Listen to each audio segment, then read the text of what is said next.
You started it and okay, let my people.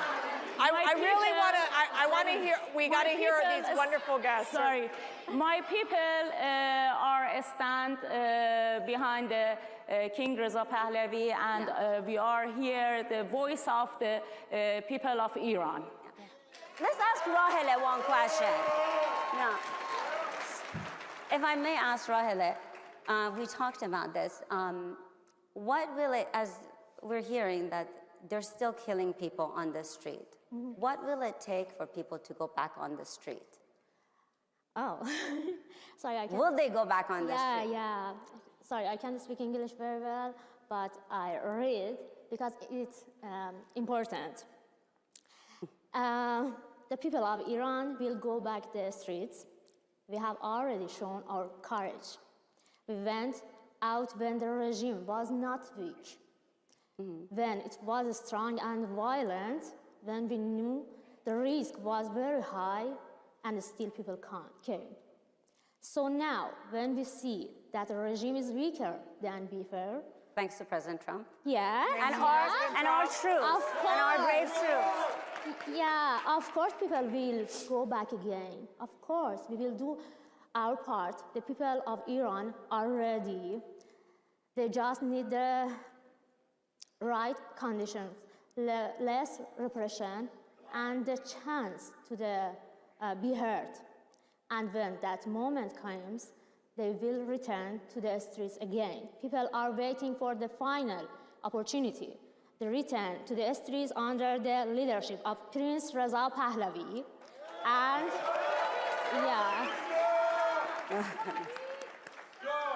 and determine their own future, because many people in Iran see him as the only opposition they trust, King Reza Pahlavi or Prince Reza Pahlavi.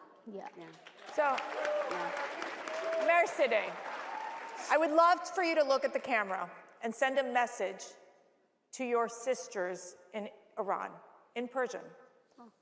Send that message of hope. What do you want them to know? I just want to tell the people in here and my country, the Iranian people, we don't any reform. For example, the Qalibov, Khatami, Musavi, Rouhani, blah, blah. Yeah. We don't any reform in Iran, and my people very hopeful, very strong. They don't want Islamic Republic, and they are very happy the President Trump killed the IRGC and Khamenei. And everyone. We are very hopeful. When I give the message from Iran, they are happy from the bombing, because they know the Islamic Republic weak and more weak. Hiba, I want to ask you, because there's always this concern in America that this could be prolonged, right? That this could turn out to be a prolonged situation, which is not where I think the American people want to be. What's your message to them? I can promise you, Iranian people are ready to go back on the street. President Trump is providing the condition for, it is the job of Iranian people to take back their own country. It is not our American job. But what we're doing, we're making sure that our people, our children are safe, because we cannot tolerate, President Trump understands that he cannot let the biggest, greatest state sponsor of terror have nuclear weapon, and he's making the world safer for our children. And at the same time, while he's doing that, he's providing that window of hope and window of opportunity for Iranian people to take back their country. So it's working for both groups. And I am confident. I mean, these brave women, as they said, they went on the streets knowing that the regime was going to kill them, knowing that the regime was as strong as they can be. But now the situation is different. Iranians are ready to do their part. They will do their part. They will go out on the streets. It will not be an easy road for them. I am sure of that. I don't consider myself, I don't want to say I'm Iranian. they're different. They have They are experienced something. heroes. They're heroes. They are heroes in their countries. And there is 90 million of them. Yes. 92 million of them. There are 92 million. And let me tell you, I have 5 daughters. Hiva has her beautiful daughter, Celine. I want my daughters to know these women. And I need you all to go home and tell your daughters, these are brave women who are willing to fight for freedom and for what is good. Be inspired by them. Be inspired by their stories. Know that they are not going to stop speaking up against brutality and terrorism that's happening in Iran. The madness needs to stop. We got to make Iran free again, and we're going to make sure that America stands strong by their side. Thank you so much. Thank you.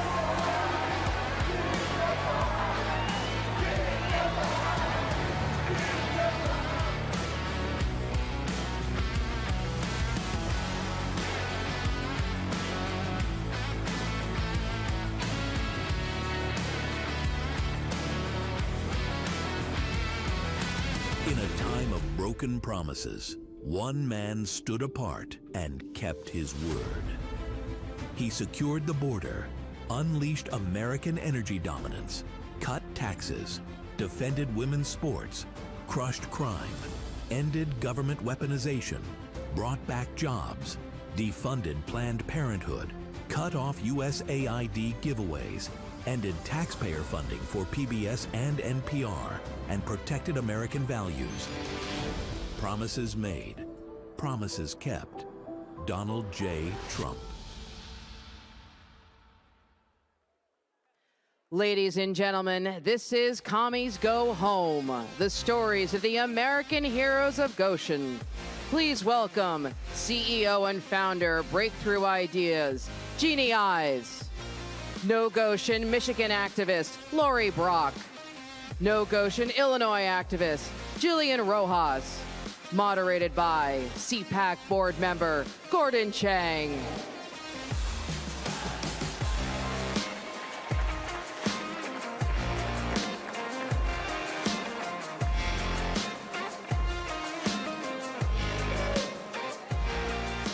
Hello, patriots! Hello, great Americans! Have we got a story for you?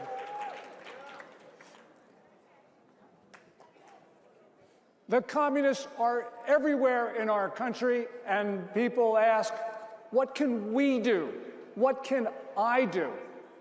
Well, these warriors have the answer, because they stopped the Chinese Communist Party. China's Gotion, one of the world's largest manufacturer of batteries, it was armed with hundreds of millions of dollars of subsidies from the governors of Michigan and Illinois, and they were going to build 2 factories in our country. But these women said, not so fast, and they stopped Gotion. So Lori Brock, you're from Michigan, where you stopped that Chinese company. Yes, we are. Tell us how you did it. Well, it started, it's really kind of fishy because we didn't know anything about it. Our community had no idea what was going on until someone left us something in our mailbox. And then they said, you better get to your meeting. And we did, and we found out that they had already kind of pretty much bought off the local officials, and they were ready to break ground a month later. And we got back out and we said, we got to stop them. And so a few friends of mine got together, and we decided that we had to do something, and we had to take control of our community back. So we led a township recall, and we recalled all the people that were available to be recalled. And then we went to the next township, and we recalled them. And then we went to our county commissioners, and we took 5 of the 7 seats there as well. So this started with a small group of townspeople who said they were not going to permit this. Right. Well, and it was scary because they said it was a done deal. Over and over we were told it was a done deal and there was nothing that we could do to stop it. Well, we had to prove that we were going to stop it, but they were brutal to us. I mean, they tried to ruin our businesses. They legitimately told me if I didn't stop, they were gonna do something to get my attention, and they poisoned 2 of my horses, one of which died. They just made our lives miserable, and they literally took elected officials and went to the county courthouse and tried to find dirt on me and other people in our community. What they wanted to do is ruin anybody that was trying to stop them. And it's scary, you know, and so we were trying to get people to stand up, and at the same time they're attacking me so hard that people were scared to stand up at first, but they realized that we were gonna keep fighting, so they finally started standing behind us, and now our whole community, there's over 3,000 people there, and we've probably got about 8,000 people behind us that are, and we've you know, got these guys as well, so. Yeah. So in our own country, this Chinese company thought that it could intimidate the people of Green Charter Township, Michigan. Right. The thing that's scary, and what we want to warn people about, is never to let these people into your communities. They got in, and now we're facing close to $1 million legal battle. And we're a community of 3,000 people. We started this fight with just us donating money. Everybody could. We gave as much as we could. And now we're stuck with this huge legal battle because Chuck Thielen, the vice president of Gotion, said repeatedly, if we're not wanted, we'll leave. Well, we proved that they weren't wanted when we did our surveys. Over 95% of the people didn't want Gotion. So we knew we were on the right path. But now they're leaving, but they're taking us to federal court. And we're getting sued, and there's no end in sight. They just keep coming at us. And I'm so scared for other communities that they're gonna have to face the same thing, because they're trying to make an example out of us to show that they can bankrupt us. That way, you know, no one else will stick up for themselves. But we're gonna fight back. You know, we've got a lot of plans, so. Jeannie Ives, you've been leading the effort in Illinois. She's fresh from the battle. Now the struggle is in your community. Tell us what you guys are doing. Well, Gotion did a 2-part deal. First of all, they wanted a manufacturing plant up in Michigan, and then they wanted an assembly battery plant in Manteno. And so this was, again, part of the big green energy scam stuff that both Whitmer and Governor Pritzker are all in on. And so Governor Pritzker, this is the type of business that he wants to attract. And by the way, there's zero private job growth in the state of Illinois. The only job growth you get is when you incentivize with taxpayer money these companies to come in. And so he promised Gotion $536 million to start an assembly battery plant in Illinois. And then he backed that up with like all sorts of property tax deals and other incentives as well. And so nobody knew about this until there was a big announcement in September of 23. And that's when the local people found out about it. And immediately they started to organize against it. I'm more at the state level looking at this and saying, my son is serving in the Navy, and you're giving the #1 adversary of America, you're giving them $500 million to compete against us. This is insane. And so I started to help take up the fight with these folks, but really Jillian Rojas is a member of the Concerned Citizens of Manteno, which immediately organized against this Gotion plant in Manteno, a small city of 9,000 people. And so essentially it all started in a parking lot, really, and started saying, hey, we got to get to this community meeting, and I'll let Jillian pick up the story from there. Yeah, thank you for having us here today to share our No Gotion, Illinois story. And so our mayor had signed some non-disclosure agreements under Project Unity and gone around to the different taxing bodies to secure $2 million in tax incentives, which would benefit Gotion.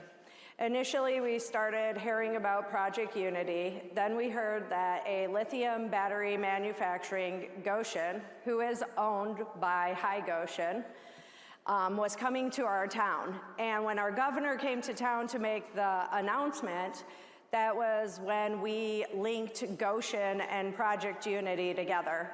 And we knew at this point that we had to form a group of people, and we formed the Concerned Citizens of Manteno, and we stood together to keep the community informed about our lawsuit that we have filed against this company. And so we're working together to keep the community informed. It's a grassroots effort. We do not want this CCP-affiliated company in our town producing these lithium batteries because they are very dangerous, not only to the local community, but to our water, to our national security.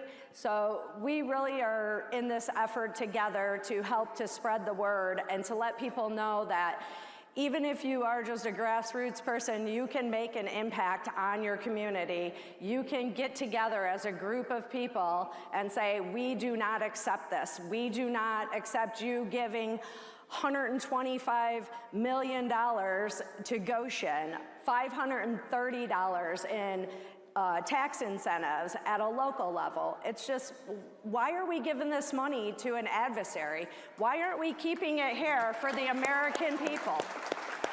Yeah, so, I mean, but it's really important to point out, when Jillian talks about $125 million, I'm talking about the fact that Governor Pritzker literally cut them a check for $125 million after he had approved this project, and they had this huge rollout with every Democrat leader you can imagine in the state of Illinois, with the head of ComEd there, with the head of Nicor Gas promising them brand new transmission lines, brand new gas piping, which, by the way, they want to get rid of in the state of Illinois, completely get rid of coal and natural gas and oil. They want to get rid of it, yet they are touting the fact that they were going to build Gotion, a Chinese communist-backed company, an EV battery plant, all this new infrastructure. And the $125 million that he wrote him a check for was used for a land grab around the Gotion plant and used, actually, because money's fungible, used to actually defend against the lawsuit that the community started up against them. They're using our own tax money to try and put us out of business, to tell us to sit down and shut up. So yeah, they've purchased over 231 acres of our surrounding farmland under a variety of LLCs. And members of our team have broke down these LLCs and linked all of their purchases. And you can check out more information on that at GoshenLandGrab.com, because we truly feel that behind the scenes, all these LLCs are linked to different CCP affiliated companies. And ours goes right along with that same story. Governor Whitmer gave $715 million to Gotion. We can't get our roads fixed, yet all our tax dollars are going to fund a CCP-backed company. We are just disgusted by it. And the fact that we couldn't even get our environmentalists to help us. I contacted 38 different environmental groups in Michigan to get help because we're within a mile of the Muskegon River, which will dump right into the Great Lakes. Muskegon Watershed wouldn't help us, the Great Lakes Watershed wouldn't help us, Ducks Unlimited, you name it. Finally, I got so angry, I'm like, why will not anybody help us? And then off the table or whatever, they called me and said, we can't because our funding will get cut by Whitmer if we do help you. I said, so you're an environmental group, but you won't help save our environment? This is crazy, you know? Yeah. Our plant sits 10 miles from the Kankakee, Illinois River, which is one of the cleanest rivers in the state of Illinois and in the country. And we don't even know how they're going to be filtering the water in this facility. So what's going to happen when the tables are poisoned and eventually leached into the Kankakee River, which eventually will run to the Mississippi River? So it's not just an Illinois problem, it's a USA problem. Could you imagine the Mississippi River polluted with lithium iron phosphate, synthetic graphite? I mean, what are we doing to our communities? Well, and lithium is a forever chemical. It doesn't stop. So it's going to continue killing all the time, but they didn't care. Where we are at, we're right across the street from where the Gotion building was going, and there's a certified trout stream on my property, and they didn't care. It would be giving lithium dust every time they unloaded their semis, and nobody cared. And it's just very frustrating to see that you don't have any support from your state, and you know, it's like the people have to stand up. And we're here just to try to get people to understand that you've got to have a voice. You might be standing alone for a minute, but as soon as people realize what's going on and you tell them the truth, they're going to back you up. And that's exactly what our community did. And I'm sure that's what you guys, we all got connected as well because of this fight. And when you have numbers, there's a great thing when you can bring people together to fight these type of companies. But we appreciate Gordon Chang getting in the fight with us. When I had Gordon on my radio show a few different times, and he's just he's written about Gotion. He's taken an interest in Gotion. He's got some national attention, but we've gotten no local media attention on this at all, which is shameful. And in Illinois, where we're in the super minority as Republicans, and then also there's all these other issues to fight. This issue gets left behind, but it's literally, we are taking on big government and big Chinese all at the same time in defense of what we see as our national security interest too. The last thing you want is them building grid scale batteries, which by the way, is what happened. When they shut down the plant in Michigan from Gotion, which was supposed to be the manufacturing plant, and the Illinois plant was only supposed to be battery assembly. What they did is they moved the manufacturing to Illinois. And Governor Pritzker is super favorable to this type of stuff. In fact, just a few months ago, he passed legislation saying that they're gonna spend $8 billion putting in grid scale batteries, which is a total boondoggle. And now, so but Gotion is shifting from building EV batteries for like Rivian, which is just down the street in Normal, Illinois, to now building grid scale batteries for his green energy fantasies of Governor Pritzker. So this is what's going on. They're moving the goalposts as the market changes, but they found a favorable place in the state of Illinois. I want to give a shout out though to both Congressman Darren LaHood and Congressman Molinar, because they did have the No Gotion Act, and they put provisions of the No Gotion Act into the One Big Beautiful Bill, and that basically takes away federal credits for these green energy scams, which is good because obviously Gotion was counting on $7 billion of all of our tax money at the federal level. That looks like it's getting shut down, but yet the state incentives are so powerful in Illinois that they're continuing to fight us in court. Jillian, we only have a few minutes left. What would you like to tell the American people? I would just like to say, please remember that you can fight as a grassroots activist. We are standing up to a Chinese affiliated company, and you can check out more information about us at nogoshen-illinois.com. We also want people to be aware of the broader concern that this Gotion facility sits 20 minutes from the Kankakee, Illinois Army Aviation Recruitment Facility, and it also sits 90 miles from the Great Lakes Naval Base in Illinois. So we just want to keep spreading the word. We could really use some help with our lawsuit. If people want to check us out, we would love to share more information. And we really thank you for your time, for having us here today. Lori?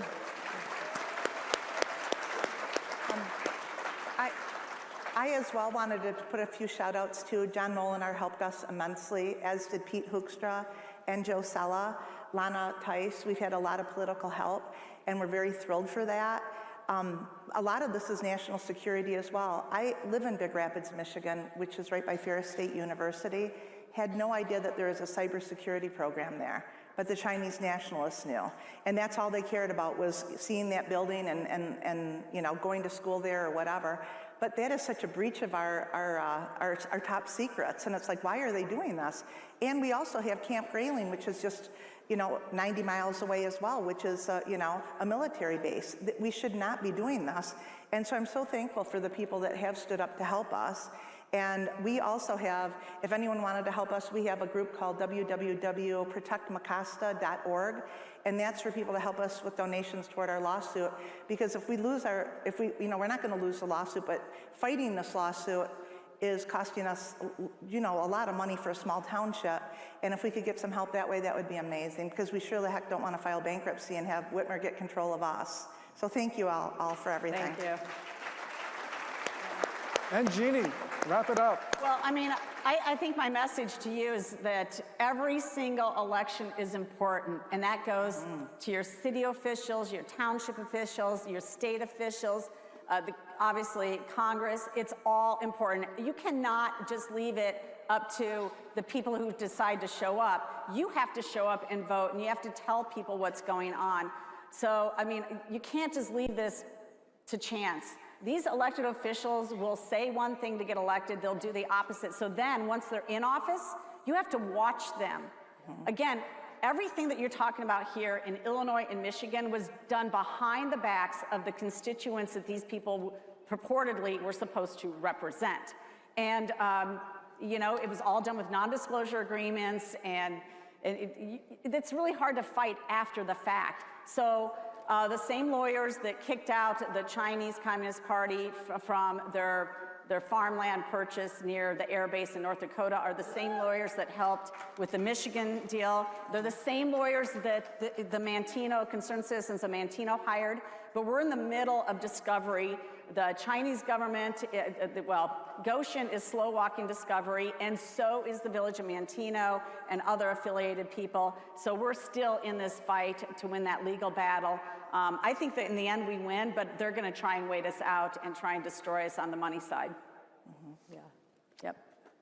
So, Americans, we are going to take our country back.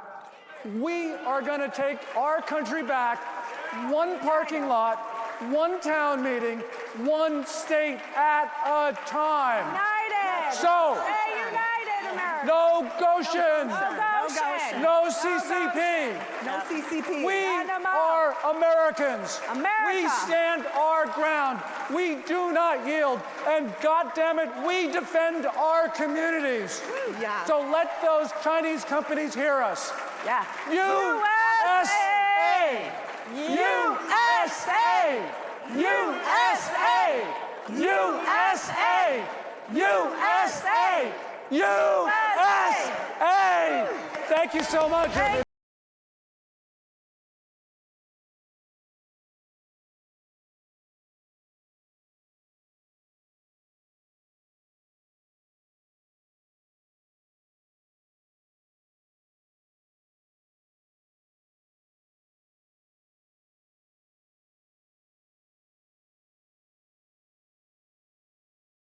AI. It's the states, red and blue, stepping up to protect America.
Ladies and gentlemen, up next, a candidate roundup. Please welcome Texas Attorney General runoff candidate, Texas State Senator Mays Middleton.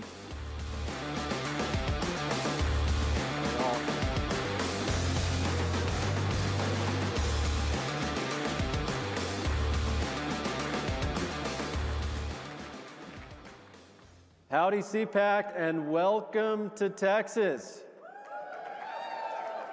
Texas is Trump country. Just shout.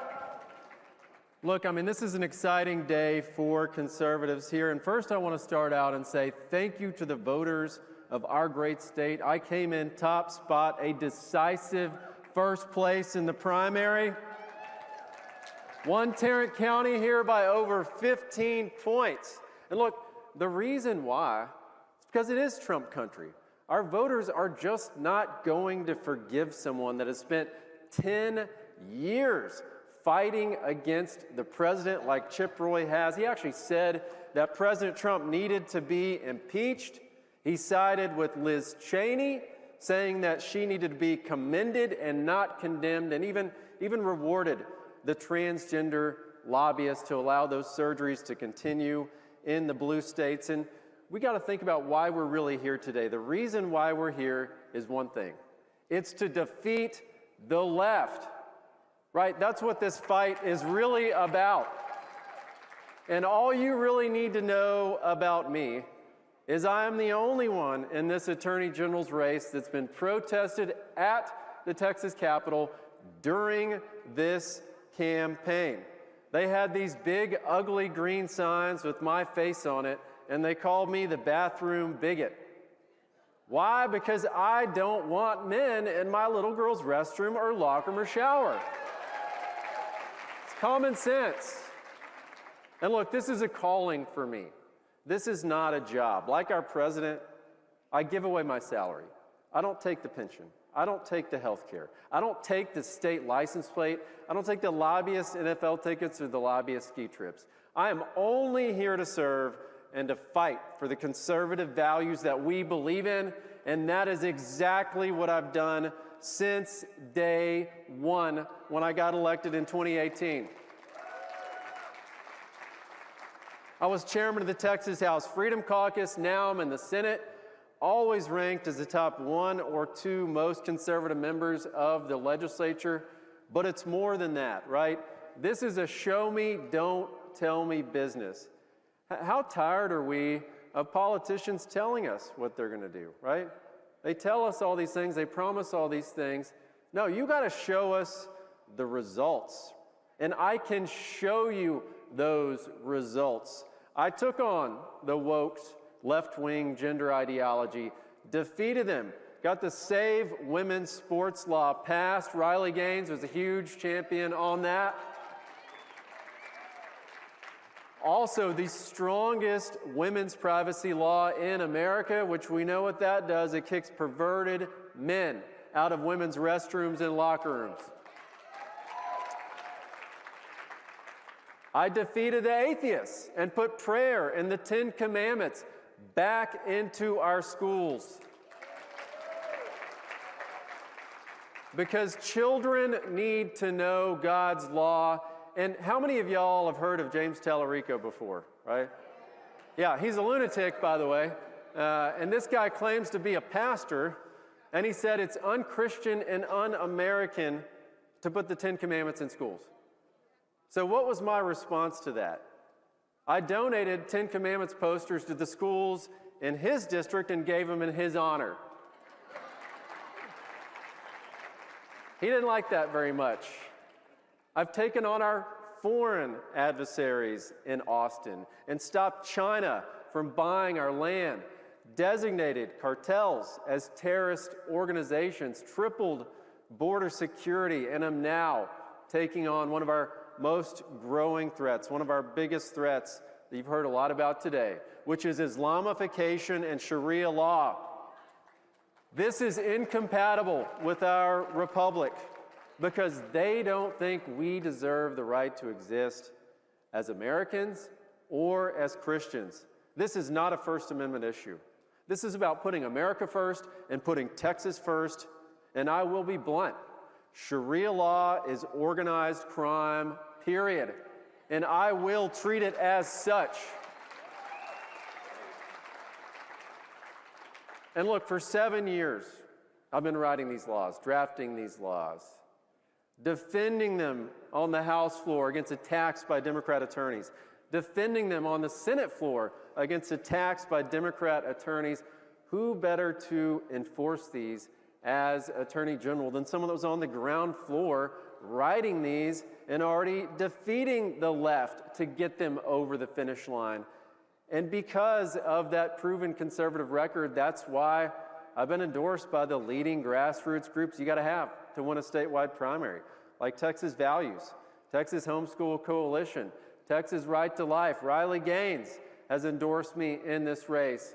Also yesterday, we announced Aaron Wrights, who was endorsed by CPAC in the first round, has endorsed me in this race for Texas Attorney General.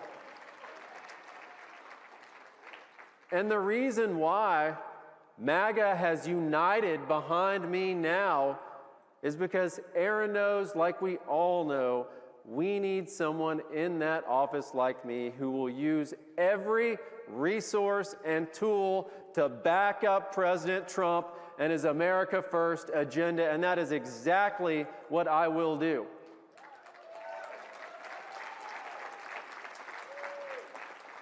And look, we know we can't have someone in that office that calls us MAGA effers, and that if we don't like that, we can kiss his you-know-what. That's what Chip said. You know what that reminds me of? Hillary Clinton, basket of deplorables. Well, you know what? I am proud to be in that basket of deplorables. And that's why President Trump called me a MAGA champion and said my conservative record is second to none. And look, I'm not retreating from Washington, D.C., because I'm never going to Washington, D.C.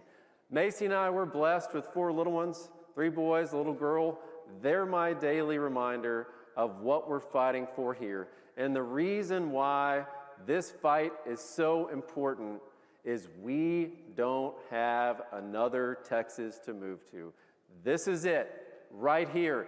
This is our line in the sand, and I will never back down, never relent in that fight to protect Texas, our conservative values, and our God-granted freedoms. May God bless you.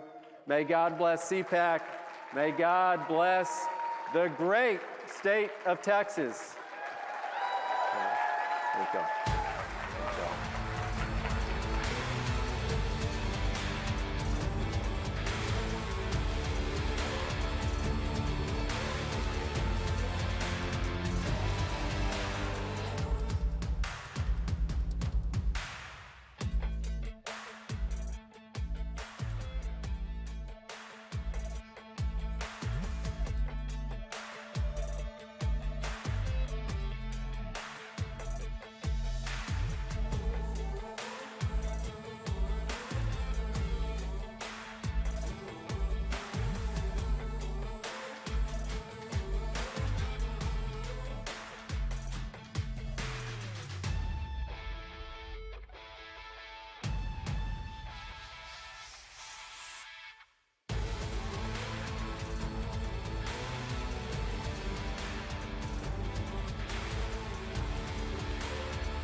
Ladies and gentlemen, let the captives free.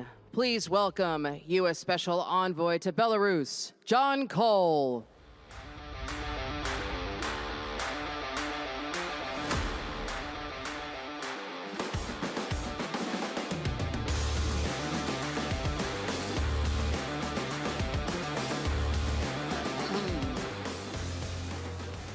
Hello. How y'all doing? Before I start my speech, I would like to just say on the war that 47 years ago, as a young and crazy attorney, I represented a bunch of the hostages who had been taken. I have talked to several of them since the war started. They see it as payback, and they want payback.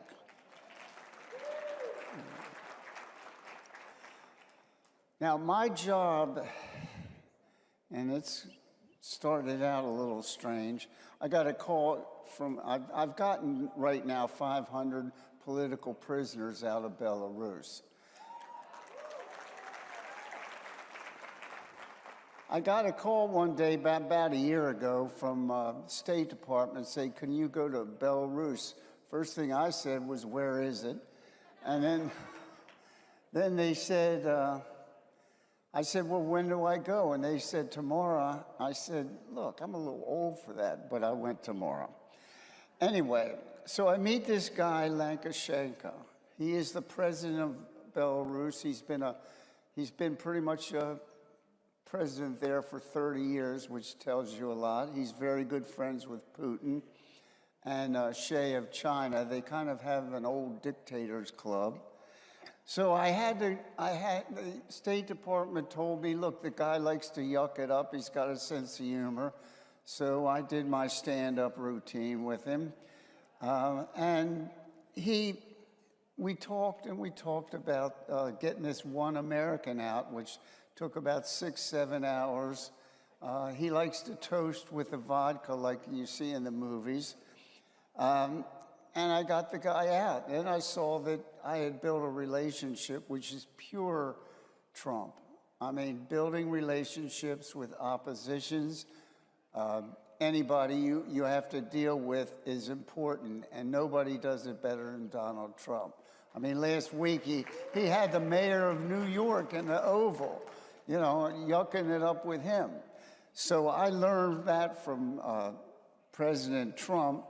I got in a good relationship with this dictator, and I decided I'd try for some more. So we talked about, you know, how to arrange it for some more people to come out, and I did. I went back about a month later, and I got 14 people out that time. The thing is, that's the first time you have still have the KGB. So the KGB takes you into the woods and you meet a van. And I'm thinking, I don't know what's going to happen here, but it might not be good. So, but it was. A van pulls up and there are 14 people in the van, and I open the door and they're all like this. They got their heads down like this. I found out later they thought that they were going to be executed. That's why they were in the van. So I opened the van and I said, you're free. Nothing. Then I said, no, you're free.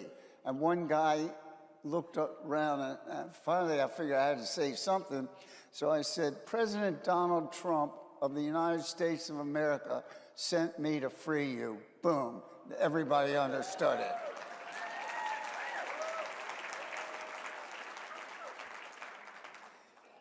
So then I go back to Washington, and my wife Greta, I'm married to Greta Van Susteren, we had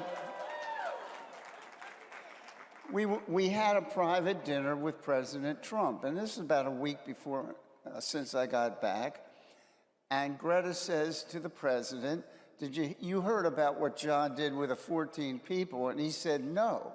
So we told him, and he got a little angry that he hadn't heard it. So he said, get me that president's number. I want to call him. So the next morning I go in the Oval Office, and Rubio's there, and Susie's there, and I say, I got his number, and pure Trump, he says, get him on the phone. So of course Rubio freaks out, and so does Susie. We got to get a translator. We got to set this up right. So finally, I go to Rubio, and I say, let's do this tomorrow. Let's get everything in order. Well, tomorrow he was flying to Alaska to meet Putin. So he says, we'll do it off of Air Force One. So I'm still back in D.C. in the Situation Room, get on the phone, get Lukashenko, they have this great conversation, and talk about making deals, which we have made, and getting everybody out and getting normal relations between the two countries. And it's working. The kind of relationship I have with Lukashenko is, I told him, look, if you come to America and you go to a high school, at lunch, there's the good guys table and there's the losers table. You're at the losers table. And he says, what do you mean? I said, you're sitting at the losers table with Cuba, Venezuela, Iran, China, and you want to come over to the winners table. And he said, yes. Then, about a week ago or so, I called him up and I said, you're the only loser left. We've been taking out the other losers. So we made another deal. Last week, I got another 250 out. So and that put us up to 500. And I have so much support from President Trump on all of this, because we're trying to show that there's a side. We're not just always at war, which the world thinks. We have a side that is compassionate and cares for others, no matter who they are, people who are unjustly detained. And this shows that. And we've got about 800 more to go, and we're going to do that. So that is my job. Now, all of you, I want to read something to you, then I'll be finished. I want to tell you about a concept, one that comes from numerous acts of courage, since human history is shaped each time a man stands up for an ideal to improve the lives of others.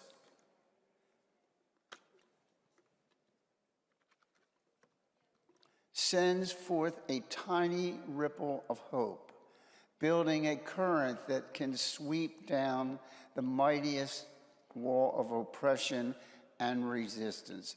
That's Bobby Kennedy in 1966, and it holds true today. It's what Franklin Graham does every day.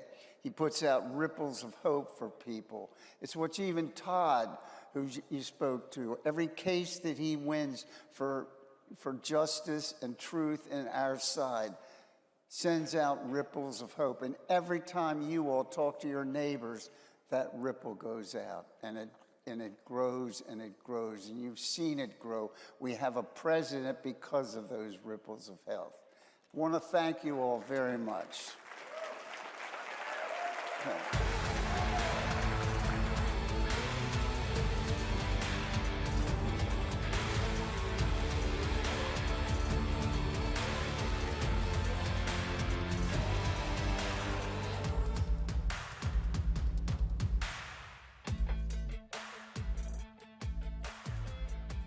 Ladies and gentlemen, this is Truth, Justice, and the American Way with actor and activist Dean Cain.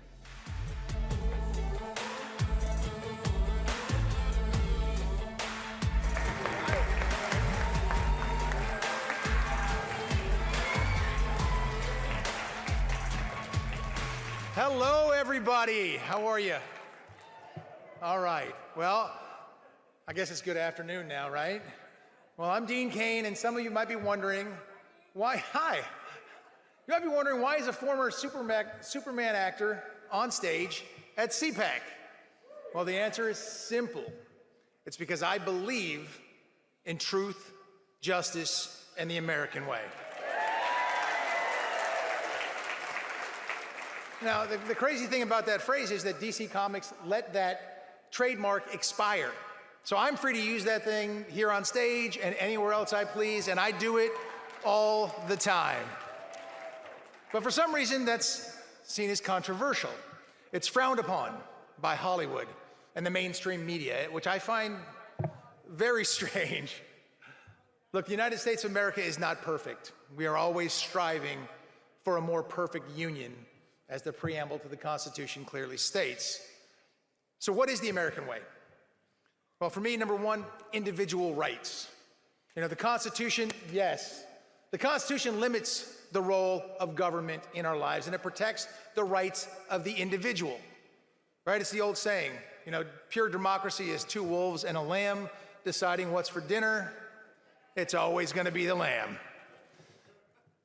Number two, equality of opportunity, not outcome. That means no DEI, no CRT, and yes on merit. No matter your race, your religion, your social status, it doesn't matter, you earn it.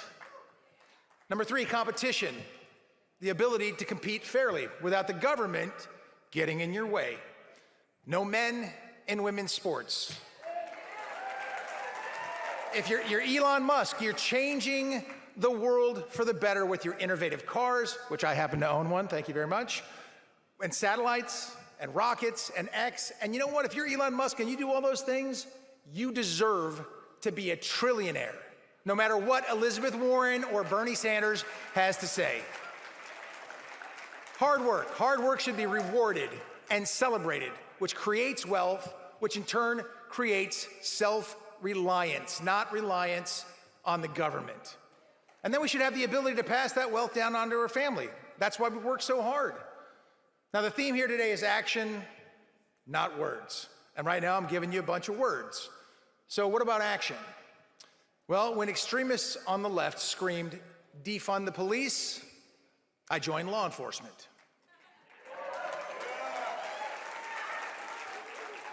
When the leftists shrieked, as they are shrieking now, defund ICE, I joined ICE. There we go. And when Hollywood said, oh my gosh, you're a conservative, you're canceled, I said, you know what? We're going to create a new platform called Proud American Studios. And I'm going to do a podcast called The Homeland, and I'm going to celebrate the United States of America, the greatest nation the world has ever known.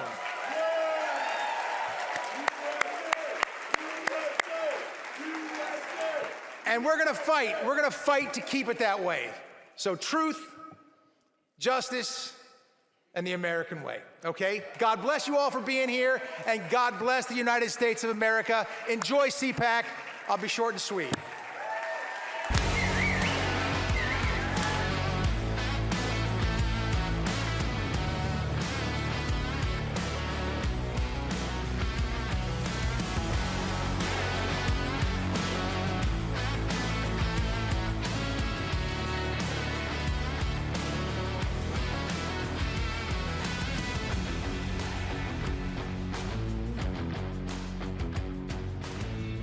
Ladies and gentlemen, the Happy Warrior, featuring host of The Benny Show, Benny Johnson. Hey, what's going on? How we doing, Dallas? What's happening? Persians for Trump. Look at my man. My boy's got the Persians for Trump sign on his shirt. How we doing, brother? What's going on, CPAC? Who liked seeing ICE in the airport on your way here? Who says a shout out to our ICE agents? And ladies and gentlemen, this morning is going to be a historic white pill. I have something beautiful for you today to see, a map out just this morning, something that is historic.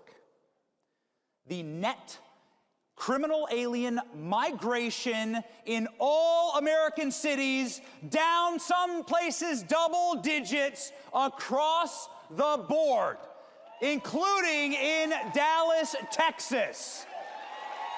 52% net negative migration here. That is what we voted for, ladies and gentlemen. This is what we voted for. I'm sick of the black pilling. I'm sick of people tearing at the movement from the inside. I want victories for our movement. Those victories have to be domestically here at home. So we are going to celebrate those. We're going to celebrate our historic movement this morning. Who's with me? Ready to go? Because this is what our border looked like just 2 short years ago. This was your Texas border. Any Texans in the house?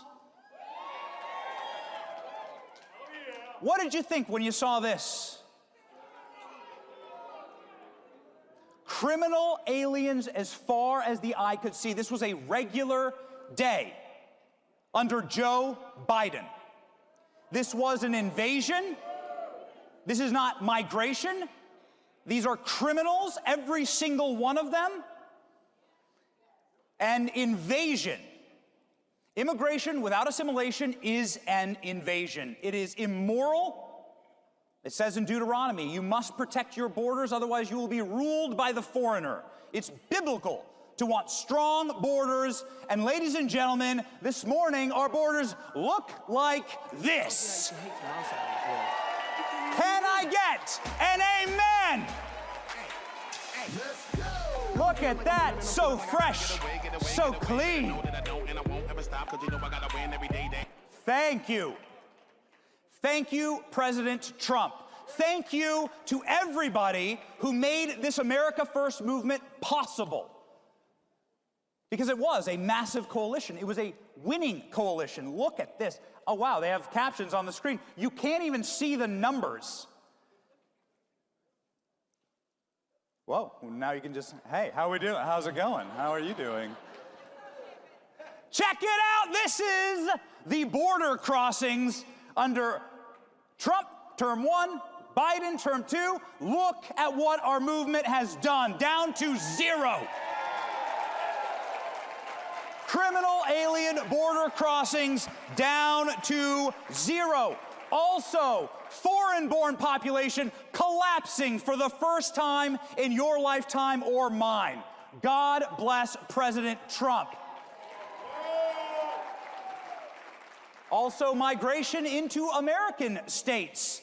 We are self-sorting as Americans, and red states are winning. People are fleeing blue states. They're coming to great states like Texas and Florida. Can I get a witness? And look at this. 40 billion, yeah, what's up, my Florida people? $40 billion of net migration income to red states. $40 billion lost from Kamala Harris states.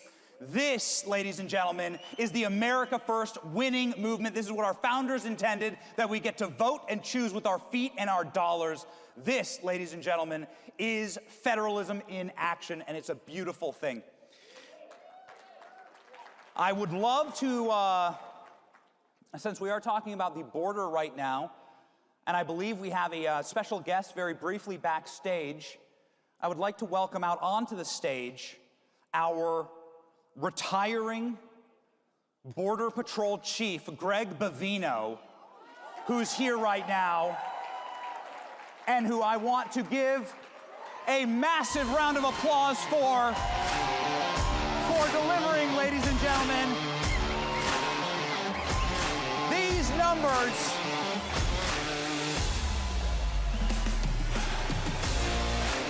The man.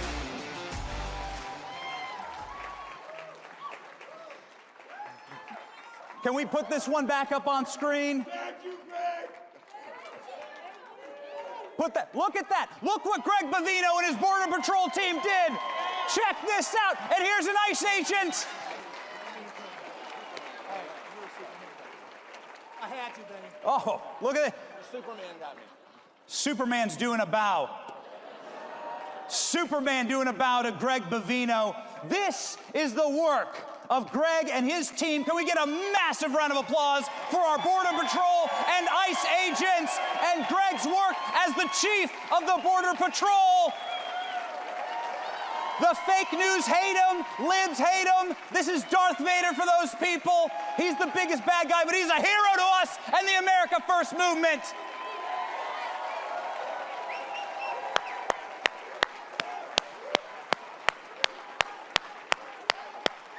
Greg, you want to say a few words? You want to just say thank you? He's retiring right now. Let's give him a warm, warm welcome. Greg Bavino, say a few words. Hey, Benny, thank you, thank you. Again, I did retire. I've actually been retired 24 hours now. I left my tribe, folks, but I joined another tribe, and that is you, that conservative CPAC movement, America. Thanks for having me here today. Thank you. Benny, thank you. Thanks. Good stuff.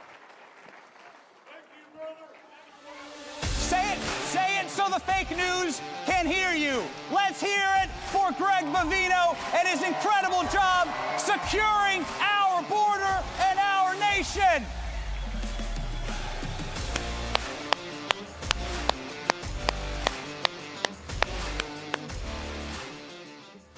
Ooh, man.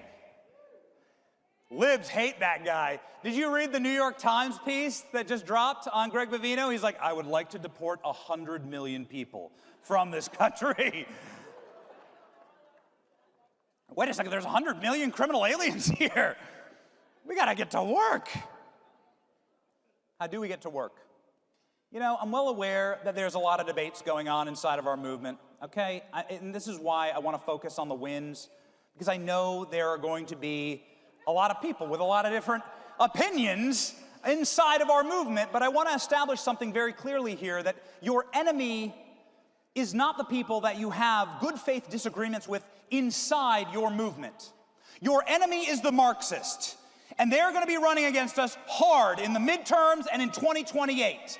And so I want to, with a single voice, establish this: that you are my friends. If you believe in a secure border, if you believe that there are only two genders, if you believe in marriage, if you believe that America is the greatest country on earth and that God shed his grace on thee, then you are my brethren. You are my America First movement. And if you believe in deporting communists like Zorhan Mandami and AOC, I don't think we can deport AOC. I don't know. But that's going to be the debate. I know there's a lot of debates going on right now. There's probably plenty of debates in this room. There's a lot of people with a lot of different opinions. And I love that. I welcome that. Isn't that the difference between us and them? That it's like totally chill to have a debate with someone if it's in good faith, if you just want the best for the country, if you agree in these core principles, then we should welcome that debate. We should want that debate. The problem is the side that stopped debating and the side that stopped talking and decided that we were less than human, and they got their guns and they started killing. And I'm sick of watching my president get shot in the head. I'm sick of watching my friends die on a live stream. I'm sick of the violence from the left. There's no argument with that. It's demonic, it's evil. We must disavow it, fight it, and defeat it.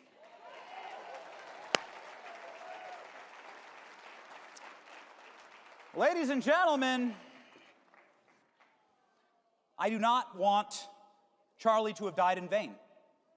And so I come here with a unifying message.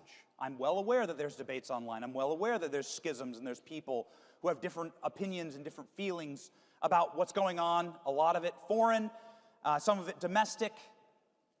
But I want to remind everyone how we won in the first place and what the future may have been without us uniting. A reminder. There was Charlie Kirk, who was constantly reaching out to the other side, constantly reaching out to people who disagree with them, constantly bringing people together in our movement who vehemently disagreed. Don't go check on some of the stuff that J.D. Vance said about Donald Trump, you know, in the 2016 election and so on. But it's Charlie Kirk who actually brought J.D. Vance and Donald Trump together. This is a Charlie Kirk legacy right here. Charlie Kirk united a Democrat, the most legendary Democrat from the most legendary family, a guy who was running as a Democrat against Donald Trump. They united on stage at a Turning Point event and created the Maha movement. This is awesome. And we got a great meme out of it. We got Donald Trump force-feeding RFK seed oils, which is hilarious. We should embrace that. Charlie Kirk brought together two of the most powerful men walking the earth today. Elon Musk, a champion of freedom, free speech, and humanity, with President Trump. Who's thankful that Elon Musk has joined our movement? Oh, yeah. This, ladies and gentlemen, was the unity that won us so much in 2024 and saved America from what I believe is 1,000 years of darkness. And finally, who remembers little Marco? Marco! She goes, Marco! Marco's sister's in the front row here. You remember, this was literally where Donald Trump came up with Little Marco. What you're watching right there is the Little Marco moment in a telenovela. This was Telemundo debate. This was only 10 years ago. It wasn't that long ago. This is 2016. It was only 10 years ago. And look at what's happened now because of the unity of our movement and what we can accomplish together. Marco's going to become the next dictator of Cuba. It's going to be great. It's going to be fun. We should embrace that. Come on, he looks so happy about it. Give him a cigar, grow a beard. Who's excited to see it? Are there any Cubans in the house tonight? Any people who love liberty? Yes, yes. God bless you. God bless you. Hopefully you can help Marco. You know, I'm sure he's gonna need some patriots. That's what we can do. Who's proud of Marco Rubio, by the way? What a MVP. Marco Rubio, total MVP. You know, it's like been shocking to me. Look at this. She's excited. Okay, that's right. Okay, we're getting like a mosh pit up here. This means, are we doing a good job? Okay, fantastic. Let's keep going because God's on our side. Okay? That's the difference between us and the left. I think it is critical for us to constantly remind ourselves that our God can do the impossible. Our God saved President Trump's life for this moment right here. God said in this moment, I'm not done with America yet. They intended to kill this man as a message to the rest of the world, ladies and gentlemen, that you are not allowed to be a patriot, a nationalist. You are not allowed to stand and save your country. And now we are watching liberty ring throughout the earth. It is a new 1,000 years of light, and that is because our Lord and Savior, Jesus Christ, saved President Trump's life that day. We all witnessed a miracle. We are all witness and inheritors of that movement. Peter says that God, Paul in Romans 12 says that God actually establishes the kingdoms of the earth. And that it is God who chooses the leaders. And he chooses those leaders in order to wield the sword for the terror of evil men and protect good men. Let that be our prayer today, that President Trump and his administration wields that sword for the terror of evil men. And ladies and gentlemen, let me show you what that terror looks like. It looks like President Trump elected on election day. It looks like Melania Trump's hat. It looks like every county in America swinging rightward. Every single county on election day in 2024, every one of them went more red than they did in 2020, and it looks like a red kingdom. This is the land you live in.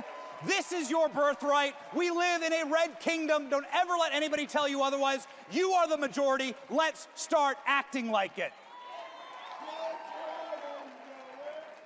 Ladies and gentlemen, let's also never forget what we are fighting against. Here it is. Dude, can you believe we actually lived through this? This is what they were trying to do to your children. At least he couldn't bite children, by the way, with the mask on. I think maybe that's the good thing about him. What was this? It's like a bad dream. You remember that time when the Secret Service said, hey, yo, pal, here's the direction to the Oval Office, and he just kept wandering into the bushes with the nuclear football? Kind of terrifying. People are worried about nuclear war now. What the hell was going on here? Please, please. We had such, are you sick? Were you sick of weakness? Wasn't it an insult every single day you open up your phone and you see videos like this? A live stream from Epstein Island, you know? Like, it's pathetic, and this is something else. That us unifying that us unifying for cause saved us from. We never have to listen to Kamala Harris again. We will never listen to her again. The last time we ever had to hear Kamala Harris's voice, please God, was when she certified the election on January 6th, 2025. Here it is. Has received 312 votes. Kamala D. Harris.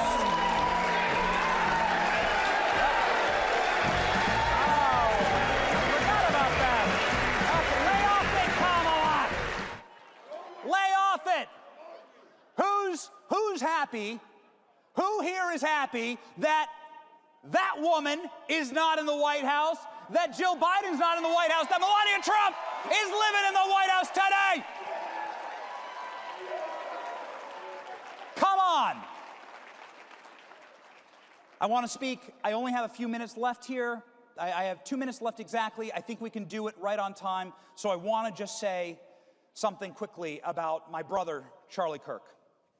Because there's been so much, it's 6 months, almost to the day, that we lost Charlie. There has been much made about what forces took Charlie from this earth. And I want to speak to the bullet that was fired at my friend on that live stream that day. That bullet was fired directly out of malice and evil. The ideology that killed my friend, a father, a devoted husband, a leader of this movement, and a future president of our country was fired by a radical, leftist, transgender who embraced this radical, evil, demonic ideology. It's straight from the pit of hell. And I denounce it. God said in the first book of the Bible, I maketh them man and woman. Transgenderism killed Charlie Kirk. And I'm sick of transgender violence in my nation. I am going to state it clearly and profoundly at this moment that we must find the clarity of what and who we are actually fighting. The violent, radical, demonic left is our enemy. They want to kill us. They're done arguing. They've made that very clear. And ladies and gentlemen, unite with me in purpose to make sure that Charlie did not die in vain, that we can rescue our children from this demonic ideology, please.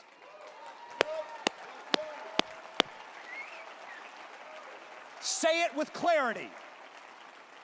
Say it. There's power in speaking truth. There's power in it. Ladies and gentlemen, without Charlie Kirk's sacrifice and how much he united this entire movement, we wouldn't have moments like this. Please, listen to this historic moment from one of the top doctors at HHS. Women are women. Women can never become men.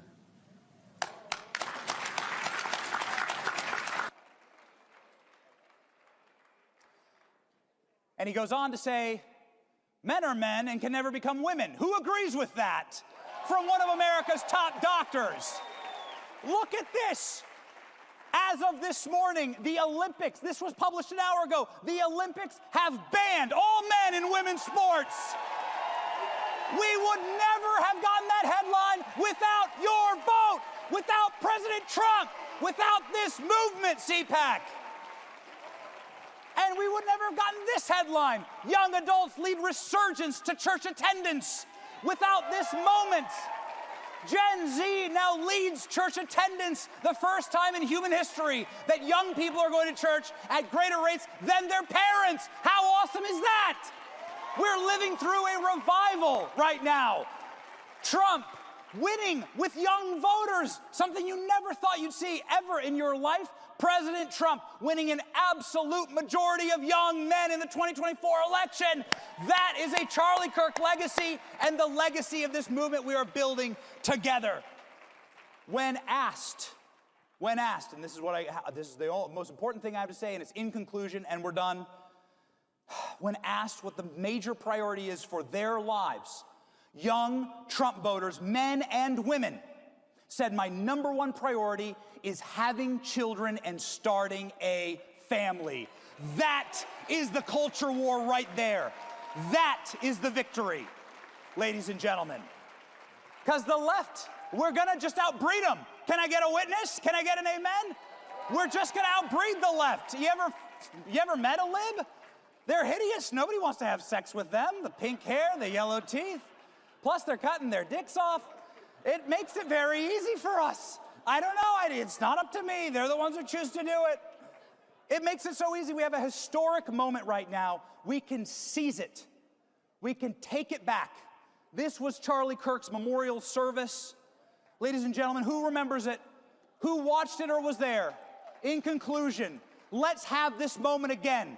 The unity, the clarity of purpose, the return to the foundational Christian principles of this nation. Let's remake this. Let's not forget this. And ladies and gentlemen, if we keep going, this is my family, by the way. I have, since moving to a red state, I have had 1 kid per year with my wife. So thank you, red states. Thank you, CPAC. This is the greatest motivation on earth. Parents, do you agree with me? Grandparents, do you agree with me? The greatest motivation on earth is what God commandeth us. God says it directly to Adam. The first command to Adam is this: go, be fruitful, and multiply. Protect the garden, protect your nation, and leave an inheritance for your children's children. Who's with me, CPAC? Let's go. God bless you. Thank you.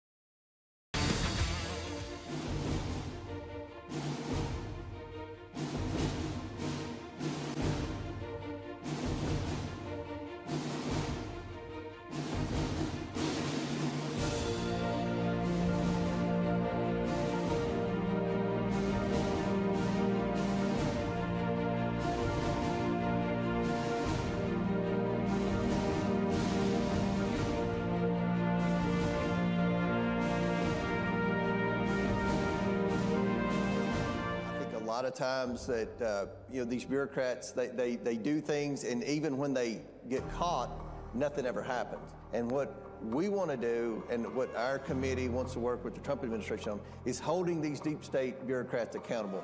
It is more important than ever to promote government transparency. CPAC has tracked how lawmakers actually vote, separating rhetoric from record. That is why holding lawmakers accountable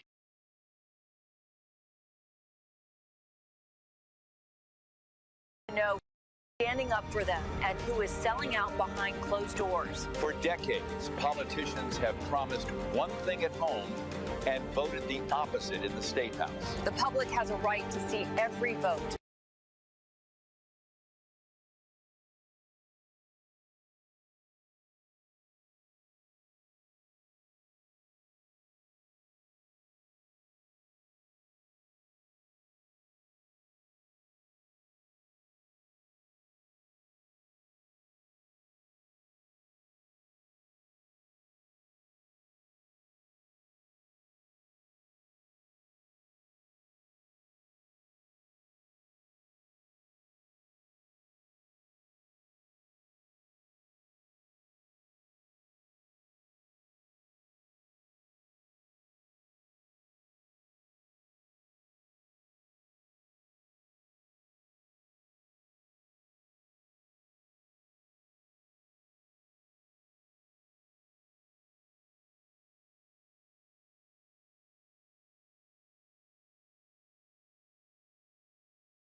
11 million Trump voters stayed home during the midterms.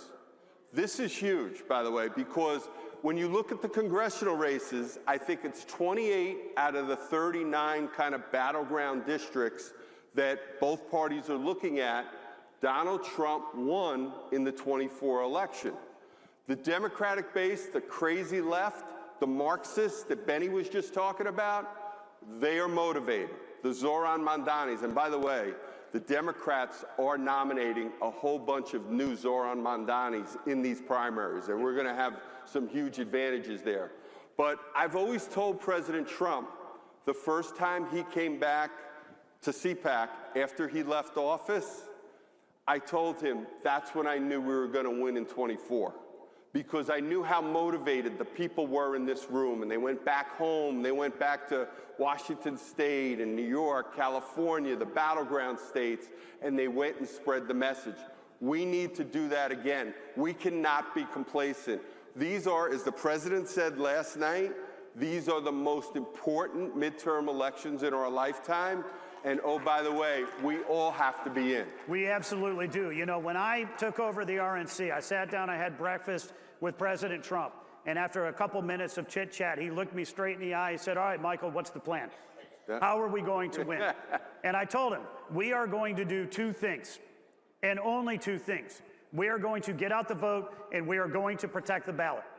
We talked for about 20, 30 minutes about what it meant to get out the vote, and how we were going to motivate people who had Trump signs in their yard or Trump stickers on their truck, but they hadn't registered to vote, or they hadn't voted in 4 years or 6 years or 8 years.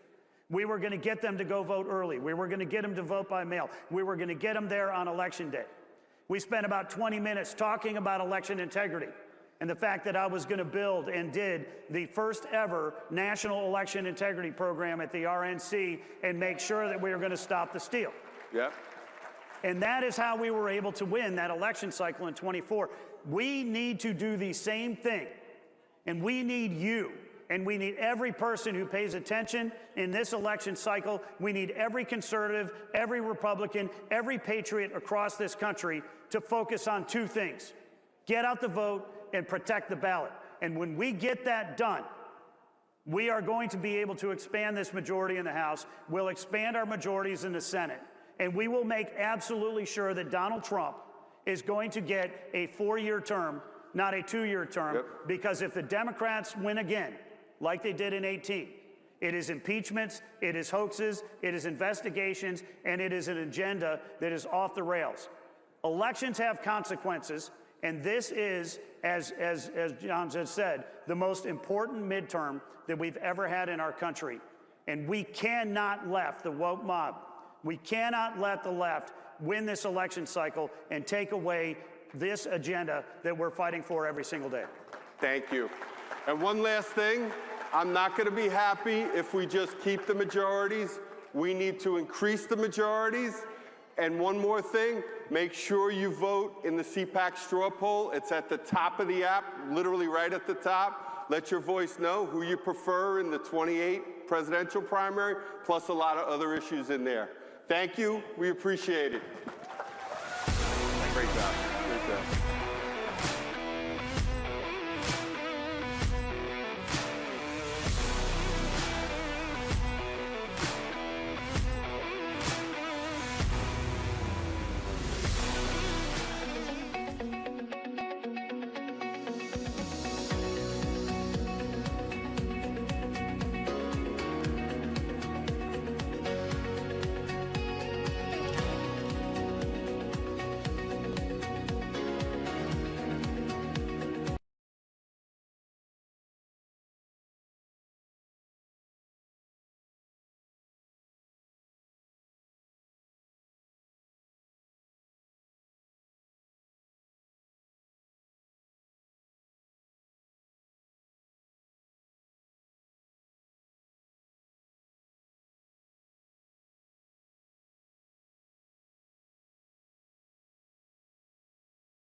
on this panel, because you're used to being the star of the TV show, and now you got a more important job, the star of getting us all healthy and getting our act together. Well, it's keeping our country healthy, which is one of the best investments we can make as a nation, because it adds, if you can just get folks so darn healthy, they want to keep going at what they're already doing in life. It's worth about $1 trillion to our economy. But the host usually sits here. So I'm going to take the prerogative, Matt. This is like two Broncos in the arena, and tackle some of the biggest challenges that we are seeing on the inside. And if it's okay, I'll start with the corruption, the fraud. CPAC is yours, Dr. Oz. Take it away. Been wrestled the power from Matt. So if you're sitting in our seats, and Steph Carlton, Deputy Administrator, has been the architect of a lot of the really important work we've done around MAHA and around some of the sex-rejecting procedures that we're no longer paying for with tax dollars as we finish the process. Chris Klump, Deputy Administrator in charge of Medicare, working with Secretary Kennedy, which you'll hear from him on Saturday. But Chris is the architect of the most favored nation drug pricing, which is the single biggest advance in affordability, which he'll regale you with. But let me start with something that is on all of your minds, because we've been hearing from you about it, which is the fraud, the waste, and the abuse, which we believe is taking $100 billion out of our healthcare system. But more than the money, if you're willing to steal someone's cash, you're willing to steal their health and even their life. And we're witnessing this happen in states around the country. Our administration has sent letters to Minnesota, where you saw what happened with Somalians and others taking advantage of the system, an autism program that was supposed to be $3 million. They lied and got mothers to lie that their kids were autistic. That's now a $400 million budget. That's the tip of the iceberg. We've deferred a fair amount of money to them already to make sure that they fix some of the past billing they've done, but there's lots more going on. Los Angeles, the city of Los Angeles, has 1/3 of all the hospices in the entire country. Not California, literally in the entire country, 1/3 of our hospices are in Los Angeles. That's impossible unless you're literally looking the other way, pretending it's not happening. We're seeing fraud in New York State, where the #1 job of all, Matt, the #1 job of all is not retail. You think about Manhattan and Fifth Avenue, the #1 job in New York State now is being a personal care assistant. Basically, you call up and say, I can't get the groceries upstairs, I want to hire my son, so the state hires your son. Federal taxpayers picking up a fair amount of the tab, most of the tab, and now that has become a jobs program in New York State, which I'm concerned about because we're hearing that unions are trying to get involved to unionize these folks, which just becomes a further grift on the system. And again, this is not a flaw for many, it's a feature of what they're doing. When they are able to do things that allow more individuals to get on these programs by law, when you sign someone up for Medicaid, you also have to offer them voter registration. So there's a lot going on here that explains why people have allowed this corruption to persist, but it's there nevertheless. And you know, it's happening all over the country. South Florida has twice as many durable medical equipment suppliers as McDonald's. These guys sell wheelchairs and knee braces. Now, one unifying factor, there are foreign governments involved in some of these activities. I want you to recognize that. We have Cubans involved in South Florida. We have Russian mafia in California.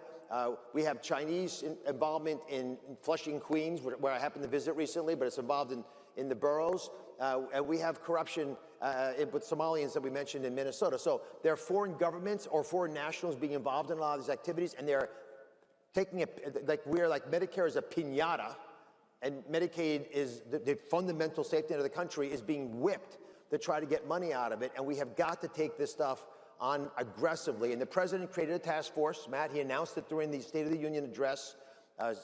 Vice President Vance is leading that task force. We had a press conference with him the day after the State of the Union. The first thing out of the gate was to make sure everyone knew we were going to put a national moratorium on new suppliers of durable medical equipment, so you can't scam us anymore. And we will not take a step back till we fix this corruption. And just to put some number, if you're worried about, how many people here are worried about Medicare being there for them when they get to 65, right? It will, if we deal with the corruption in Medicare, it will double the life expectancy of the Medicare Trust Fund. Double it. So it's worth doing this, in addition to the fact that our most vulnerable deserve it.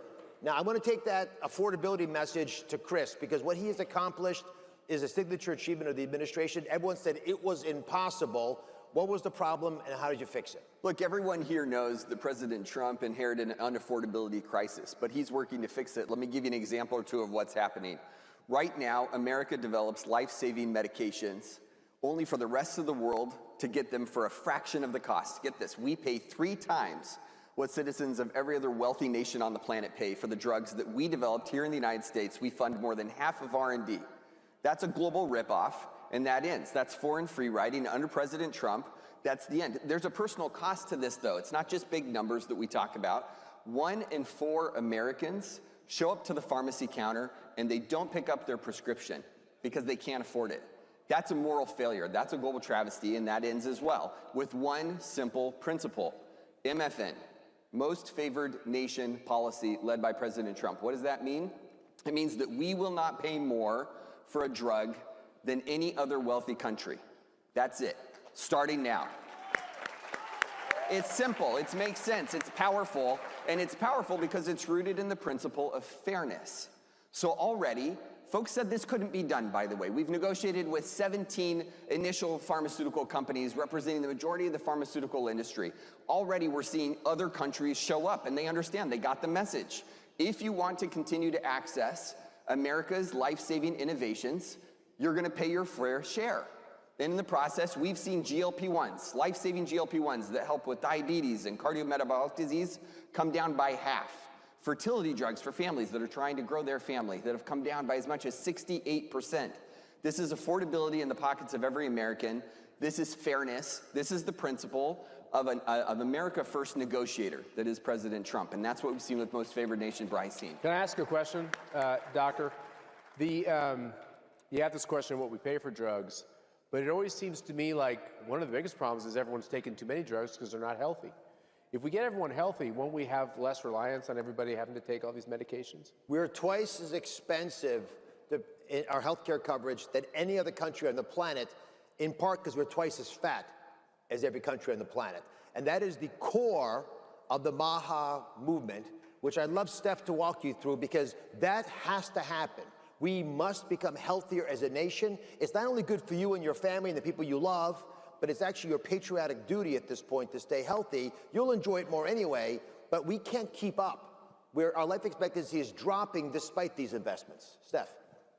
Yeah, I mean, I think the question so many families are asking is, why is it so much harder to raise healthy kids in America than it was a generation ago? It's because the system is stacked against families today. If you think about it, our grocery stores are flooded with ultra-processed foods. They're easier to find than fruits and vegetables are in many places. We've traded out physical activity, walking around outside, kids playing outside, for screen time. And we have a system that is rewarded and paid exorbitantly, I might add, when you get sick instead of focusing on keeping you healthy. That system is making us sicker as a country. Let me tell you this, the Trump administration is here to take on that system, and we're doing it. One of the first things Secretary Kennedy did was take on the food industry in Washington. All the lobbyists that made dietary guidelines confusing, that ended up influencing advice so that you weren't given the truth about what makes you healthy. And we changed all that last year. We got back down to common sense guidelines that are easy to understand, that are ultimately about taking ultra-processed foods out of our diets and eating real whole foods, fruits and vegetables, steak. They're about, instead of calorie counting and being on counting every brownie and feeling guilty about what you do, it's about metabolic health and thinking about being healthy and, again, eating these whole foods. Instead of these complex guidelines, it's about getting back to common sense, getting back to the truth, getting back to science. We started there, we didn't stop there. We're taking on the rest of the system, every single program in Washington, in the government, where the incentives are stacked against you, and we're refocusing on them on how to make you healthy again. And if we get that right, it's going to be easier to raise healthy kids in America, and almost more importantly, it's going to be easier to live your fullest and best life as an American. And Matt is a walking example of this. He looks like a gazelle. Or an antelope, but you know, that's a good example. That's because I eat a lot of charcuterie, okay? So if I can pivot for a second. So the most ambitious health legislation ever was the president's signature working families tax cut legislation. And in that legislation, there are two things that I want you to have on the radar. And I say this to you because as CPAC members, you're the ones who go out and talk about this at the water cooler or the bar, or wherever these conversations happen. Issue number one, the president felt that America does best when it works.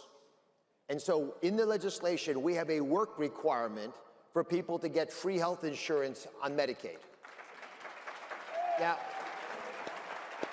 this was not done to be mean to people who are able-bodied on Medicaid. They were never supposed to be on Medicaid. When Medicaid was created 60 years ago, that wasn't even a thought anyone would entertain. But it's become the norm. And so the president said, and Congress passed the law, that you've got to work 20 hours a week or volunteer or go get an education. Community engagement, get yourself better. So this administration has gone out there, we've negotiated contracts, we're working and rushing on this to get it done by the end of this year, so that starting January 1st, to get and earn free health coverage, you have to do something to help yourself, to show you have agency over the future, which makes you healthier by itself. The other thing, Matt, the largest investment ever in rural America. How many of you live in rural America? Put your hands up. Oh, good. About 20% of the audience. Statistically, it's 60 million people. We are putting $50 billion into rural health care to right-size it, to get it back up to where the rest of the country is, because life expectancy in rural America continues to shrink and shorten. We are dramatically going to change that. This money is out in your states. You talk to your governors. You make sure the money goes out into the homeland, goes into the rural areas where it can do good, to bring in more healthcare workers, to bring technologies that can be beneficial. We don't want people dying because they grew up in the wrong zip code. All of us, any great country takes care of its most vulnerable. We're going to do that. Now, that stated, that's the major advance we're making here in America, but we have got a big threat. We're effectively, I guess, intellectual warfare with a country that is threatening us in many ways, but there's one you haven't thought of yet, and Chris is taking it on. We face a national security threat right now that hasn't been named meaningfully until President Trump. It's not one of missiles and tanks. It's of laboratories and life-saving medications. It's a war right now with China on American innovation and biotechnology. Why does this matter? Why is this such a big deal? Well, while we were sleeping, China was planning and they were plotting and they were growing. Less than a decade ago, they counted for about 3% of all new pharmaceuticals coming to market. This year, they're verging on 40%. Why should you care? Because they're learning from us, they're stealing our IP, and there are real threats. This isn't just lack of access, this isn't just lack of market share. This is trillions of dollars of American IP being siphoned off that we lose. We'll lose our physicians, we lose our best scientists. Worse, we lose control of our destiny. We lose control of life-saving medications to a foreign country, a foreign power that does not share our values, but will dictate what medicines are made and who will get them.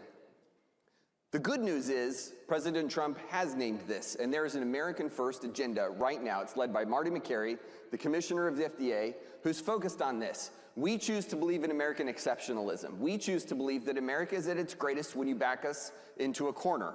And right now, China is trying to do just that. And it's been doing that for the last several years until now. Now we're focused on innovating. There are things that we can do. No longer should we take 15 years to bring a new molecule to market, a new life-saving medication. It's time for a new medicine's moonshot. Instead of the slog of 15 years, we should be sprinting toward 5. We should cut the price in half and lower. We need to bring new innovations in. We need to protect our IP. We need to incentivize not bureaucracy, but speed and American innovation. That's exactly what the president has called for. It's exactly what we're doing so that we can overcome this threat. Now, it takes brave action, and you cannot bend to corporate lobbyists to accomplish these goals, because the Chinese have infiltrated at many different levels. So they come at you in a very clever way, but it has undermined our creativity. Now, there's a problem that was not created by some other country. It was created by woke individuals who have lost their way and who perverted science. We saw that during COVID, that you can take over science if you do it the right way, and they also tried to do it with sex-rejecting procedures. Now, without getting into all the backdrop of what's wrong with people who think this is right, the president promised to address it. He campaigned on this, and it has been delivered to you because the president would not take no for an answer. This came up constantly. The president, by the way, can attest for all of us. He calls you at all hours. He will follow up on stuff. So Steph was the tip of the spear on this. It's the thing you applauded for loudest when we started. I'd love for you to just take a bow for doing it, but then explain, tell them what they've won. Thanks, Dr. Oz. When it comes to our country's kids, I think that's very simple. First, do no harm. And you know, I'm a nurse, started my career working in a hospital with patients, and an important part of my training was to understand when it's important to slow down, ask hard questions, and protect the patient, especially when the stakes are this high. And let me tell you, when you've got little girls that think they might be little boys, and the first instinct is to talk about cutting off their reproductive organs, something is wrong. We've got to slow down and stop and protect these kids.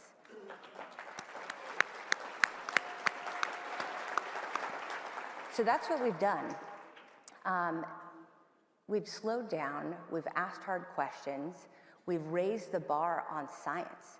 And the odd thing is, I think a lot of parents in this country start to ask, why is it so hard to protect my kids? The reason is woke ideology is crowding out science. In this situation, the science is very clear. It's not there. The evidence is weak and it's missing, and people are jumping to these things that hurt kids. And so we've said, let's stop, let's go back to basics, let's understand where the evidence is weak. When a kid comes to you and asks questions because they're anxious or they're depressed or they're scared, let's go figure out the least invasive thing. Let's help them get counseling, go talk to their parents, have hard conversations before we try these experiments on kids. And let me be clear, we've stopped these experiments on kids. You know, Stephanie, what if we stopped telling our kids that the world was going to end next year because of global warming? Maybe everyone would relax a little bit. What if we stopped telling our kids that all their parents and grandparents are racists who are hateful people and that America is this rancid place to be born? I think we create a lot of this anxiety in our kids with all this crap that's coming through phones and TV sets and everything else. I think that's almost like the great reset that's going on. There's something healthy about stopping to consume all that garbage. Yeah, absolutely. You know, I look at our healthcare system and our country's health, and I am more optimistic today than ever before in my life. Now, and there's a bunch of rational reasons for this. You know, there's a fine line between vision and hallucination, right? Other people have to see it for it to be real in a vision. But we have so many tools, and I've had great jobs, as you have, Matt. And you know, Chris built a massive business and gave it all up to come in. Steph was a massively successful corporate What do you mean, leader. Chris is a future CPAC donor? Is that why you have me seated by it? This is good. I like this. Never missing. Never missing. Yeah, don't turn your back on him. Just adjust your chair. We just mingle this way. This is the best job I've ever had because the people in the business, these folks gave up everything because this is a generational opportunity for us together to make this happen. And what I would love to open everyone up to a little bit is the possibility that technology might have a role here. We have parts of the country where we don't have enough doctors and nurses. We have technology because we're still leading in that space to be able to provide services that are supported with technology. If I'm a doctor, and I am a doctor, and I'm busy as stink, and I can't take care of everybody, if I have AI do the intake for my patient, that's a good thing. You should want that. It allows me to have more flexibility, look at you in the eyes, use my prefrontal cortex to read you, because that's what we do with our prefrontal cortex. That's why you learn so much from looking at someone in the face and studying them instinctively. That's why babies stare at us. They're learning. So we've got to take that natural human instinct that we have and do what America's always done. Innovate, grow, prosper, take risks, and support people who want to go in that vanguard. We're here as a team, on behalf of the president, recruiting you. Come work with us, chip in, write about us, talk about the things you've heard up here. Don't let folks out there tell you false narratives, because they will. Defend what the heartland has always known deep in our hearts and our souls to be true. There is a North Star, and we're following it, and we will not be hindered or hobbled in any way as we pursue that. You've got wonderful folks who want this country to be great. Make sure you're there supporting, put wind in the sails, or put your own sail up. Do what Matt did, and just make sure you give people a chance to be heard. God bless you. Yeah, great. I want to just say before we close, Barbara Lowy, stand up, Barbara. She's helping head up our Maha Coalition at CPAC, so everyone go see Barbara. She's like the smartest person about medicine you'll ever talk to. She knows it all. And know that I think this is a really important part of this coalition. You know, there's been conservative issues that are more routine as part of what might be part of an agenda for a conservative movement, but they've been lying to you. They tried to tell us all kinds of fraudulent things during all the corona stuff. We have found that medicine and science has been politicized. So take a healthy dose of skepticism as you consider these things. Join Barbara, join our cause, and let's give it up for these guys for really helping make America healthy again. Thank you. Thanks, Dr. Oz. Hey, let's get a photo here.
it going so far? Amazing. Well,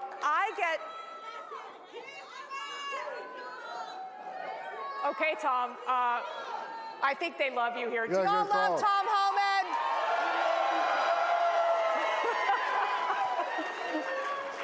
How about a God bless President Donald J. Trump?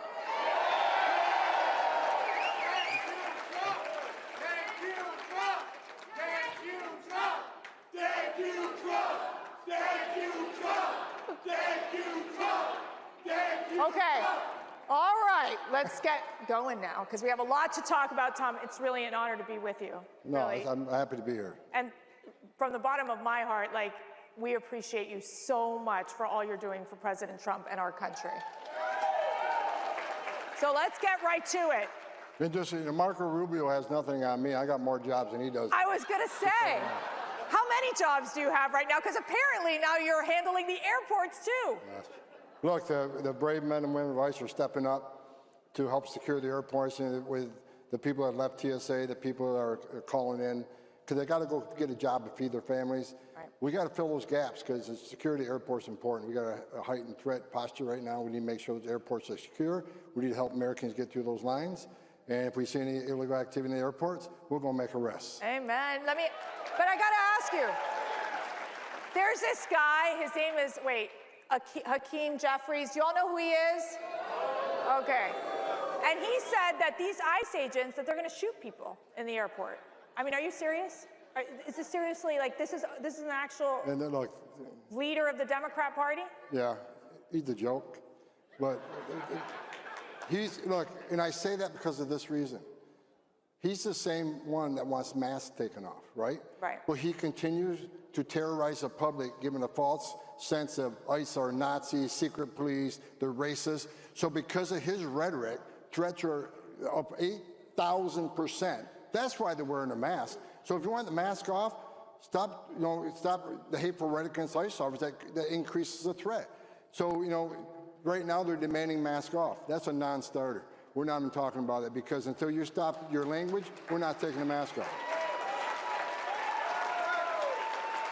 You are talking to ICE agents every single day. What's their morale? How are they feeling? I mean, they're getting assaulted. They've been attacked. They're going after their families. I mean, how is it right now to be an ICE agent in America? The morale's still high because they work for a great president, greatest president of my lifetime. And plus they get to do the job they want to do. I mean, for 4 years, they couldn't enforce immigration law. Same with the men and women of the Border Patrol, who I love. But they weren't able to enforce the law. They wanted to enforce the law, right? So now they're able to uphold the oath they take. They're enforcing immigration law. Look, they're overworked tremendously. But you know what? Every day they get up and put that Kevlar vest on, come to work to protect America. I love each every one of them. And I promise the men and women of the Border Patrol and ICE, I came back twice from retirement. My wife's still pissed off. But I tell you what, I will have their backs to the day I die because they're the finest 1% this country has.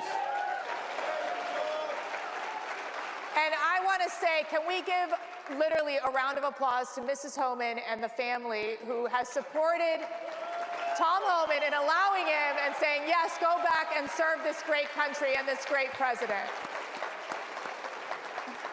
And to every spouse and child of ICE, and look, the threats are up 8,000%. Yeah. Wives, spouses, and children are being doxxed. They're being followed to school. Death threats against their spouses and children are a real thing.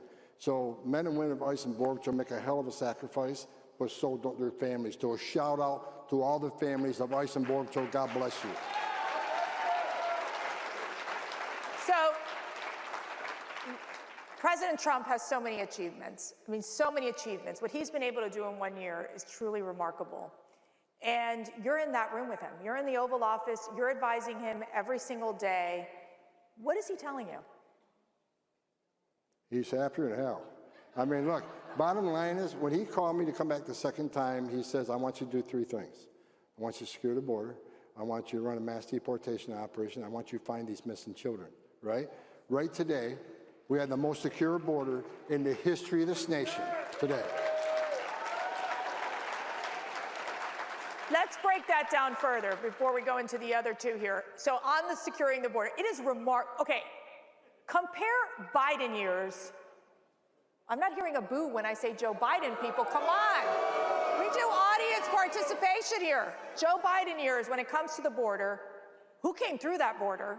And now, under President Donald Trump, what has happened? Well, over 10.5 million illegal aliens came to the border that we know of. Yeah. We don't know the unknown gotaways, but we also have 2.1 million known gotaways captured on video, drone traffic, or sensor traffic. Why did 2.1 million people pay more to the cartels to get away? Why didn't they pay less, turn themselves into Border Patrol, get released in 24 hours, get a free airline ticket to the city of your choice, get a free hotel room, get 3 meals a day, get free medical care? Why did 2.1 million people pay more not to take advantage of that giveaway program? That's just scared the hell out of all of you, because it scares the hell out of me. Yeah. Well, thank God we got President Trump in the Oval Office, because we're removing thousands of these national security threats with the help of the FBI and the intelligence communities. But we got a lot more to find. And you've got... Under Joe Biden, 13,000 a day. You know what it was yesterday? What was it? 121, and not one was released. Wow. Now, 12,000 to 121. And that is just in one day. One day. When you were talking about a month, how much would have been under Joe Biden? A what? In a month.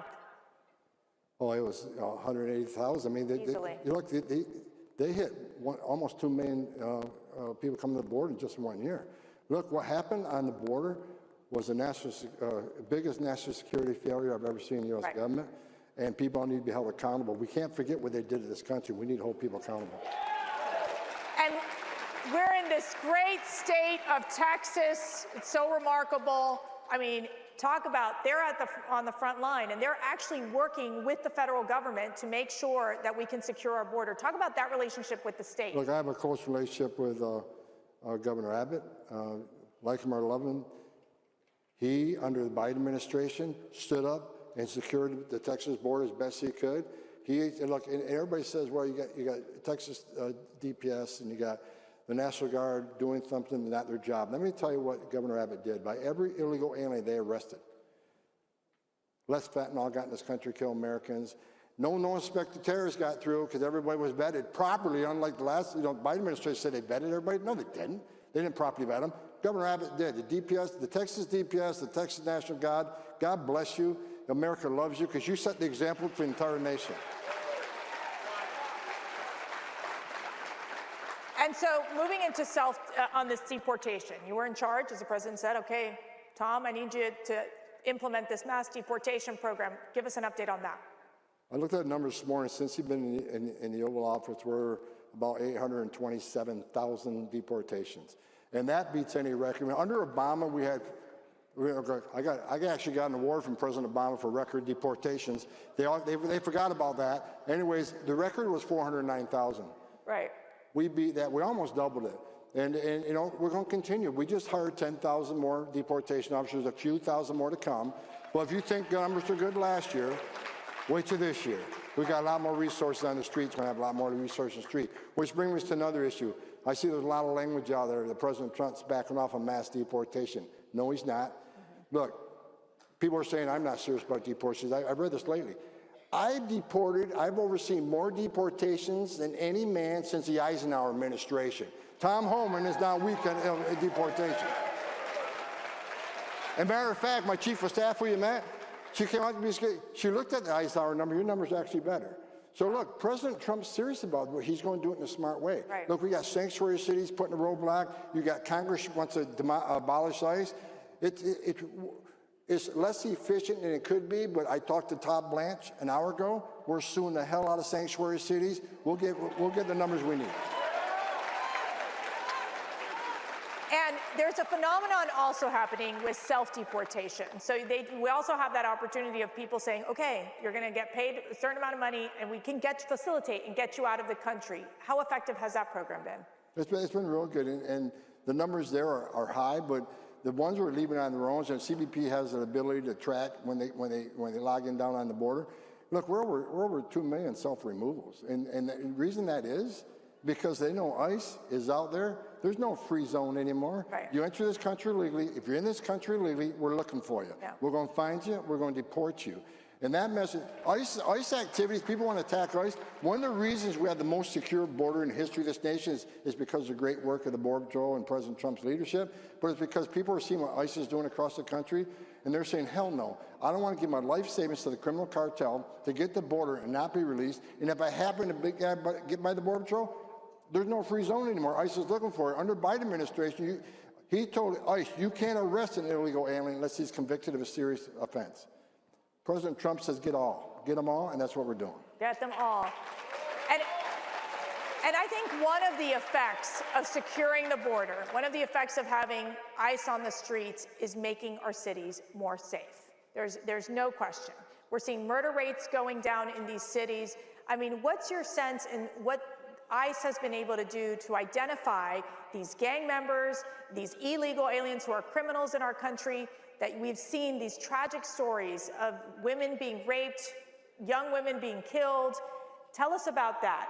What's the impact in these cities, in our communities, knowing that ICE has taken out a lot of these illegal aliens who are criminals? Well, it's a significant, like if you look at, let's just say 825,000, we average between 60 and 70% of those we arrest are criminals.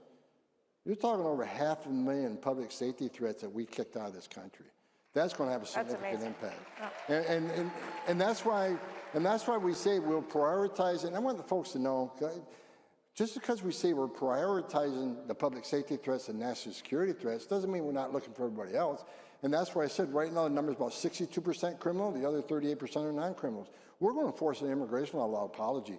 But if you got a child rapist here and an illegal alien here, you're going to get this guy first. Yeah. But you're not going to forget about this guy. You're going to get him too, but it's just a matter of who you get first.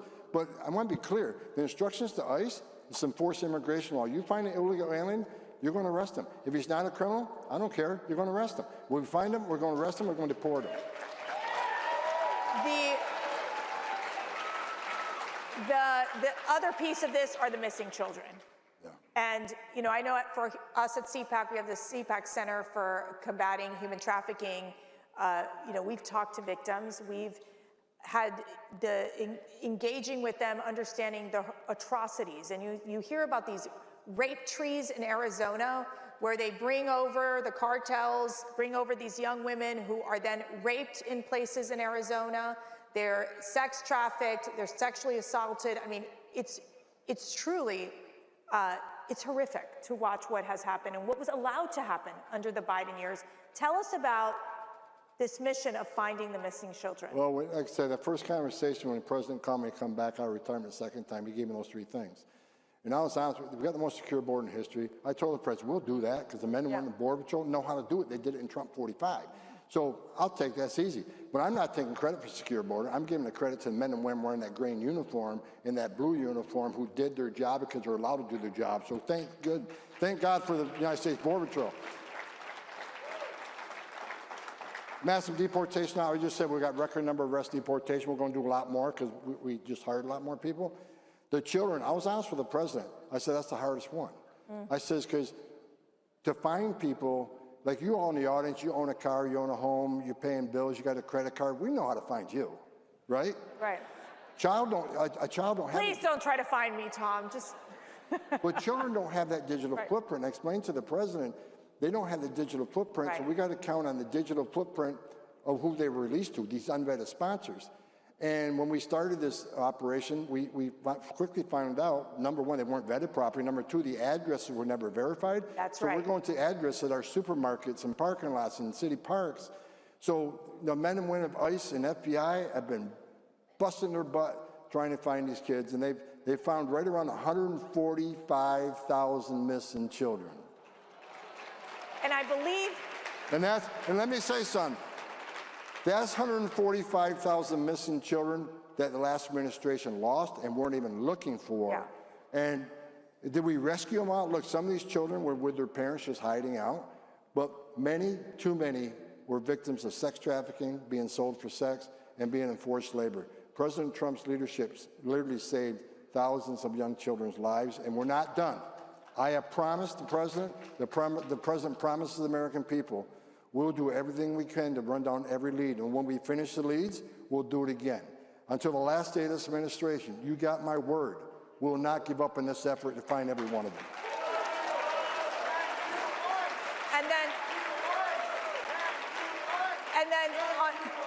And then, you know, when you go back to this, I remember hearing stories about, and when I was at the White House, that they would explain, they would literally, the kids would have the same address. So they would send like 200 kids to the same address, to the same quote unquote sponsor. Then they weren't doing DNA testing either. So really, I mean, I just can't imagine, like I can't understand how the Biden administration just wouldn't get that right.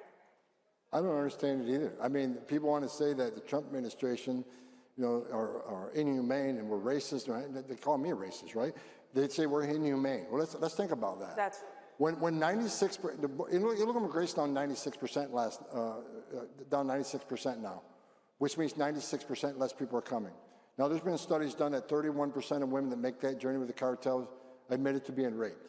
If 31% admitted to being raped, how many were actually raped? Right. So when 96% less people come in, how many children aren't dying? How many women aren't being raped?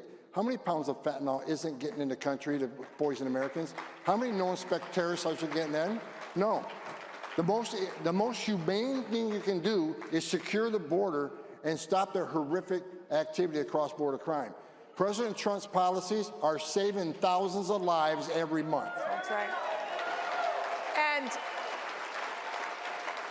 you know, when you look at the narco-terrorists, the cartels, really it's been a war against the cartels, which I am so glad that President Trump and the administration has made this into a priority. Tell us about that and the work that you all are doing to ensure that the drug cartels, you know, that we're basically trying to dismantle them and put the fear of God in them. I love when they blow up those boats. I don't know about you all. Every time there's one of those narco-terrorist boats blown up, I'm like, yes, let's do it again. You know, when I spoke at the RNC just before the election, during my speech, I said something that the very next day the death threats would come rolling in from the cartels. Because I said that, you know, my conversation with President Trump, he's going to wipe these drug cartels off the face of the earth. Yeah. And the death threats coming in. And he's doing it. What President Trump's doing, I've been doing this since 1984.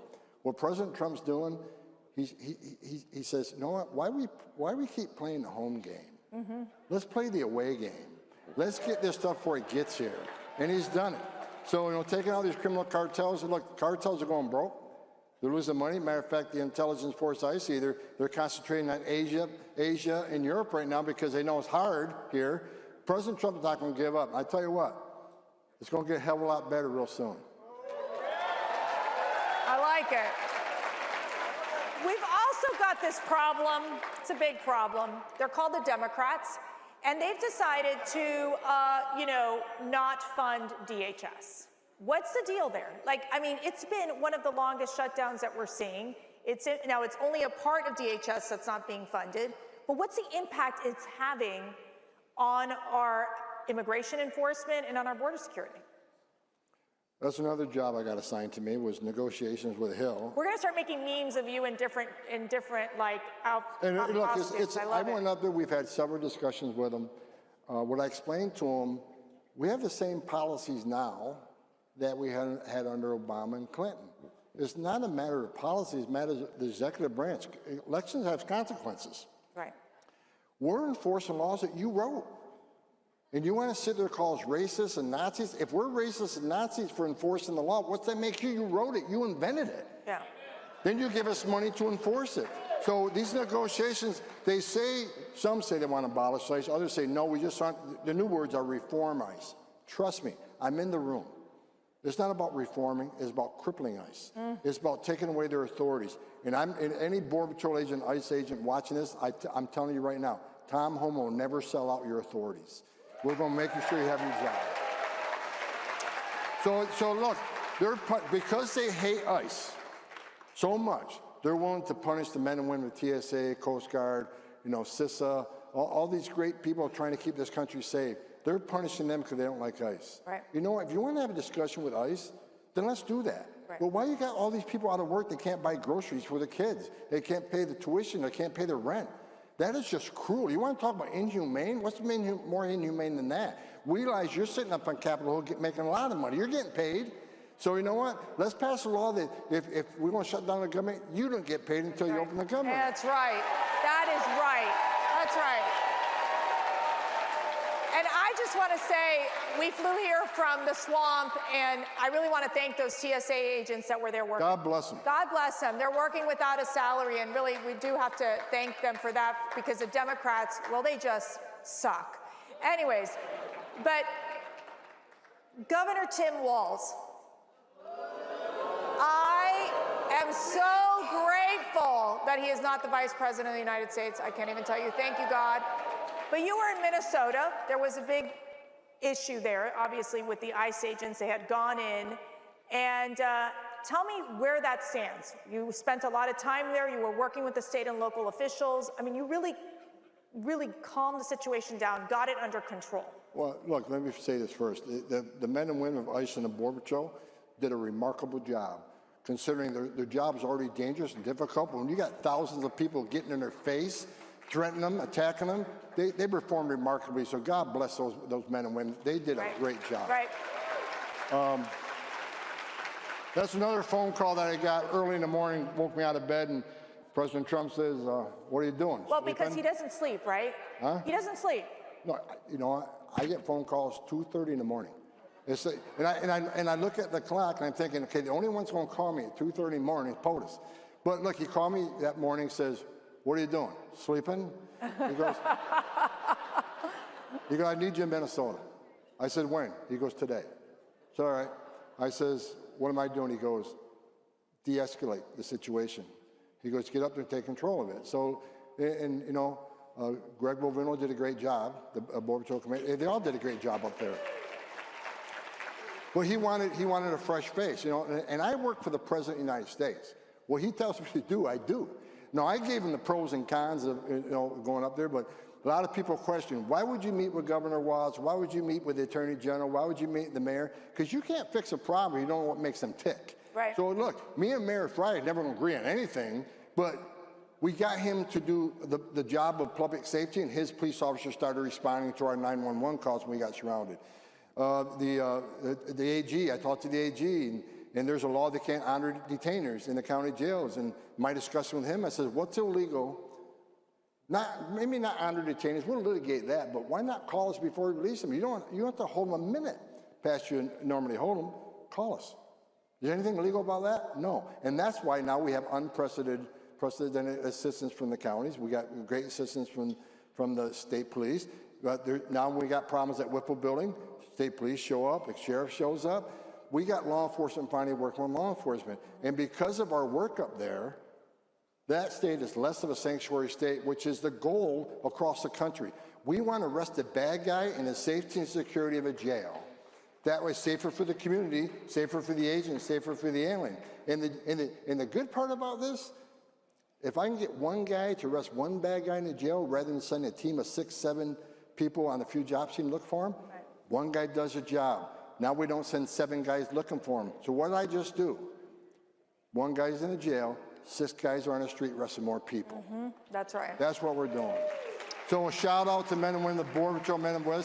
Look, I went up and I said it on stage. Things weren't perfect. When you have 3,000 people in the city doing a major operation, things aren't going to be perfect. Right. Things will happen. But God bless the men and women who put that gun and Kevlar vest on every day and face the hate that I've never seen anything like it. But we're in a better position. It's less of a sanctuary state. I'm happy that the men and women who work that state now or work the Minneapolis area, they're safer. And why? Because they can arrest a bad guy in the jail now, most of the jails, rather than have to look for them on their turf and their streets.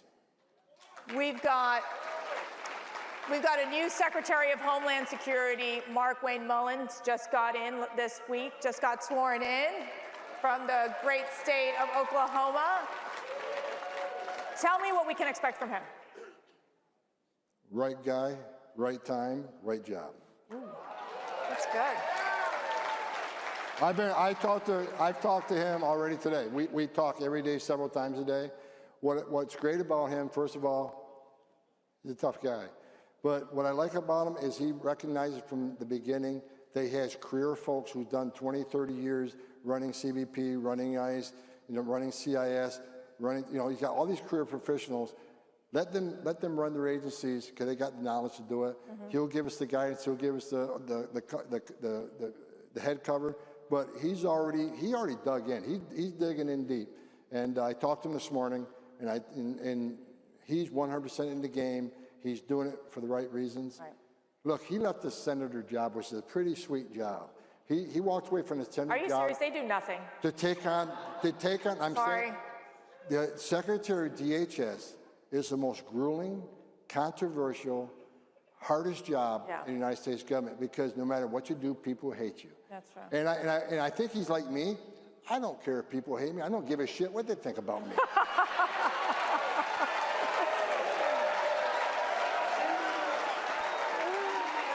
Okay, so I got to ask you something. You were going to say something. Go ahead. Yeah. What were you I going was to say? going to apologize for my language, but no, I won't. It's okay. It's okay. It's you, Tom. It's fine. You're with the family. So I got to ask you here, besides President Trump, what else keeps you up at night?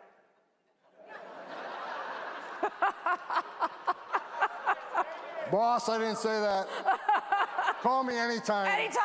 Anytime. I pray every night. And this is the honest God truth. I pray every night. Before I go to sleep, lay my head on the pillow and go to sleep, I pray for the safety of every man and woman in ICE and Border Patrol, that they go home to their families. And I pray for the greatest president in my lifetime. And I said it when I was on stage in Minneapolis. We're going to enforce immigration law. We're going to do it like you've never seen before. But I don't want to see anybody die. I don't want to see anybody die. That's right. But we're going to arrest a whole lot of people. So, comply. We're there for a reason. We have an oath that we took. We're going to enforce the law. We're not going to apologize for it. So, for the Democrats who want to keep beating up on ICE and want to shut down DHS, you're not going to stop us. You're not going to stop us. We're going to do the job. If you don't like it, change the damn law because you wrote it. But I have buried through my career the saddest thing I've ever done. Is hand the folded flag to a child or a spouse of a fallen Border Patrol agent and ICE officer. I never want to do that again. So please pray with me that every man and woman at ICE, every man and woman at Border Patrol, go home to their families every day. Thank you.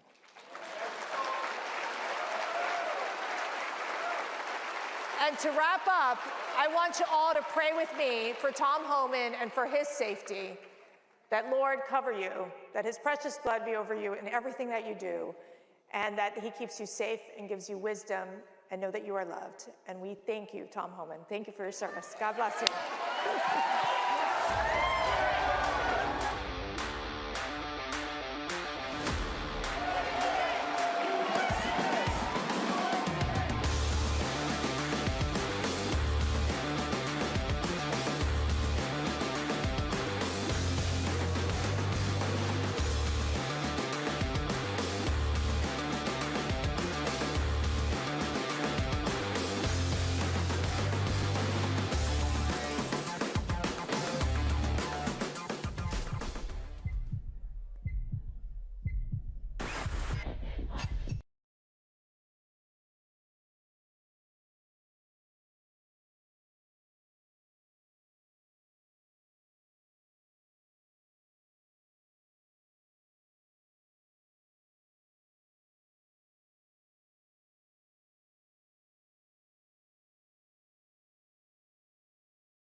states did.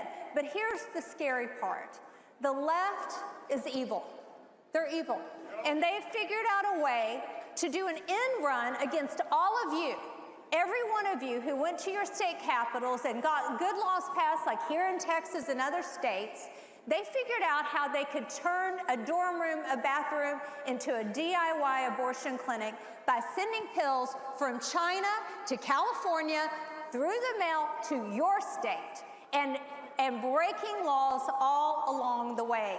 And so chemical abortion now is the biggest threat. We have about 1 million abortions a year now. 60 to 70% of those are chemical abortions. And the results are always tragic, but there's a new layer because you have these women suffering alone, struggling, hurt. Many times there's emergency room visits, which they will deny, and trauma around this that young women are experiencing because the left is allowed to do an end run around all of you. I got to tell you, Isabel Brown, isn't she adorable? I mean, I just love her. She has a fabulous podcast, the Isabel Brown Show, also on Daily Wire. Amazing work that you're doing. You get to be, okay, tell me how the White House briefing room is just so different right now. Oh my gosh. I got to get a little That alone has been crazy. And yes. Thank you so much for highlighting the amazing work the administration has been doing with new media. I've been very up close and personal with it this last year. It's a privilege to see my beautiful friend Caroline Levitt, who I interned with in the 2018 Trump White House. That's crazy. Now behind the podium, and we both have babies in tow nowadays back in DC. It's an incredible time to see young families on the forefront of what comes next for the American people. So I got to ask you, Gen Z, where are we in terms of where they are in the pro-life scenario? Where are we in terms of even women, you know, these young people getting married? Where are we? Give us the layout, the landscape here. I made the case, Mercy, years ago that Gen Z was going to shock the world by being the most culturally and politically conservative generation America has seen since World War II. I published a book about it. That's worthy of applause, right? Published a book about it, making that case, and was laughed off set at every cable news station, every XM radio show. People said, that's nice, but don't you all have 37 genders and rainbow hair and septum piercings and all of the horrible things? The Democrats have 60 genders, which I still don't understand, okay? And yet it was Gen Z, right, that decisively delivered the victory for President Trump in 2024, and we're watching incredible momentum continue to happen, largely thanks to voices like Charlie Kirk's paying attention to and feeding into this generation for many, many years before we grew up. That said, we are also facing perhaps the most intense propaganda against reality and against the family uniquely than any generation has ever encountered in modern history. That is certainly impacting our generation's view of abortion, but also the idea of wanting to have a family in the first place. How many of you saw the New York Magazine article just a few days ago with the headline, "I regret having children"? Just one of many, many pieces we see in the mainstream media and echoed in the influencer and social and new media world that I work in every day. The article interviewed 5 different women at different stages in their motherhood journey. The one that clearly was the most impactful was a 27-year-old mom of a 1-year-old in North Carolina. I'm a 28-year-old mom of an almost 1-year-old, so this really resonated with me, who is leaving her family. She's abandoning her husband and her 1-year-old son to prioritize herself first, because that's what a good feminist does, and complains about every single opportunity she's had to grow closer to her son, even saying in the article, "If there is a hell, I have been living in it since I gave birth to my son." This is the type of language young women are being exposed to every day on their college campuses, on their TikTok feed, in the magazines that we read, and why it's so important for us to continue going on offense to support the new generation of American families. So what we do at the Schlapp household is, you know, I have the 5 daughters. We just put them to work at CPAC. That's what we do, okay? Starting at 12 years old, they're staffing, they're learning, and they are really absorbing a lot and learning from you all, which is really amazing. And Annie, who is very special to our family, she is actually a house mother at a maternity home in North Dakota. She's on the ground working with teenage mothers and helping them to heal and helping to raise these babies and find home for these babies. Tell us about the work that you do, Annie. Yes, so I live and work at the St. Gianna and Pietro Mola Maternity Home in North Dakota. So we were opened about 20 years ago, and we serve women in crisis pregnancies. So the women move into our home, and we provide everything for them free of any cost, thanks to our generous donors who give to us. And so we provide for their prenatal care, for food, clothing, shelter. Once the baby comes, everything they might need, diapers, formula. So we aim to live as a family. We create a family environment there, and the mothers move in. They have a safe place to live. A lot of these women find themselves pregnant, and they don't know what to do. They don't know how they're going to make it, how they're going to be able to support their child. So we're here to take them in, to help them heal, to provide for them financially, spiritually, emotionally, and just support them in their journey of becoming mothers. It is amazing work, and it's a model. I don't know how many, Mary Pat, and I pray to God she comes to CPAC one year. She is a saint. She's a living saint. She not only adopted, how many kids did Mary Pat adopt?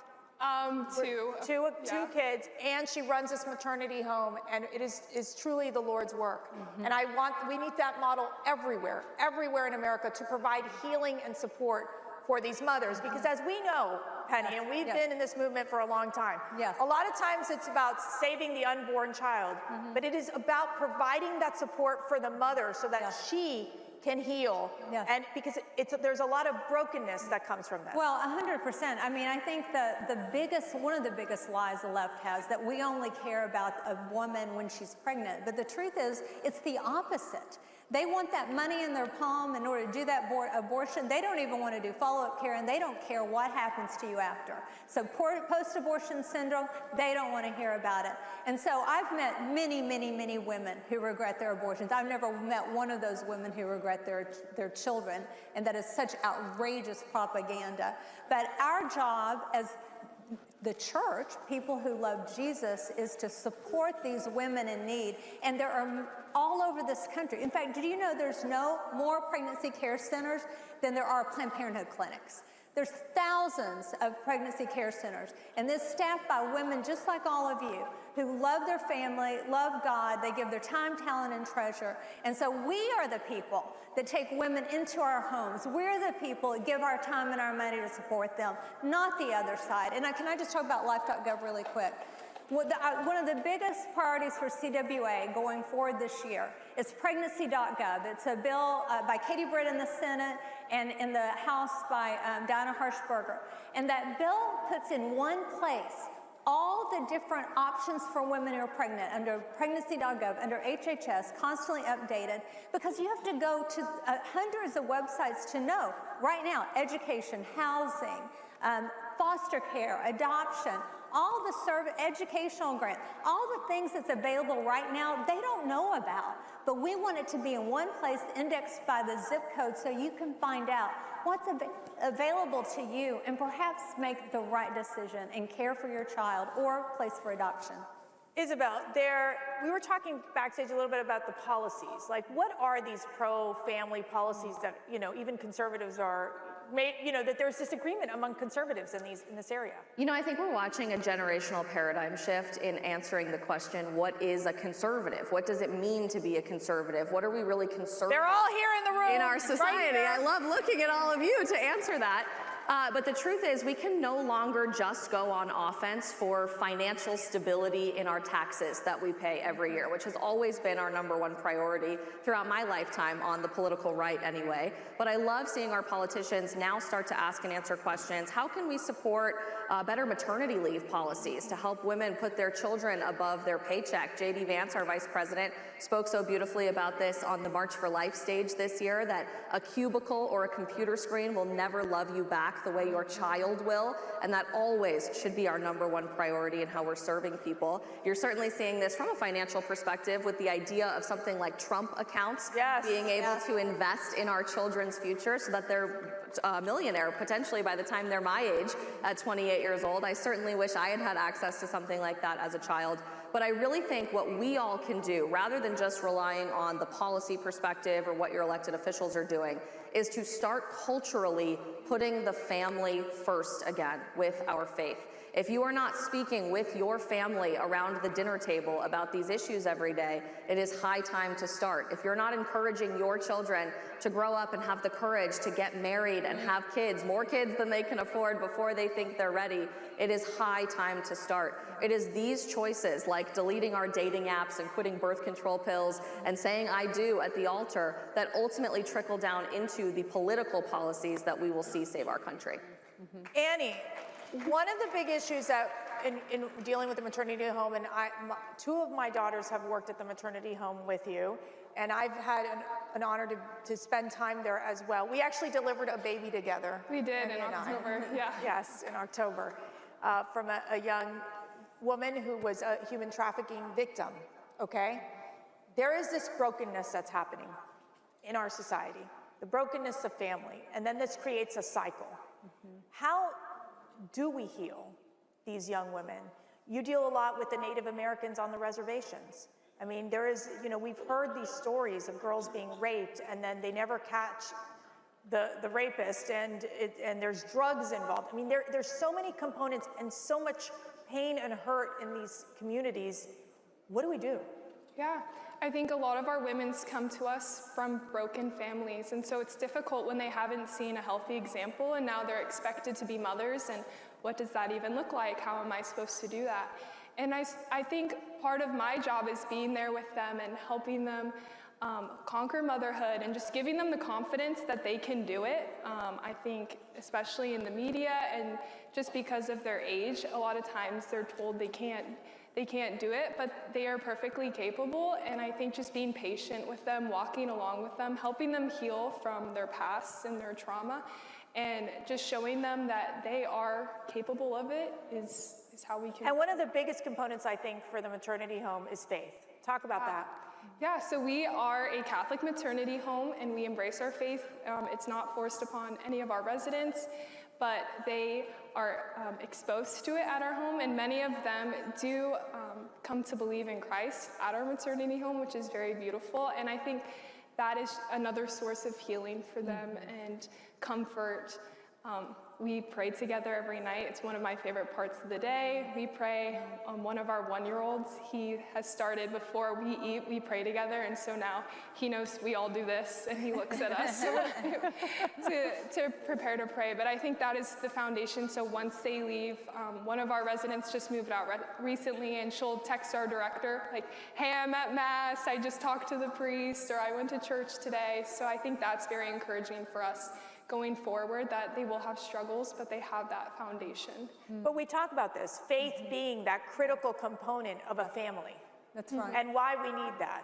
And why do we need that, Penny? Well, in today's society, especially now more than ever. More than ever, but always, right? Throughout the foundation of time. At Concerned Women for America, we're a Christian women's organization, and we lead with that. Our principles are based on biblical principles, which never change, right? And so we don't have to go with the wind and whatever's hot in culture. We do what's right based on God's word.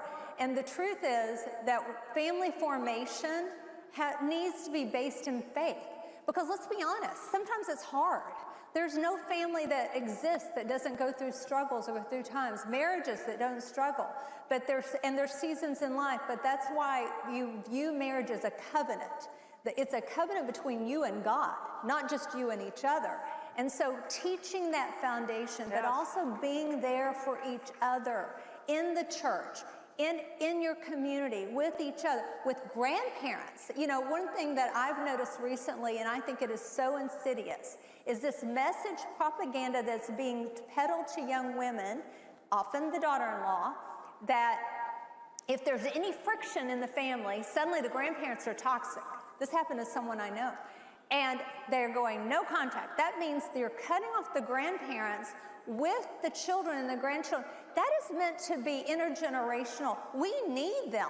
They need us. We need to be intergenerational in supporting. And if you don't have grandchildren around you, then go find one of these pregnancy care centers. Yes. And maybe in addition to, and love them and be the grandparents to that family.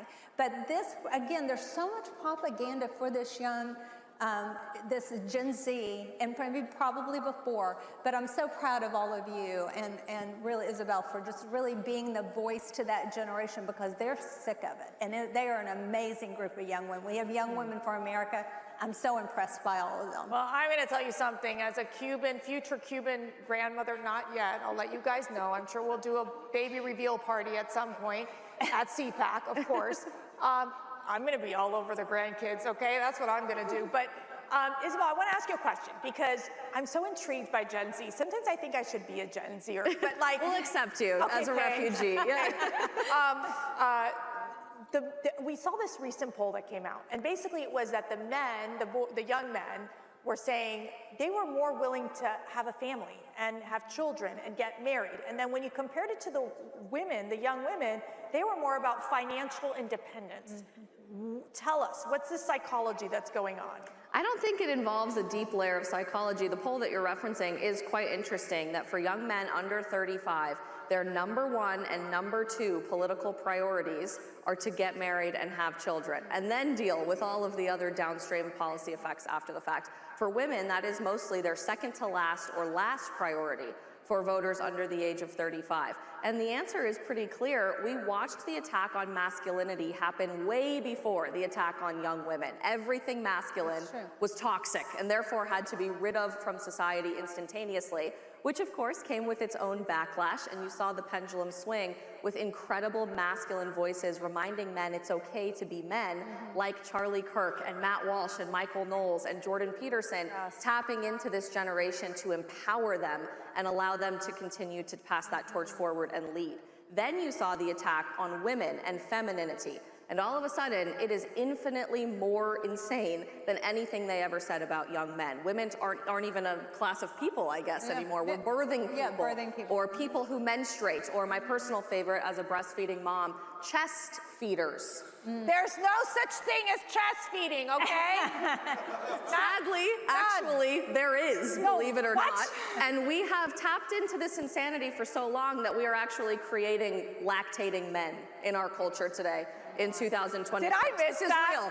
This is real. Fact check me if you want to. But they've taken this to such an nth degree that many people have just assumed young women should just be written off, right? Women under the age of 35 are too far gone. The propaganda that they're seeing is too powerful. There's no way that we can change their minds. And yet, young women everywhere are deleting their dating apps and quitting their birth control and wanting to get married. Newsweek says 93% of college students still want to get married, despite everything that we are constantly hearing. So what it takes is the next generation of Charlie Kirks and Matt Walshes and Michael Knowles, but for young women. And you are seeing that right now with very, very powerful, strong female voices like Riley Gaines and Allie Beth Stuckey. Like Isabel Brown, Annie Dunn. I mean, come on. Annie, tell us, in your personal experiences, what you've been with the maternity home now almost 2 years? 1 year. You're going to finish your 1 year now, and then it's been longer than that because you've gone several times. I first started almost 3 years ago, but I would take breaks with school. So tell us, what have you learned in terms of dealing with these mothers, in terms of dealing with their babies, and figuring out like how adoption, foster care are sometimes the right choices for these women?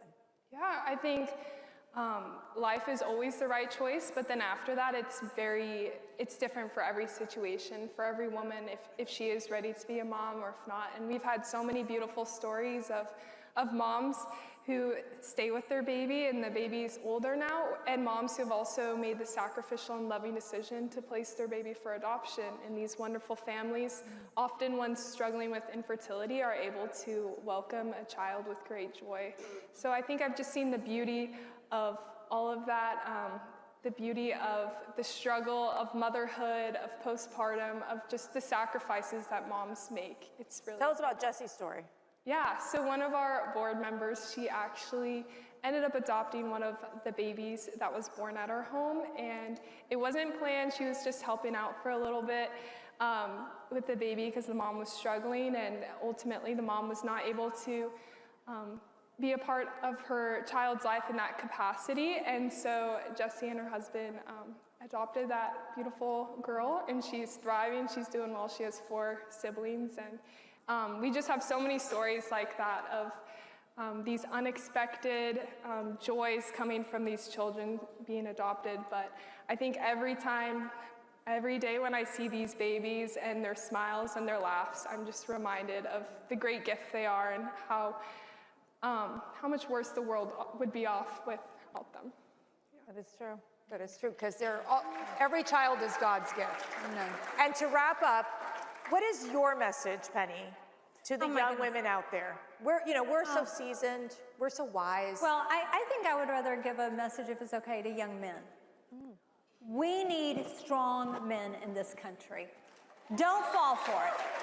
We need the kind of men who run towards danger. My son's an active duty military officer. We need young men who love their country and will protect, honestly, the rest of us. I think about the young man years ago in Aurora, Colorado, in a theater, who threw his body on top of his girlfriend and literally took a bullet for her. That's the kind of men we need in this country. Stand strong, young men. We need you. Women need strong men.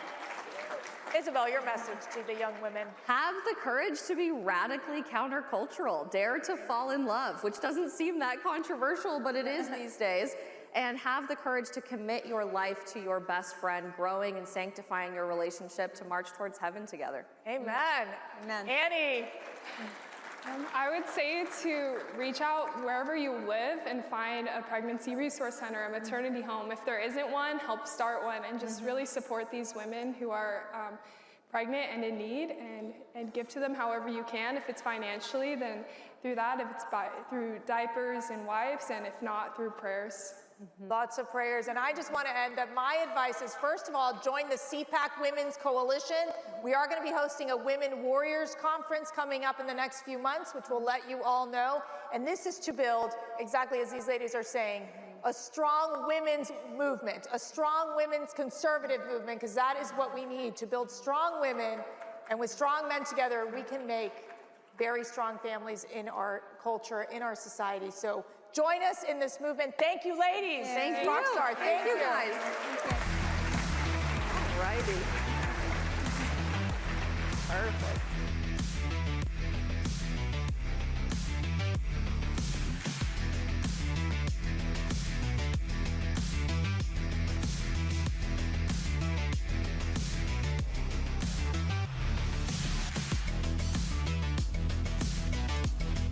Every year, many tons of chemically tainted medical waste, human remains, placenta, and blood are flushed into U.S. water systems because of chemical abortion pills.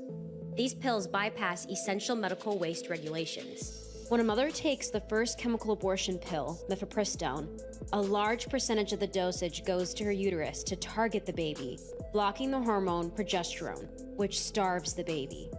But it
Yellowstone. Are you getting ready to talk some ranching? Are you guys ready?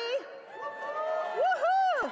Okay, first things first. We are all going to open our hearts to all of you today, because if you are not a rancher, if you don't know anything about ranching, this is about all of us. Ranching is the bedrock of this country. It represents American independence, American identity, and the beauty of why America is America. So let's get to it, team. All right. I want a show of hands. How many of you have heard the phrase or have heard the fact that American beef has the power to cure chronic disease? Show of hands. Okay, that's not enough hands. Most people do not know that fact. Why? Because there is a manipulation marketing campaign going on with the left to get us to turn our backs on and to lose confidence in ranching and in American beef. So we're here today to dispel some myths, to open up the conversation, and really to allow you to see what's going on behind the scenes, because this, my friends, this affects every single one of us. You, your children, your community, because every day the quality of your food matters. Because at every dinner time when you sit down, the quality of what you're eating directly affects your health. So, Brooke, I'm going to go to you first on this. You're a doctor. When you said to me that American beef has the ability to cure chronic disease, my first response was, well, why haven't I heard that? And there is an intentional reason why we haven't, but people need to know what we're facing today. Well, you're exactly right. Beef does have the superpower to reverse chronic disease, and in this country we are in a health crisis. I see it every day, and I've seen beef, the ability of beef in a diet to reverse things such as type 2 diabetes, anxiety and depression, chronic disease, autoimmune disorders. I heard in medical school over 40 years ago that heart disease was caused by cholesterol and fat, and it was nothing but propaganda.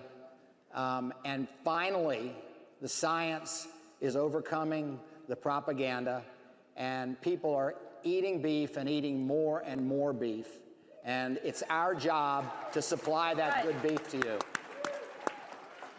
When we talk about the quality of American beef, we need to know what we're putting on our dinner tables every single night. And when you go to the grocery store, even if you're told to look for American beef, you may not be always getting pure American beef. I'm going to go to you, AJ, and you, Brooke, on this, because there is a lot of mixing that's happening.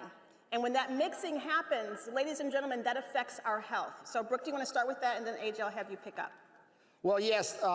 Unfortunately, in 2015, Congress repealed mandatory country of origin labeling law.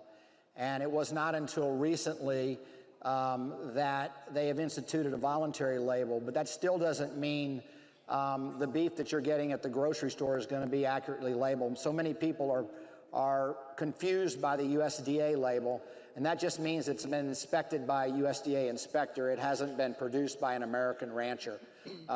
We do now have a voluntary product of the USA label, and we're very happy that we have an administration that is very supportive of that and willing to listen to ranchers, but we really need a mandatory country of origin label. Yeah.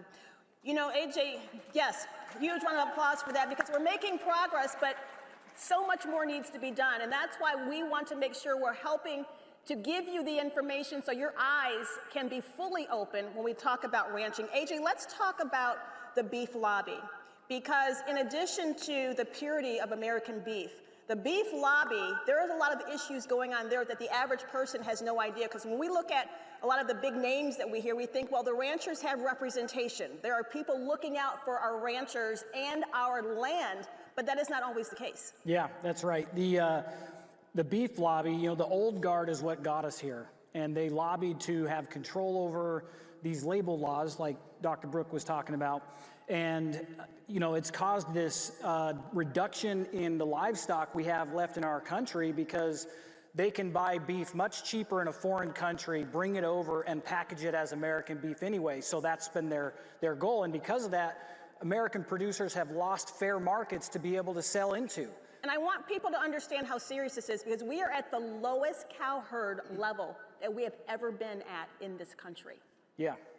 That's a serious issue. Yeah, lowest number since 1950s, something around 86 million head of livestock in our nation. And when you think about the fact that it takes one full beef to feed a family of 4 for a year, roughly, we're talking about 320 million Americans to feed. So we are fully dependent on imports at this moment to feed our nation, and we've got to turn that around. In the West, where I'm from, in 1935, there used to be 18 million mama and baby cows on those public lands. Now we're down to 8 million.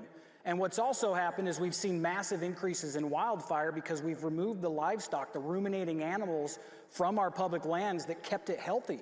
And so we've got to reverse that, because we need to look out for America first. Yeah. We need to support our local farmers and ranchers so they have a reason to rebuild the herd. That's one of the biggest things that consumers should understand, is that you guys have the power to turn this around. Where you spend your money determines what the future of our food system looks like.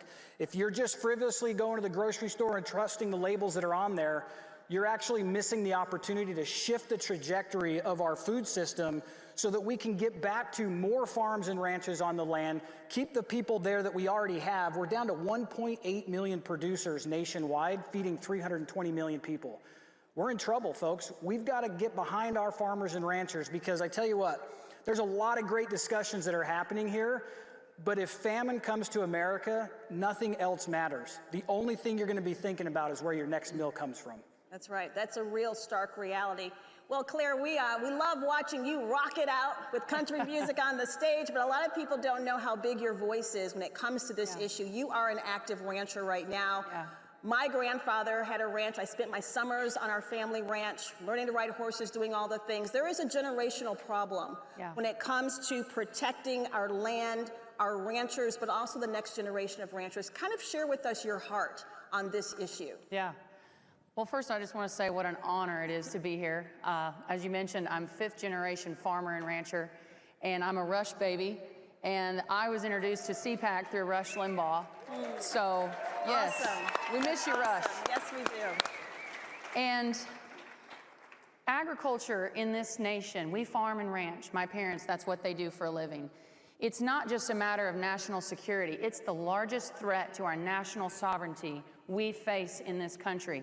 Our nation was designed to be owned by a wide variety of individuals owning the land, operating the land.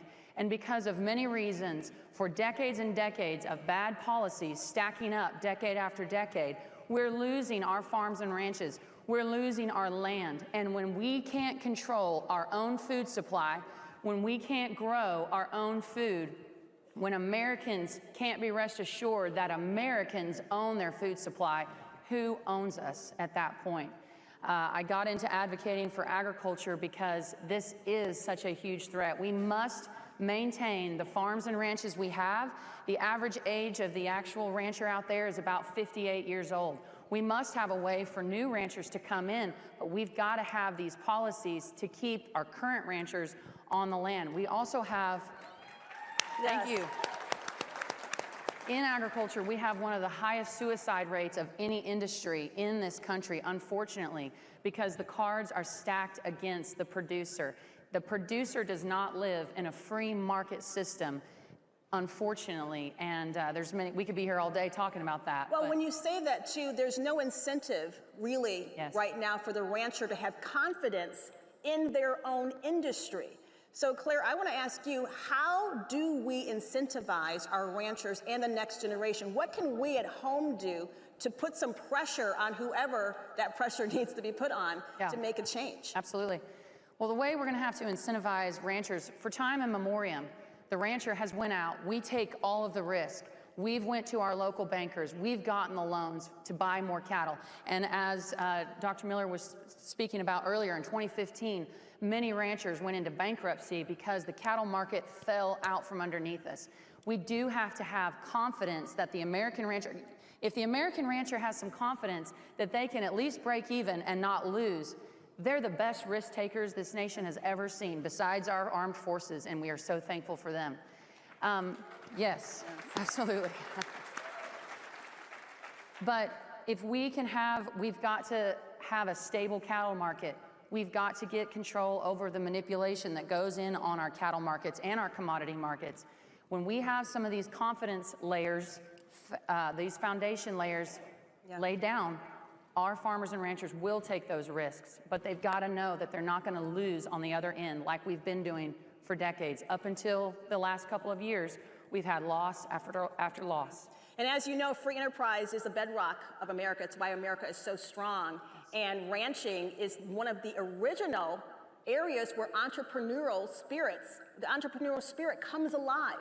And that is what's being passed on, hopefully, to the next generation. But if there is not confidence in the market, that spirit dies.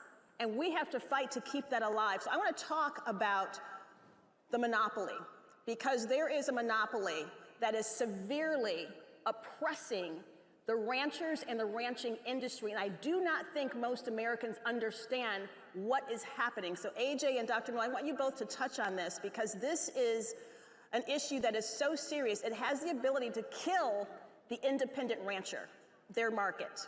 Yeah, and that's been what's happening, right? You've got 4 companies that control 85% of the meat that we consume in America. JBS, Morfrig, Tyson, and Cargill. JBS and Morfrig are Brazilian-owned companies. They're foreign. And in fact, JBS bribed 1,800 Brazilian officials to get the capital necessary to buy up much of our beef supply chain in America. That's how they got there. And so if we allow this to keep happening, which fortunately with this administration and our amazing Secretary of Agriculture, they're putting their foot down and listening to the independent producers that have frankly been screaming about this for decades. Yeah. They, you know, if we as consumers had listened to the people that are growing and producing our food, we wouldn't be in the situation we're in.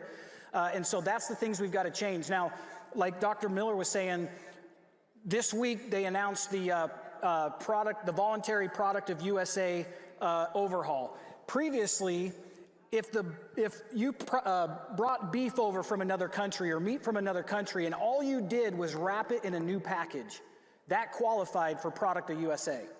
Now, the secretary's come in, she's completely changed that. It now must be born, raised, and slaughtered. And this is incredible. Yeah. Amen.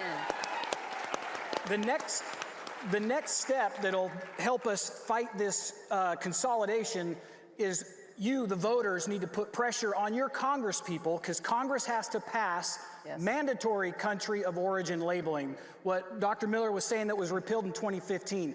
That serves the big guys, because if you as a consumer go in and you see the meat counter and you see the country of origin right clearly on the front of that package, which would be mandatory, then you can make that informed choice. Right now, it's a shell game. You're trying to figure out what is what and where it came from. They'll bring, you know, tons and tons of trim, they call it, that they'll throw into ground beef, mix it with local beef or local fat, and sell it to you, and you have no idea what you're eating and where it's from. So these are the things we can do to push back on the monopoly that's controlled our food system and give that power back to the farmers and ranchers. That's excellent.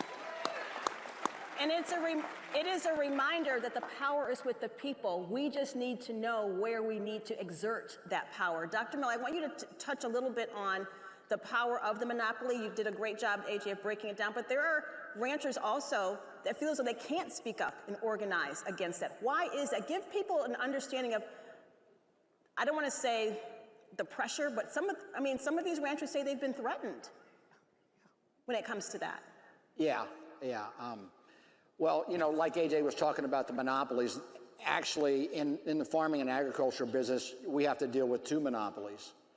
On our supply side, our manufacturers, our seed companies, they're a monopoly, so they raise our prices.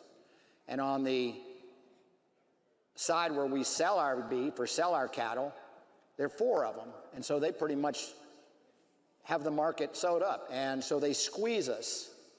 A couple decades ago, the average farm and ranch was getting 65% of the consumer dollar. Now it's 35%. And it's become unprofitable. And so the younger generation is seeing this happen, and they're saying, that's too much work, that's too much risk. We're not going to do that.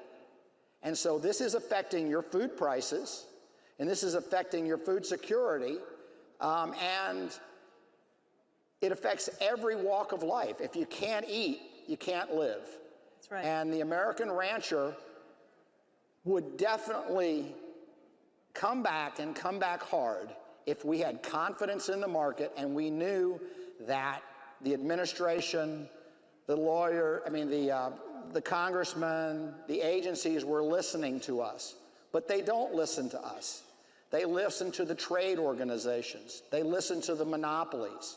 And you, as a voter, need to educate yourself on this because it affects you, and it only will help you both from a health standpoint and a financial standpoint if we have a safe and abundant food supply. That's right. That's right. That is the truth. And I just want to reiterate that all of us sit on the CPAC Ranchers Coalition. So please, if you have questions, look for us, find us, seek us out. We are meeting regularly to make sure that you are educated. So when you get to the polling booth, you know exactly how to vote and who to talk to get policy done. So I want to just get some closing thoughts from each of you. I know, Claire, you are very vocal about some of the threats against ranchers, especially the screwworm. Yeah. What is it that you want people to take away from your participation here today? Well, pictured not here with me, though, in spirit, are hundreds of thousands of farmers and ranchers. And each one of them, I think, would tell you, do your research. The people you think, as up until now, that are representing the farmers and ranchers, 9 times out of 10, they're not. And even worse, some of those institutions and some of those lobbyists and some of those organizations are selling us out. The American producer is the last stand of true freedom between all of us and who would come in and take over our lands. And the other thing on the New World screwworm, Google it. It can infect humans, pets, livestock, wildlife. We must keep this issue out of our country. Go Google that, and don't do it before lunch. But good advice. AJ, yes, thank you. Thank you for that. AJ, you know, land grazing is also another big issue. What do you want people to take away if there's one message from you today? Yeah, we've made it our mission to help connect consumers directly with the farmers and ranchers. When you can get those producers the full retail dollar and cut out as many of those middlemen that are taking a piece of that pie, then they can thrive. So my message is go find them. Go to your local farmer's market on Saturday. Get online and Google, you know, beef or dairy or whatever it is you're looking for around you. The other side I would say too is we've become segmented from our food supply for so long that there's a lack of knowledge for the consumers. It was only about 1.5 generations ago where you knew how to order a side of beef.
Right.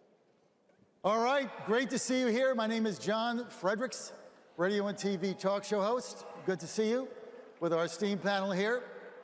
And just to give you a little background, my wife and I, Ann, own and operate the largest independent conservative news talk, radio news talk network in America, not funded by anybody but our advertisers, which is why we're here. So I want to thank you for that.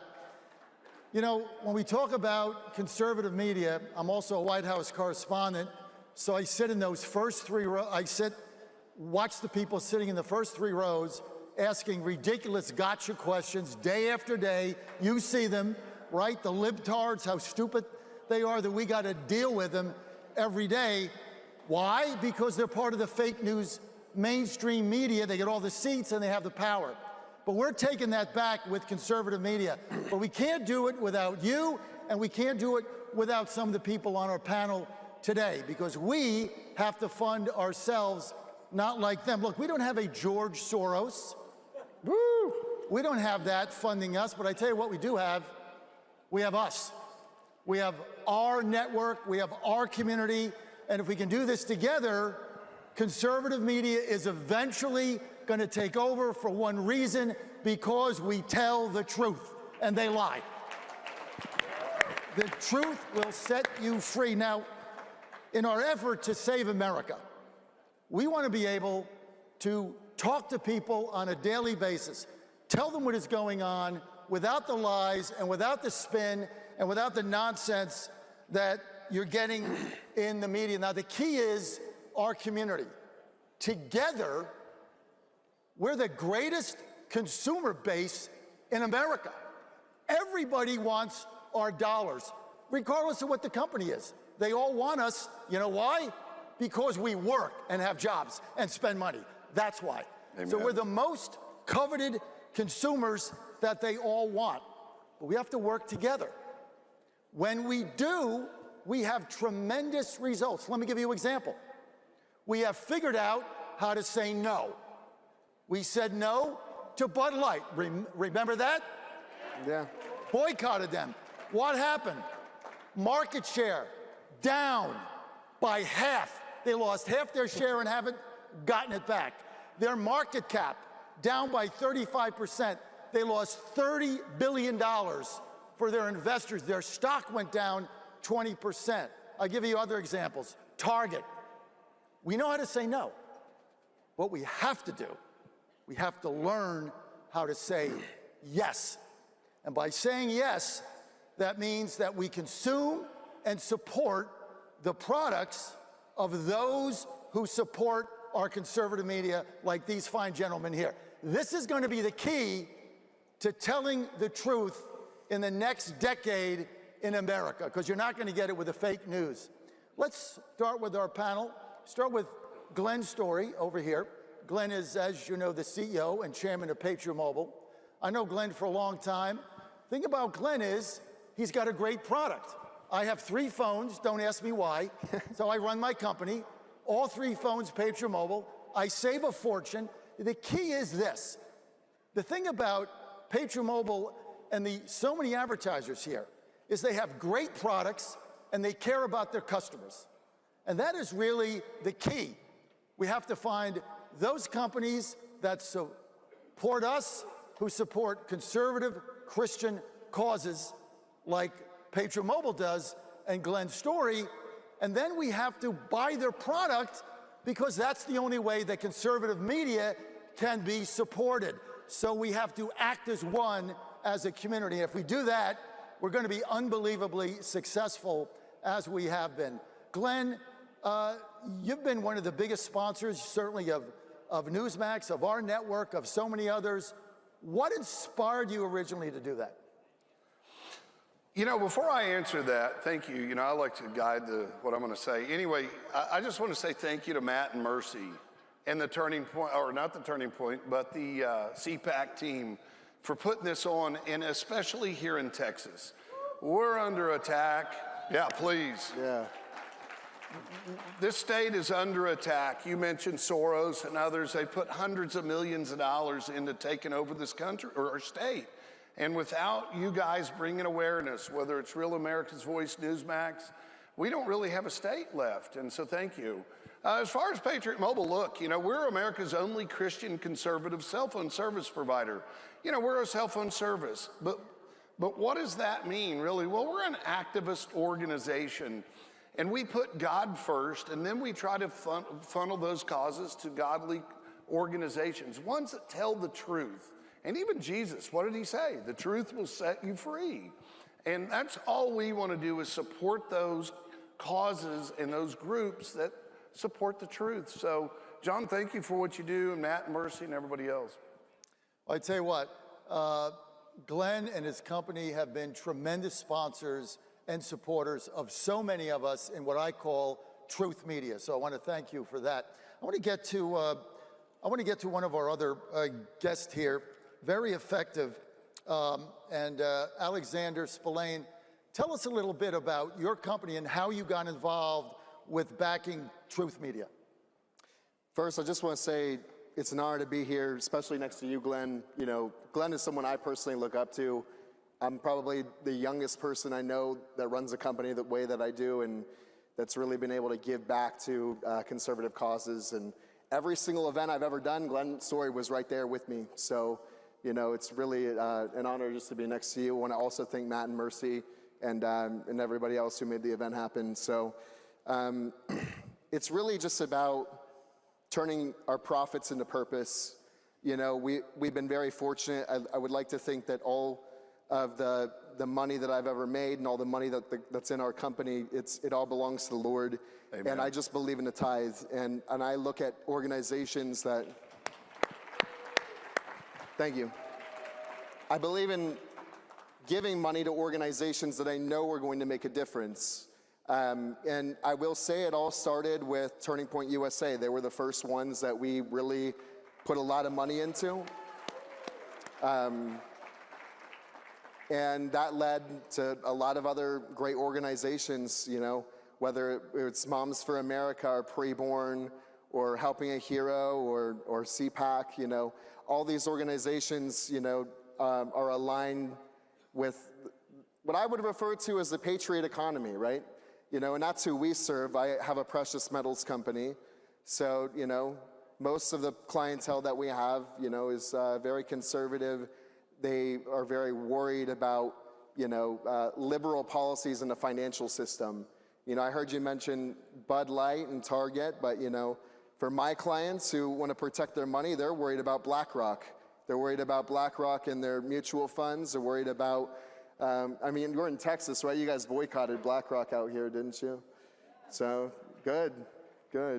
Well, I'd like to find a way to do that inside of people's retirement plans if possible. So what we do is we help people diversify their retirement portfolios out of traditional investments, and we help them get their money back in their control. And since we started, there's clients that we have that have more than tripled their money. So I just want to give all the glory to the Lord and Amen. Just say thank you, because it's amazing to have an opportunity like that and be able to serve people that way.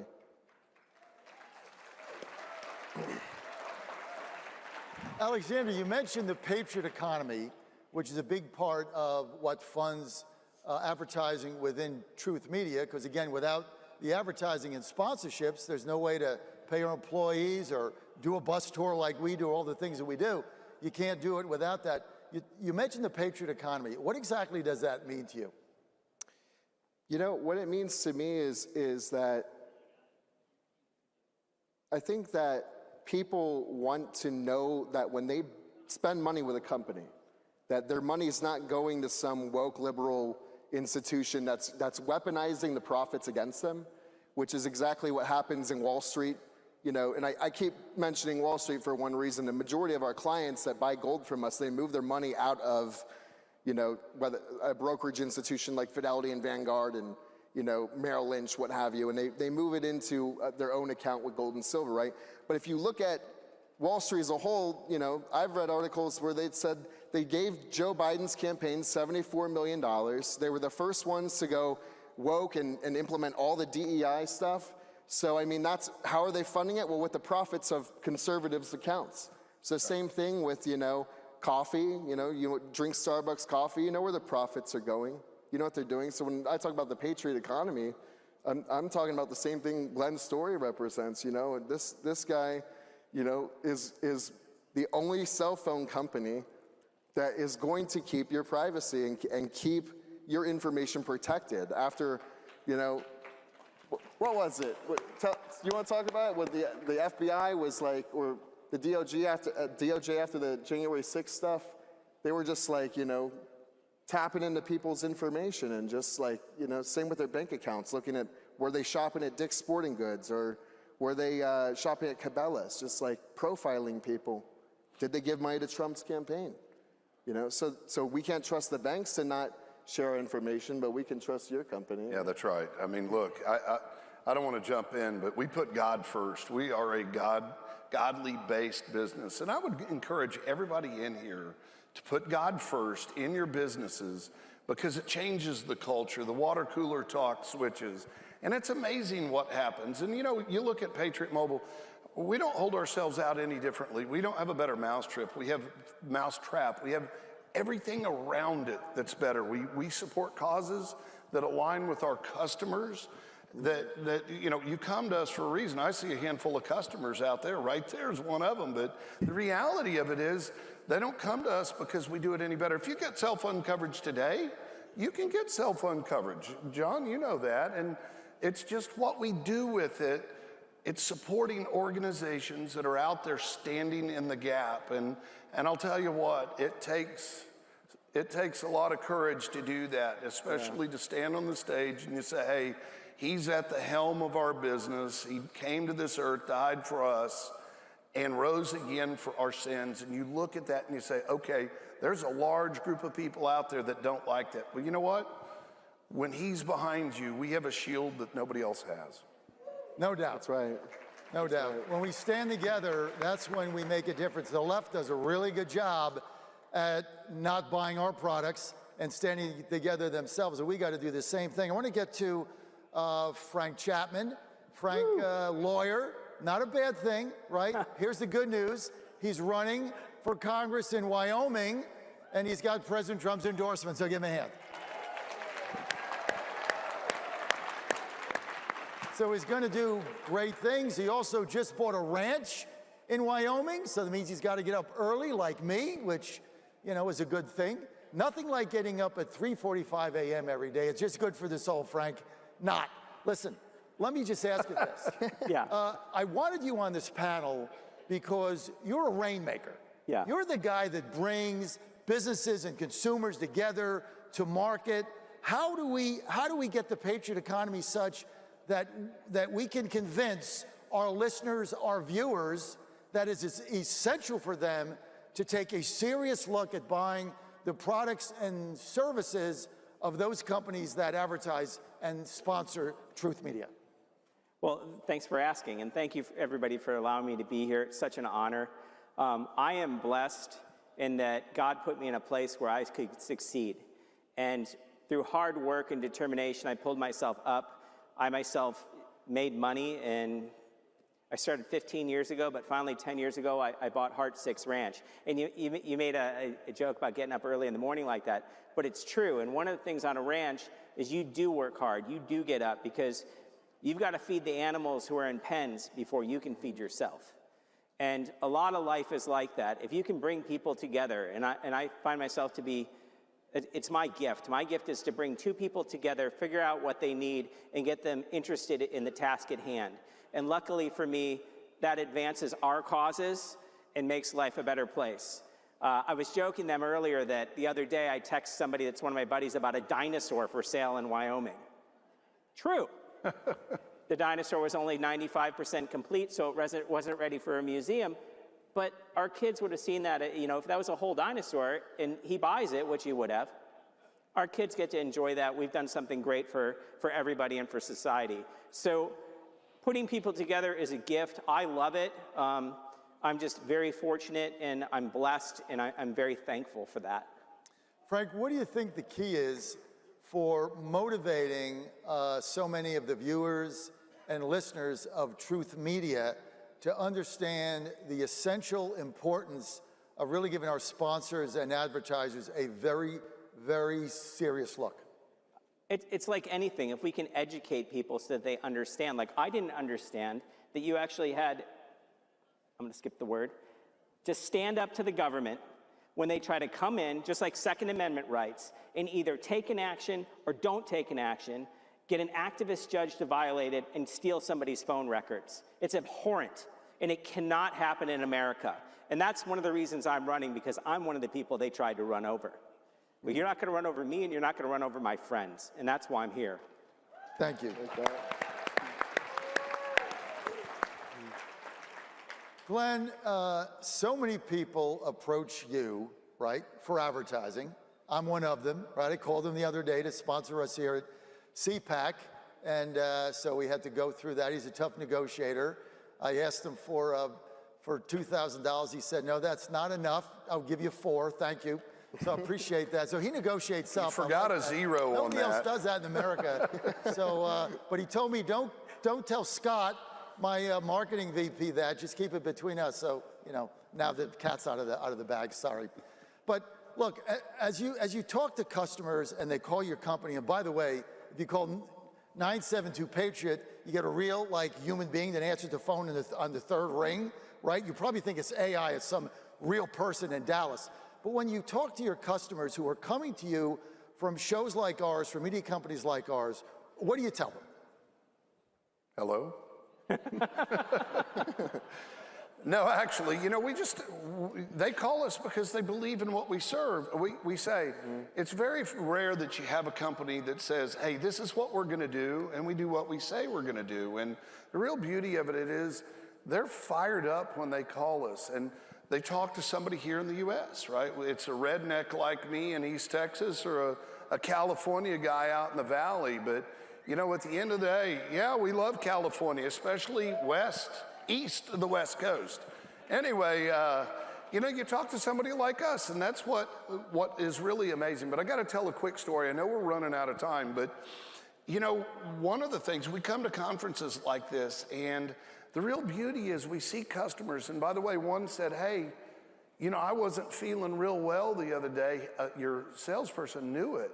And he said, wow, it brings tears to my eyes. He goes, you know, our agent said, I feel it in your voice. He goes, what's wrong? And you go, you know, I really need some prayer. So Philip, if you're out here, Philip prayed over him, and the guy said, I haven't had anybody offer to pray over me in years.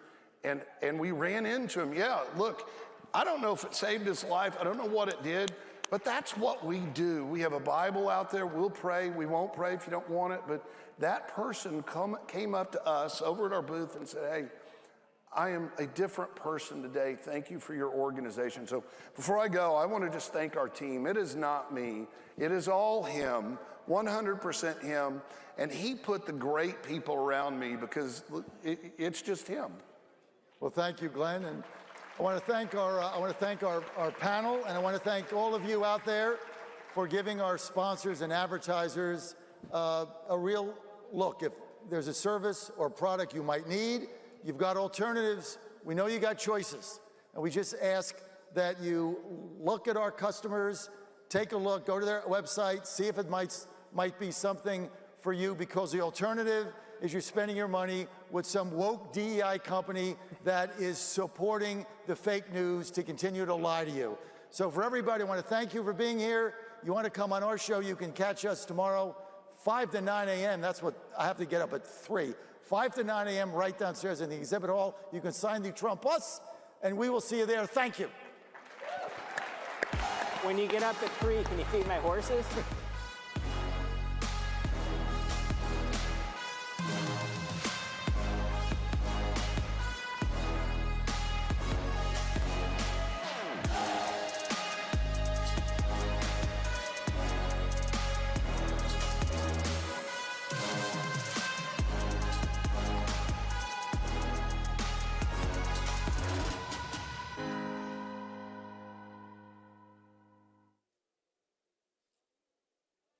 My parents fled corruption, violence, and persecution, and I was born in the greatest country in history, a nation built on truths our forefathers truly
the concept of assimilation to you, Prime Minister Truss? Well, it's incredibly important, but first of all, there's a numbers problem. It's not just about assimilation. It has just been into great numbers for quite a long time in Britain.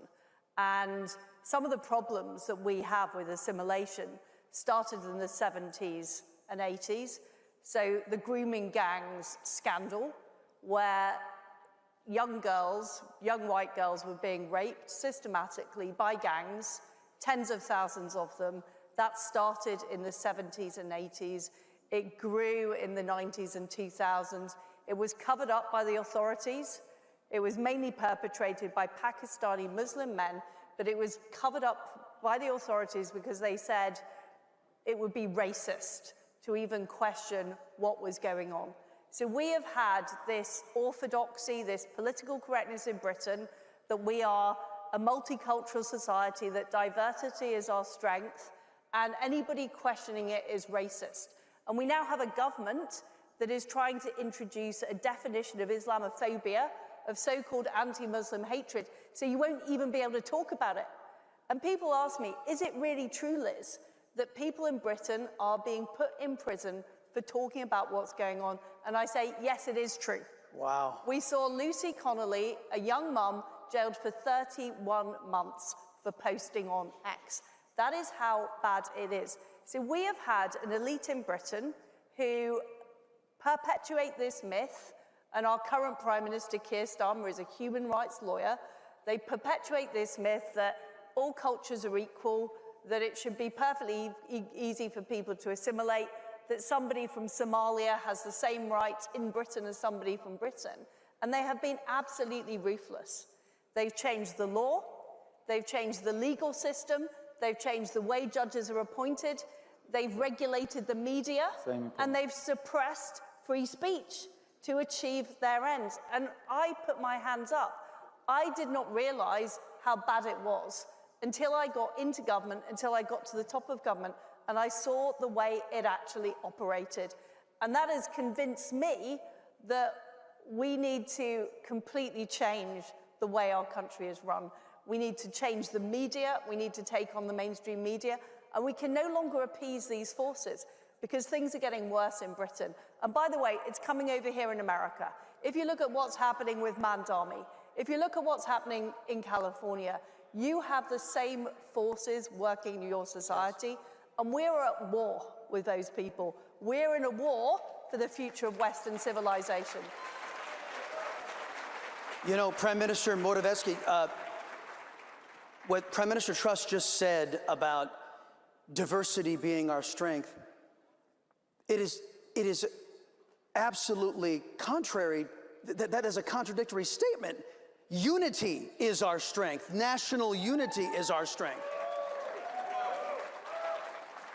Don't we have to start by pushing back on the leftists and calling them, sorry, the stupid people they really are?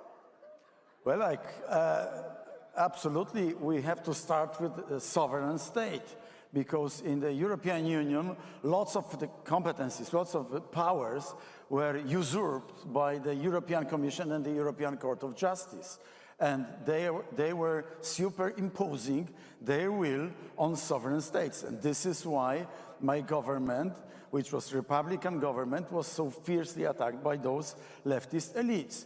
So my proposal for the future of Europe would be to agree on Europe of strategic partnerships. If there are a couple of countries, like Germany, like the Netherlands or Danes or Belgium and a couple of others, who want to integrate their markets around illegal migration or Green Deal or any other madness, let them experiment, but leave us without this impact from Brussels. We don't want to be forced to taking those policies. So if there is, on the other side, a positive example, a couple of countries, eastern flank of NATO and eastern flank of the European Union, which are fearful of the hot breath of the Russian neck, of the Russian bear on our neck. And we want to integrate our forces And by the way, the United Kingdom, from that point of view, was on the same page with Poland and with the Scandinavians, as opposite to Germany and France. Then we should be able to integrate our defense industries even more without Green Deal imposed on us. That's the concept of Europe, of the European Union, of strategic alliances, strategic partnerships. We should make a step back towards the economic area, or the European economic community, which was working quite well, okay, and away with all the ideological madness around woke, gender philosophy, and all this which we were flooded from Brussels, from Berlin, from Paris, and unfortunately some of this came also from the eastern and western coast of the United States. Not from Texas, I reckon, but from some other places in this beautiful country. Well, we've only got about 3.5 minutes left, so I want you to each take about 1.5 minutes and tell the Americans gathered here, because you all watched it, you had a front row seat of how this cancer of communism, this cancer of left-wing extremism, this cancer of wokeness has brought, as I said earlier, Europe onto the precipice of complete collapse and abandonment of Western civilization that has done so much to ease the ills of our imperfect world. If you were giving advice to we Americans, Prime Minister, what would you say? Well, my number one piece of advice to America and President Trump is there is still a deep state here in America. I can see it. I can see the forces that, you know, believe in wokeism, transgender ideology, Islamism are still there in your media, they're still there in your bureaucracy.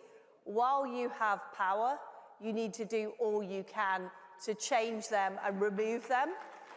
Because the big lesson from 14 years of Conservative government is we didn't do that. We should have reversed every single law that Tony Blair passed. We should have got rid of the people he had embedded in the government, and we didn't. And that is deeply regrettable now. The second point I would make is media. We need to make sure that our media succeeds, that we literally turn off the enemy and don't listen to the enemy, don't watch the enemy, and cut off their oxygen. That is what needs to happen in America and across the Western world. And my final point is, please help us fight these forces in Europe, because if you don't help us defeat them in Europe, they're coming for you next. Sir. Well, I can only add to what Liz said, that, you know, we are together. Europe and the United States, we should stick together, because the world is even more complicated, which than we were able to discuss within those 20 minutes. There is this Sino-Russian tandem, or the 4 countries of the axis of evil, North Korea, Iran, Russia, and China, and they are very much interconnected with each other. So we feel this very, very strongly, because next to our door there is war in Ukraine, which is lasting more than 4 years. So not only we should strengthen our chances to win with the leftist liberal elite, but we should also fight with those who want to push out the United States of Europe. I mean by this that we have common interests. In the transatlantic world, we have common interests.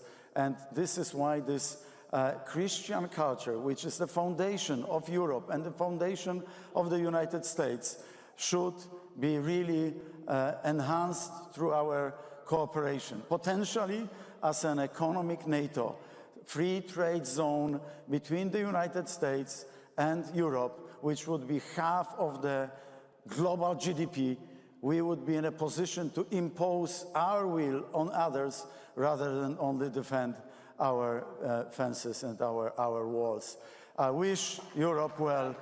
God bless America. God bless Europe. God bless Poland. Ladies and gentlemen, the former Prime Minister of Poland, Mateusz Morawiecki, and the former Prime Minister of Great Britain, Liz Truss. Thank you. Thank you.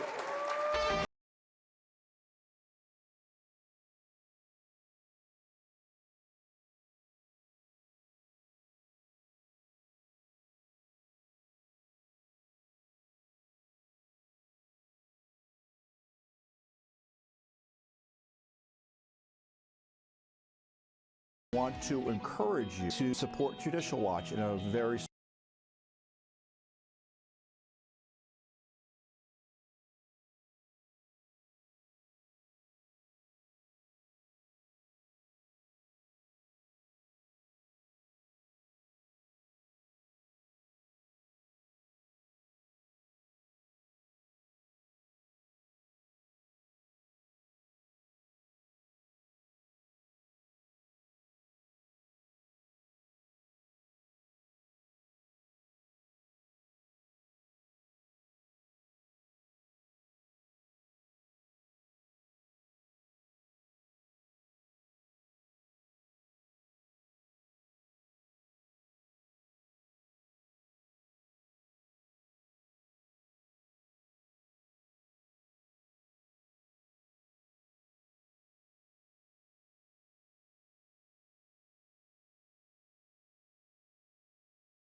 Hosted by CPAC board member Veronica Birkenstock.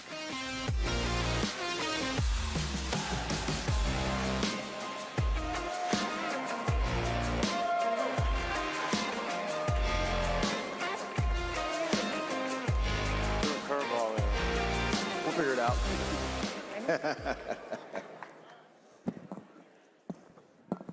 Good afternoon. Have you enjoyed CPAC so far? Wonderful. Well, I've got some great news. We're here to cancel Satan today. What do you think about that? It's about time. Yeah. Don't you think so?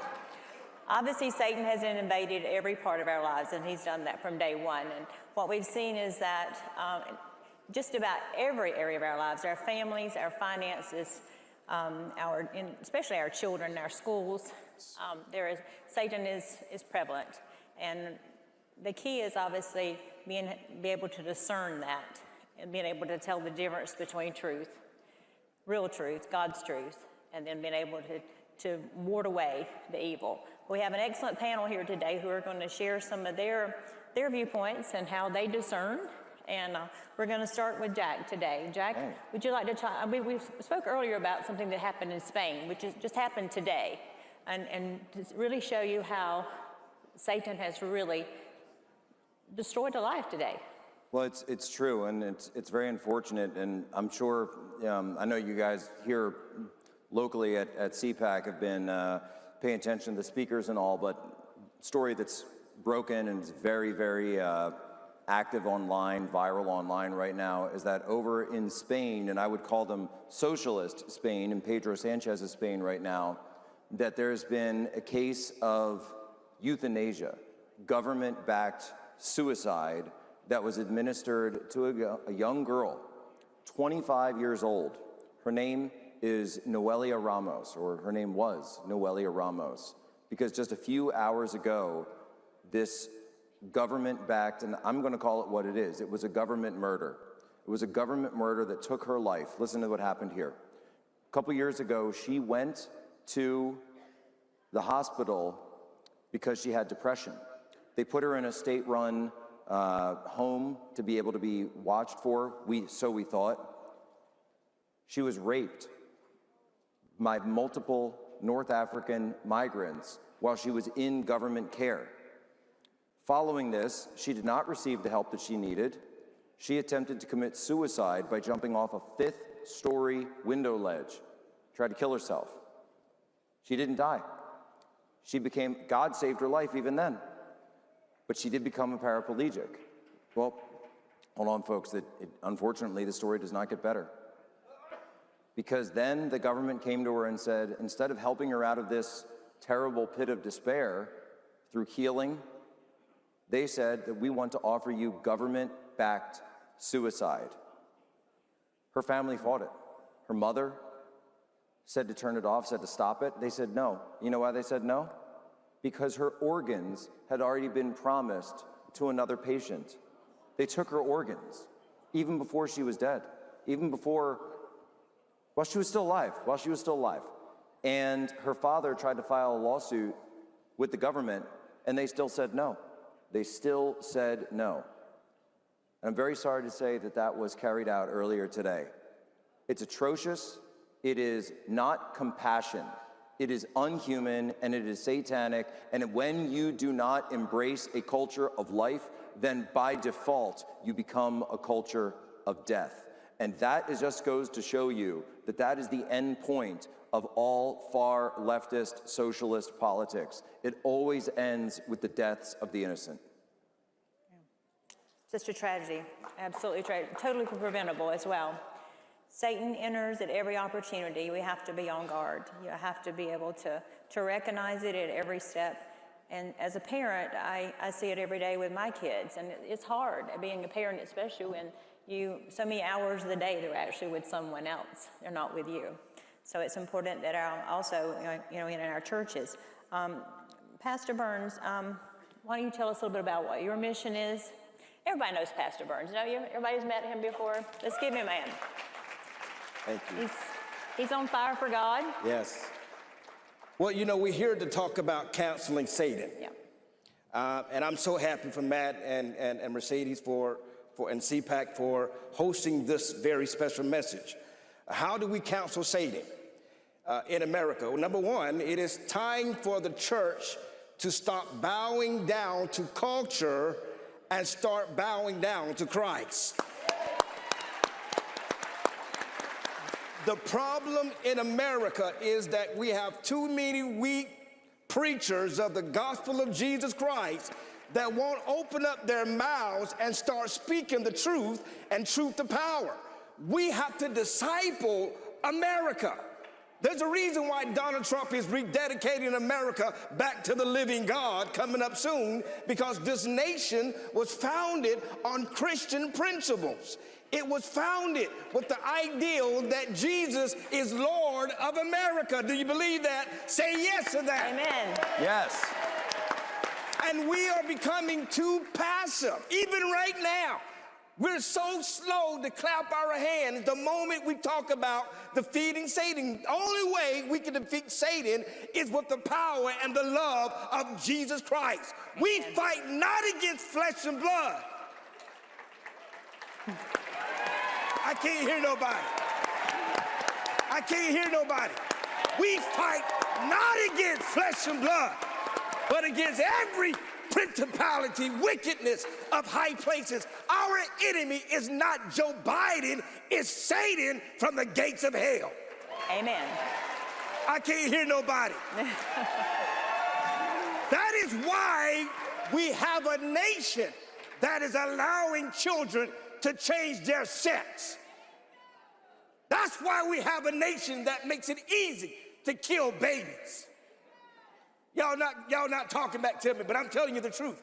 And until we stop bowing down to culture, until America turns back to Jesus, until America remember why we became the nation that we are, it is because we decided with our founders that we, the United States of America, we pledge allegiance to the flag of the United States of America and to the republic for which it stands, one nation under God, indivisible, with liberty and justice for all.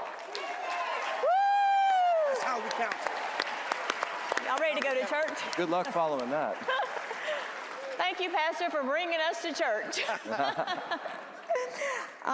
Bill is in the media business. His company is the Great American Media. Bill, why don't you tell us your story and how your career has evolved and what you're doing now to change the culture, especially in our movie industry, which we all know media has a huge impact on what we think, what we feel, and what we do. Media is the center of so much, and it influences people whether we like it or not. And first of all, I have to follow, these two. That's a little unfair here. Nevertheless, with your media.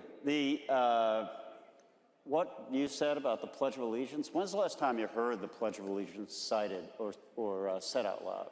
It's like, in the culture today, you're almost not allowed to say it, which is so frustrating and so challenging. And that's what we're doing at Great American Media.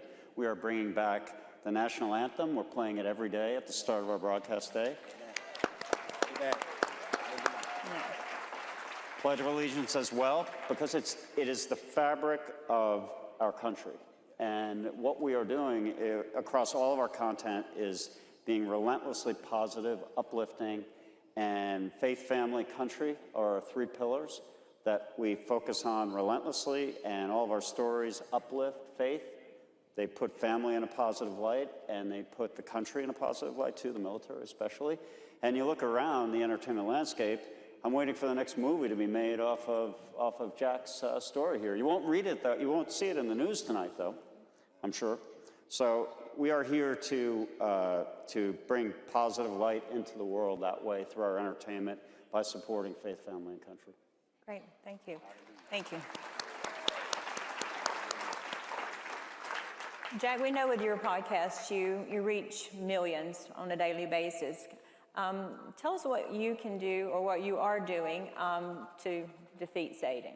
Wow, what am I working to do? Well, I mean, it's very simple, and it goes back to what Pastor Mark Burns was saying here, is this needs to be a multi-pronged, multi-effort, multi-vertical force for good. And it's very simple as this. When the communists began their counter-revolution in this country, what was the very first thing they did? The very first thing they did was they drove God from the public square. And we're coming up now on Holy Week. Holy Week is next week. Palm Sunday is this Sunday. Holy Week follows. If you go back to the 1950s, in New York City, what would you see on Good Friday across the New York City skyline? You would see the 3 crosses of Calvary would be across the New York City skyline. And what do we see when we look across the New York City skyline right now? The Empire State Building on Transgender Awareness Day will have the colors of the trans flag up on top. So you see what they did, folks. You see what they did. Oh, I know. But look what they did. They removed our God and they replaced him with theirs. That's what they've done, and that's what they've done to our country. And so when I look at this, I say it's not just about getting all of this out of the schools. It's not enough to get all of this out of the public square. No, it is not enough simply to remove this. We must restore God to the public square. We must restore the Bible. We must restore the 10 Commandments. And we must restore the public proclamation that Christ is King.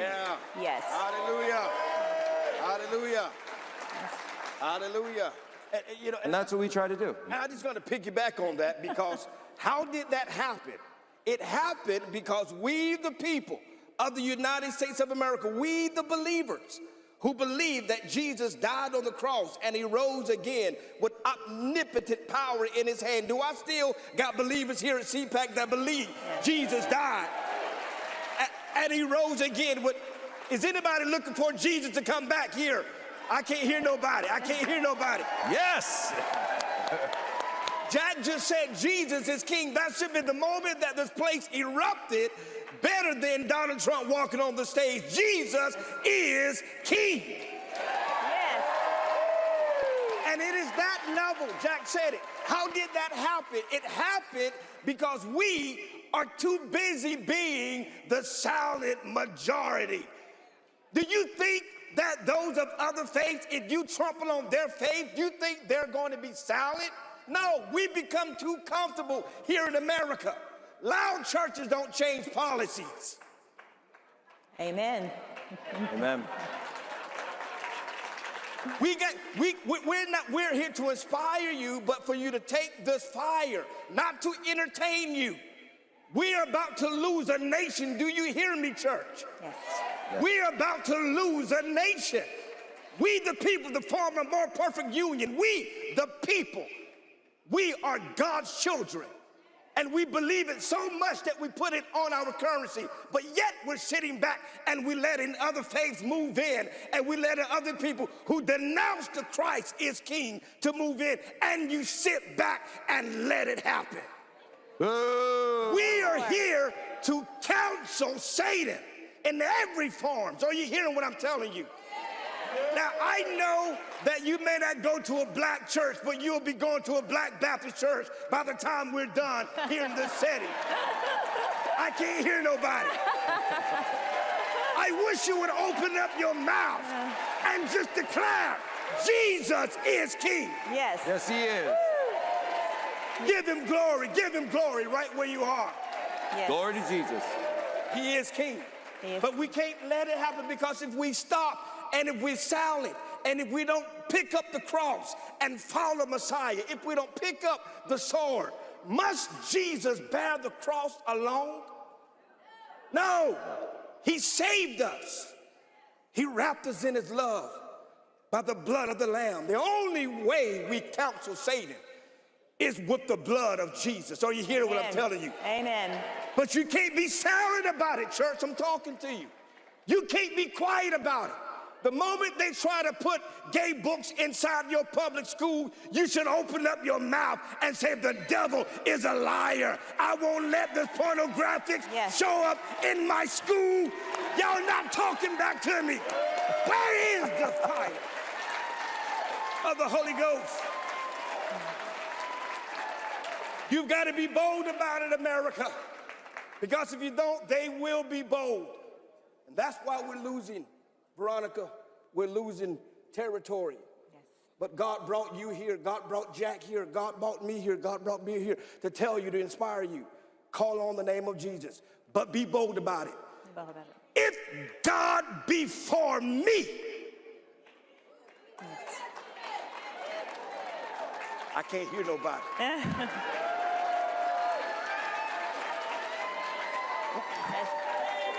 Who can be? Y'all not talking back to me. Who can be against me? All right, go ahead, Veronica. I'm done.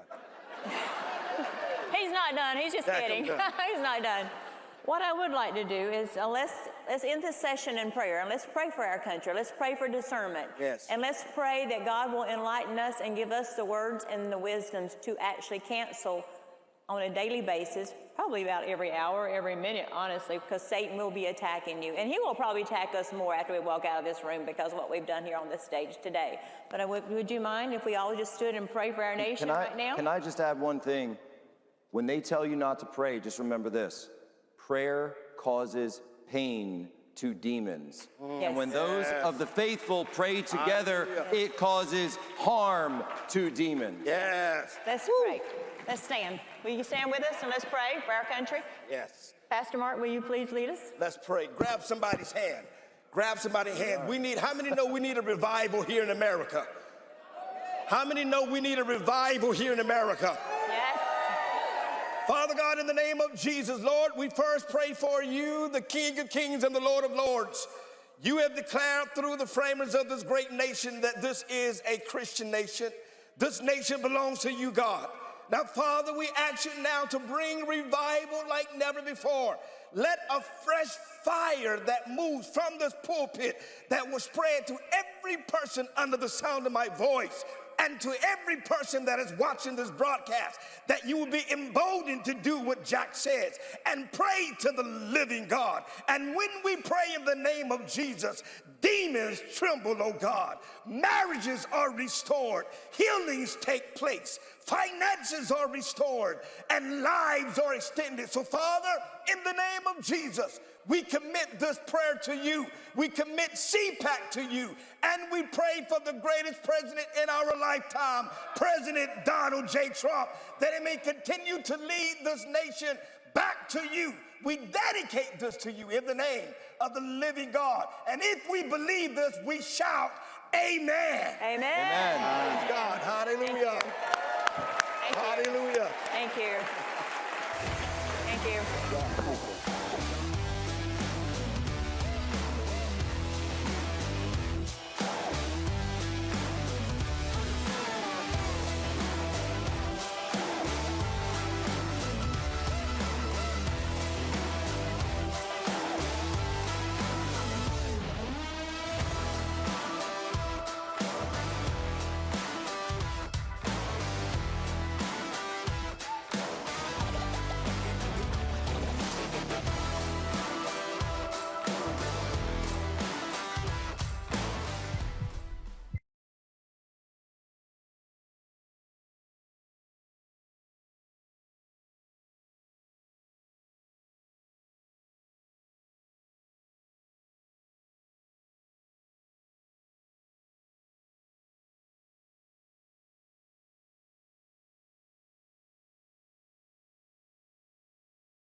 Honorable Jackson Purfirst, and your moderator, senior columnist for townhall.com, Kurt Schlichter.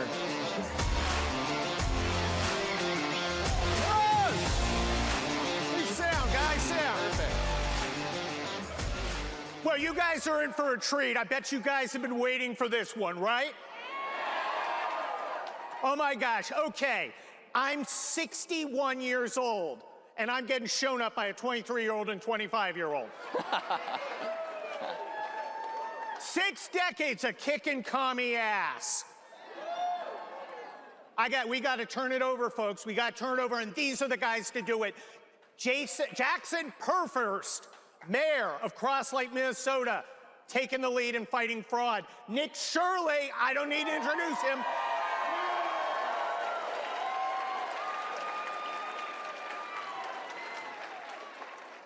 Anybody out there remember a guy named Andrew Breitbart?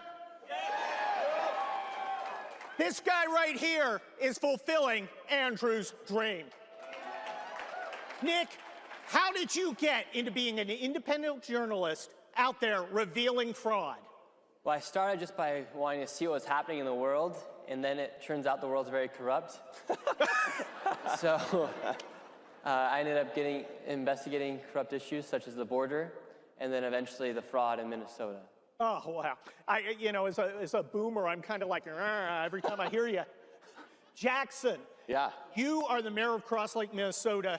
How do you become a mayor at 25 and get into a fight with Tim Walz? You know what? I'm just so Tim Walz. You know what? I'm just so thankful for my community that they were ready for a young voice to be mayor. And so that's how I became mayor, college student and mayor. So. Wow. Thank you. Thank you. Thank you. Now, if you guys aren't picking up the theme, it's the passing of the torch. These young guys are facing challenges we didn't face, and they're kicking tail. Nick, you have had an incredible run of success. How the heck did that happen? Well, people think it's just like overnight, or they think that it was just a few videos, but in reality, since I've been 15 years old, I've been making a video every single week for now about 8 years. And so it's a lot of work. And then, but it just feels like something, it felt like something I was called to do in a way, and I never stopped. There was lots of times when I felt like I should stop, but for some reason I did not. And so it's been amazing to see the impact that these videos have created here inside the country as well. Well, I mean, I think one of the unforgettable things about the last few months is the Leering Center. I'm the CEO now. You're the CEO. yeah, just the CO. My partners fled. They closed down shop and they left, so it's my duty to keep the shop running. Well, and you can take the company retreat in Mogadishu. Speaking of unpleasant cities, Ilhan and Omar family values. I guess that makes Minneapolis the city of brotherly love.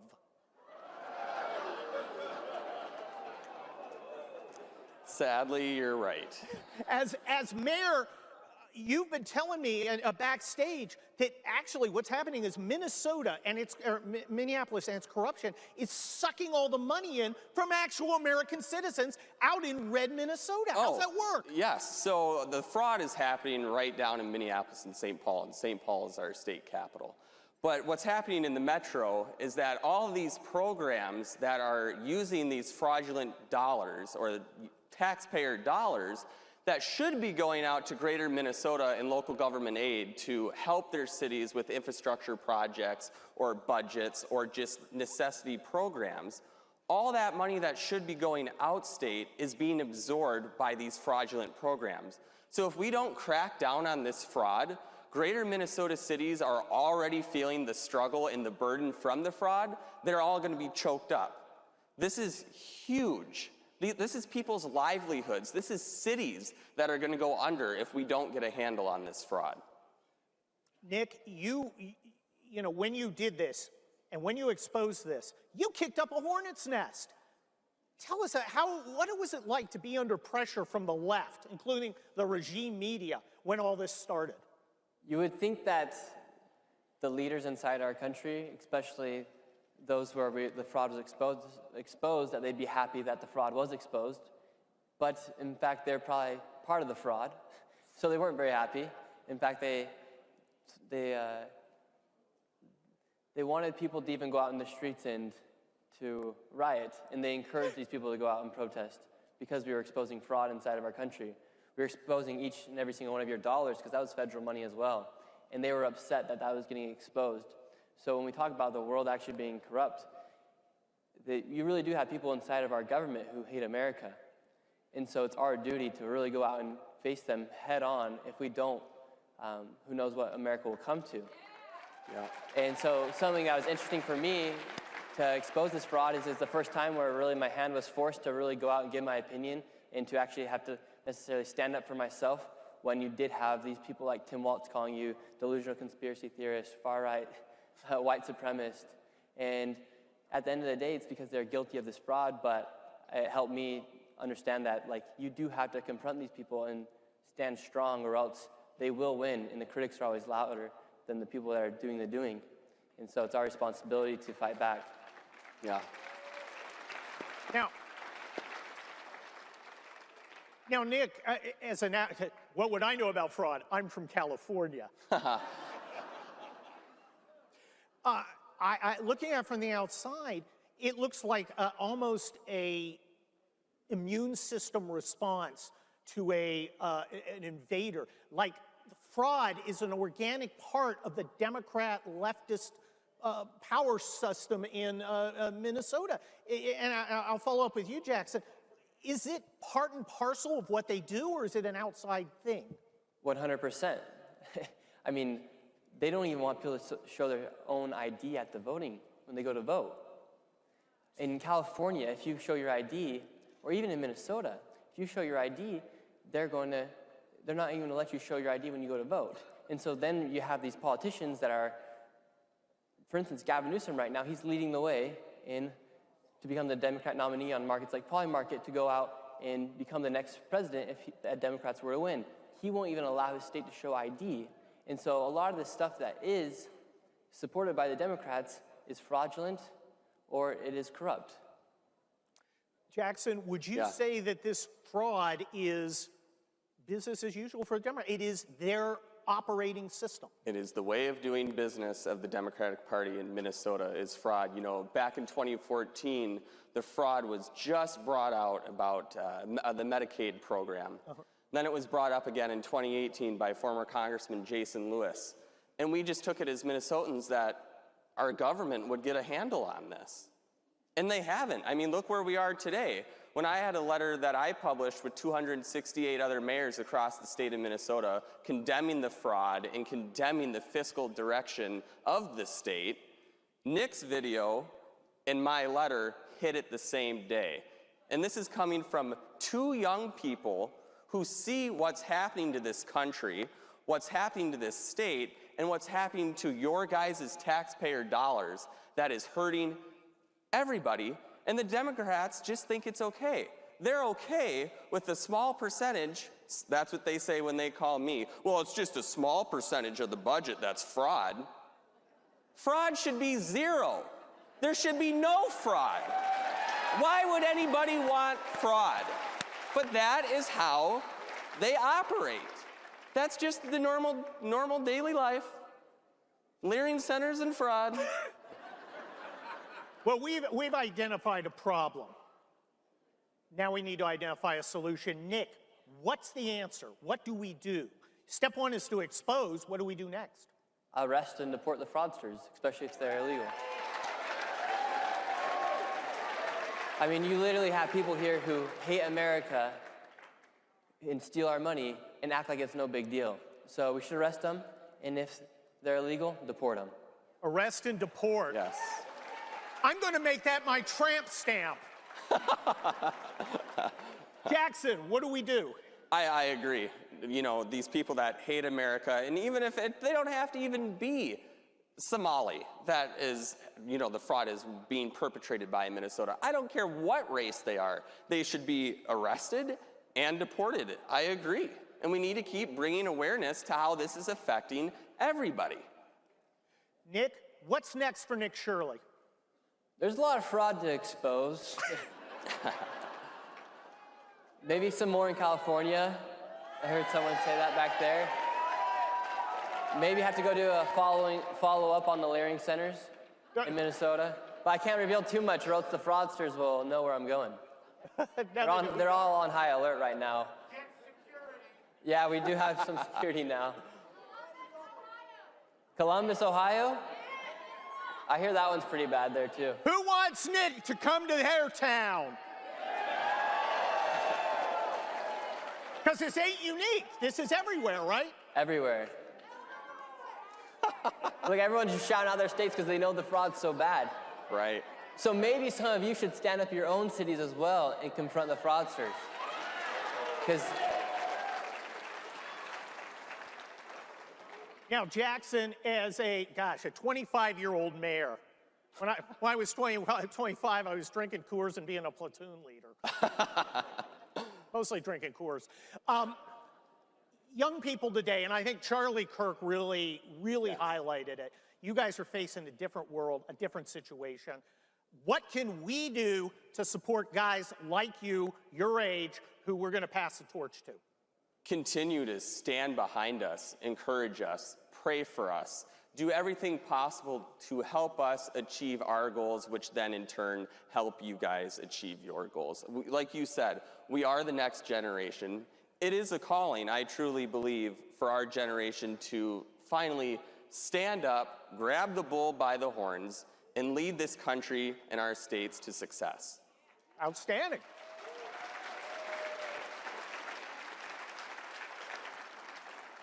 Nick, double question. What could we do to help your generation in general and your work in particular?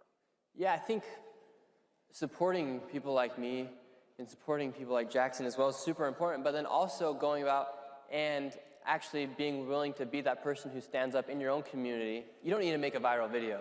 You don't need to post on social media, but you do need to have a voice inside of the areas where you do live and support the younger generations inside your own towns because they want the best, but maybe they just don't know how to go out and get the best. And they need to have strong mentors to be able to show them the way and people that are supportive. And then if the best thing to continue my work is to continue supporting and watching and sharing, because that's how we get the message out to the masses, and that's how we eventually get corrupt politicians like Tim Walz to drop out of running for re-election. Yeah. Nothing like putting one in the W column. Right now, looking at you two guys, I think there are two other guys looking down. Charlie Kirk, who really put a spotlight on the challenges faced by young conservatives, young Americans. And another guy, I think you were a fetus at the time, Andrew Breitbart, because you are bringing to fruition what Andrew was talking about with citizen journalism and citizen participation. Thank you very much. Show your support for these guys. That's it. Nick, Shirley, Jackson, perfect. Thank you.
Please welcome Director, Office of National Drug Control Policy, the Honorable Sarah Carter, Angel Mom of Weston, Ann Fundner, the Queen of Versailles, Jackie Siegel, and your moderator, the Washington Times Editor-at-Large, Alex Sawyer.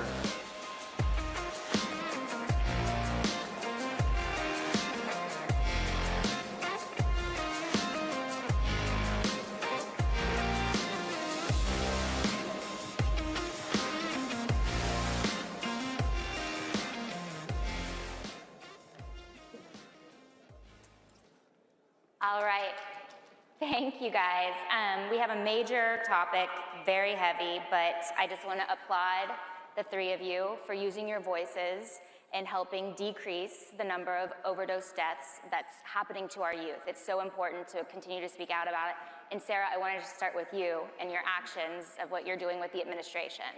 I know you head the Office of National Drug Control Policy as the Trump administration's drug czar. Thank you so much for taking on that role. I know it was a major one given how President Trump spoke about the flow of fentanyl into our country during his campaign.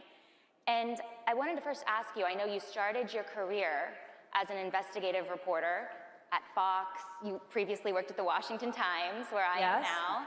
And I wanted to know, what was, I think, what surprised you most from going as a reporter, a journalist, into the administration, into the government, and what have you found?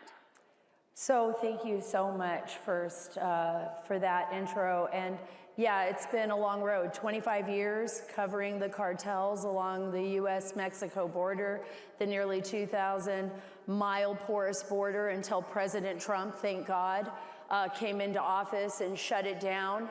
And I think the difference is, for me now being in government, being on the other side, is taking what I've learned over the last 25 years covering the cartels, covering Al-Qaeda, covering Islamic State, all of these terrorist organizations, and being able to take those lessons learned and implement it into what we're doing, into policy. And we're seeing that across the board. For the first time in modern American history, we have a president that means what he says, does what he says, gets out there and holds people accountable. We will no longer allow the cartels or our foreign adversaries to operate with impunity and kill our children and our citizens. It's over for them. And it's over for them because of President Trump. And this is about real lives. And on this stage, this is not about us getting accolades. We are far from that. We still have 71,000 plus deaths in the United States over the last year from overdose and poisonings. Our children are dying. It's reduced, thank God, because of President Trump. We're not seeing the over 100,000 deaths that we were seeing in the past, but it's about real families. It's like Ann and Jackie, who have suffered the greatest loss imaginable, the loss of a child, and not being able to wake up in the morning and see your child's beautiful face and hold them in your arms. God bless you. And we're all moms, and I just want to say, like, it's, you know, you're never supposed to bury your child. And I know the two of you, what you're doing and speaking out is unbelievable. It's saving lives. You're using your child's voice and helping other moms. And so I'll start with you, Ann. I know your son Weston passed at 15 years old. It was one single pill, right, a Percocet, I believe, and it was laced with fentanyl. I've heard you talk about how he was an athlete, good grades, did everything right. You know, I think it's wonderful what you're doing for his platform and getting this word out to other parents. What advice do you have to other moms of teens, okay, with peer pressure and whatnot, and how they should communicate with them about fentanyl? Absolutely. Well, my son was an amazing kid, but he was a typical teenager, and he was curious that, you know, and had a new group of friends. And I had so many conversations, and I still do with my kids, and I always have, about the dangers of trying anything that anyone gives you, especially if it looks like a pill. You never take something that your doctor doesn't give to you. And he knew, he did know, but what I always tell parents is the danger is with fentanyl around, is they're being deceived by thinking that they're taking one thing, but they're taking another.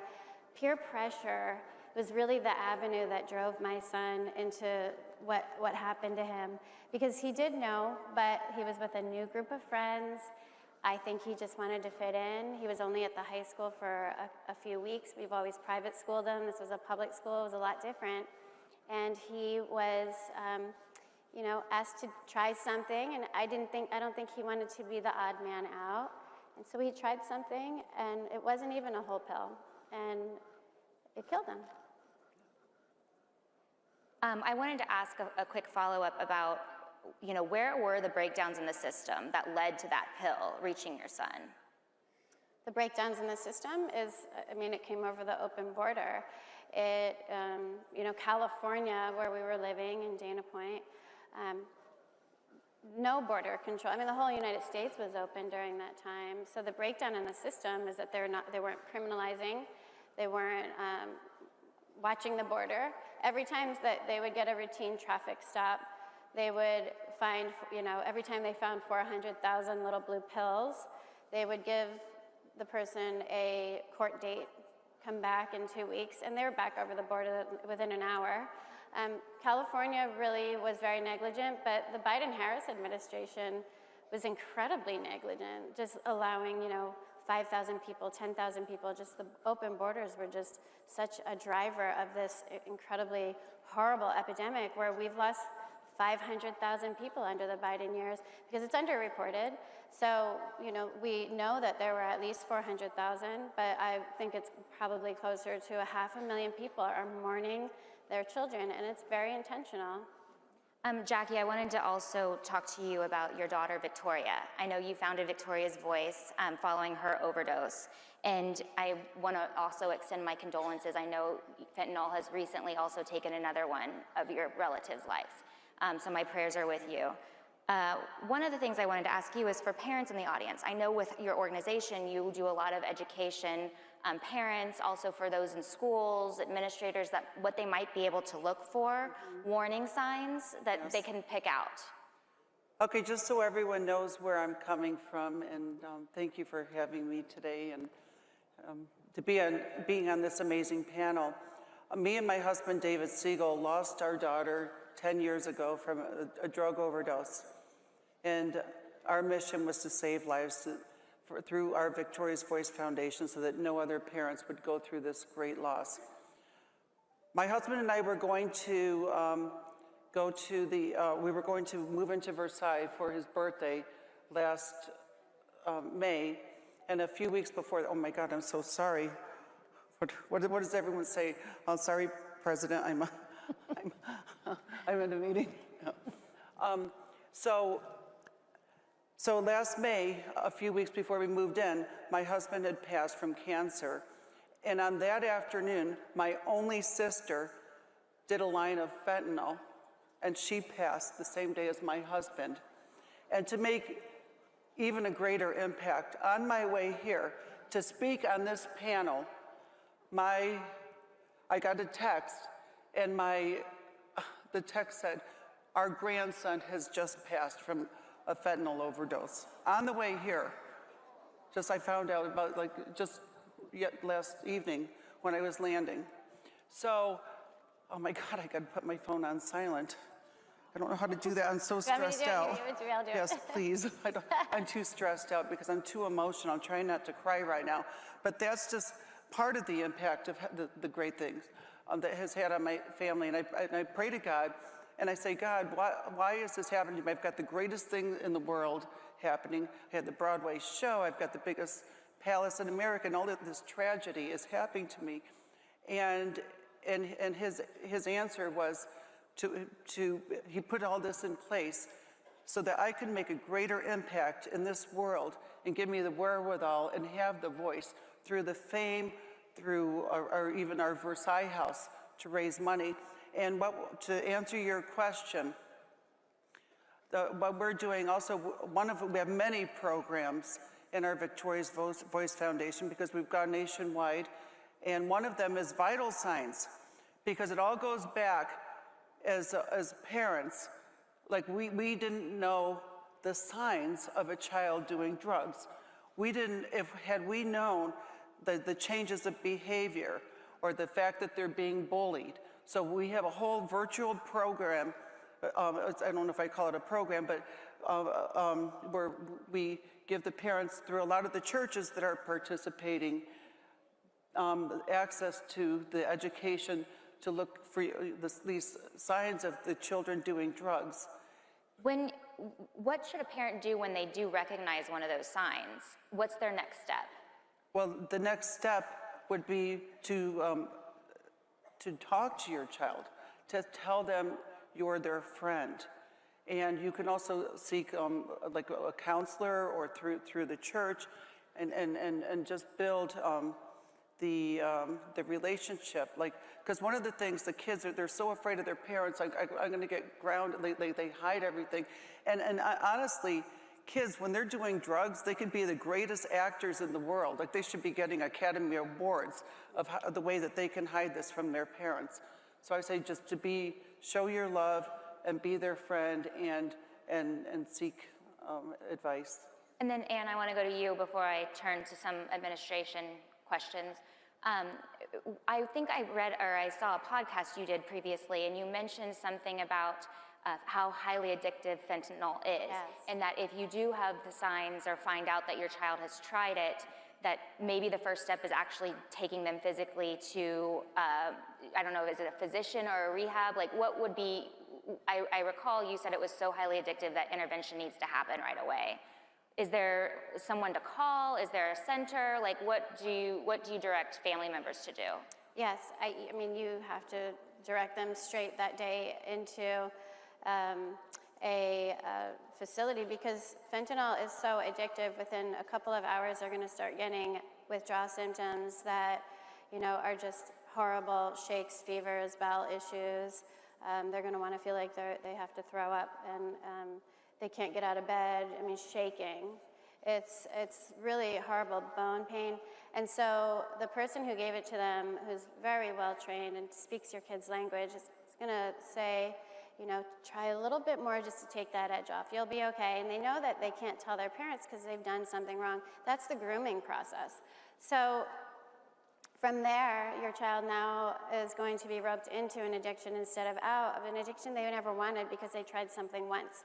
So it's important, because your child will die, to get them intervention. I mean, I've talked about, you know, maybe making 24 hours hold open to people who are trying to get their kids off of fentanyl, because, I mean, just getting them in immediately, because they're going to want to take the edge off. And at any time, that little edge, 2 salt grains could kill you, that little edge.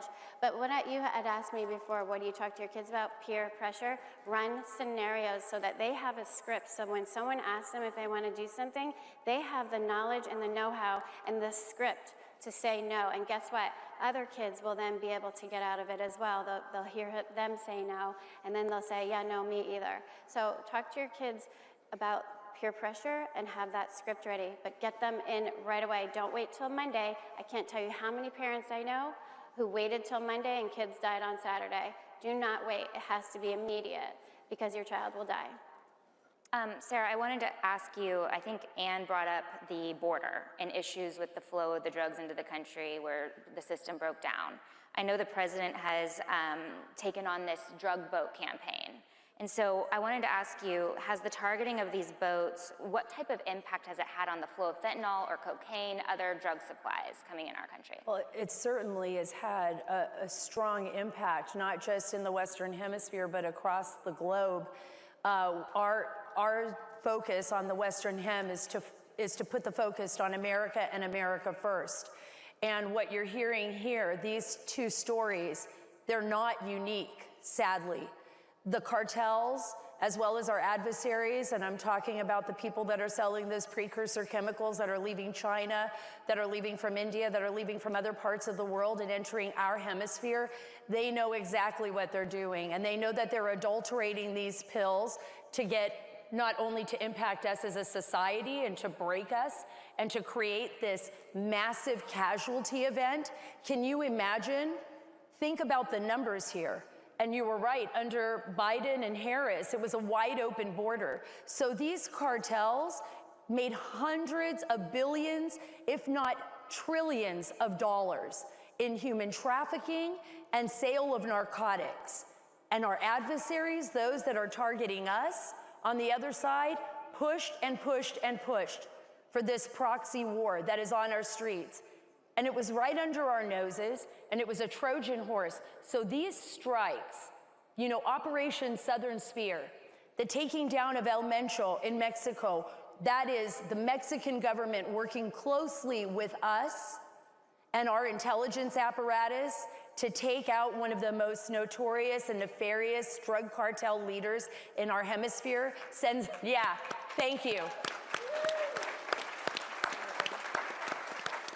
Sends a message across the Western Hem.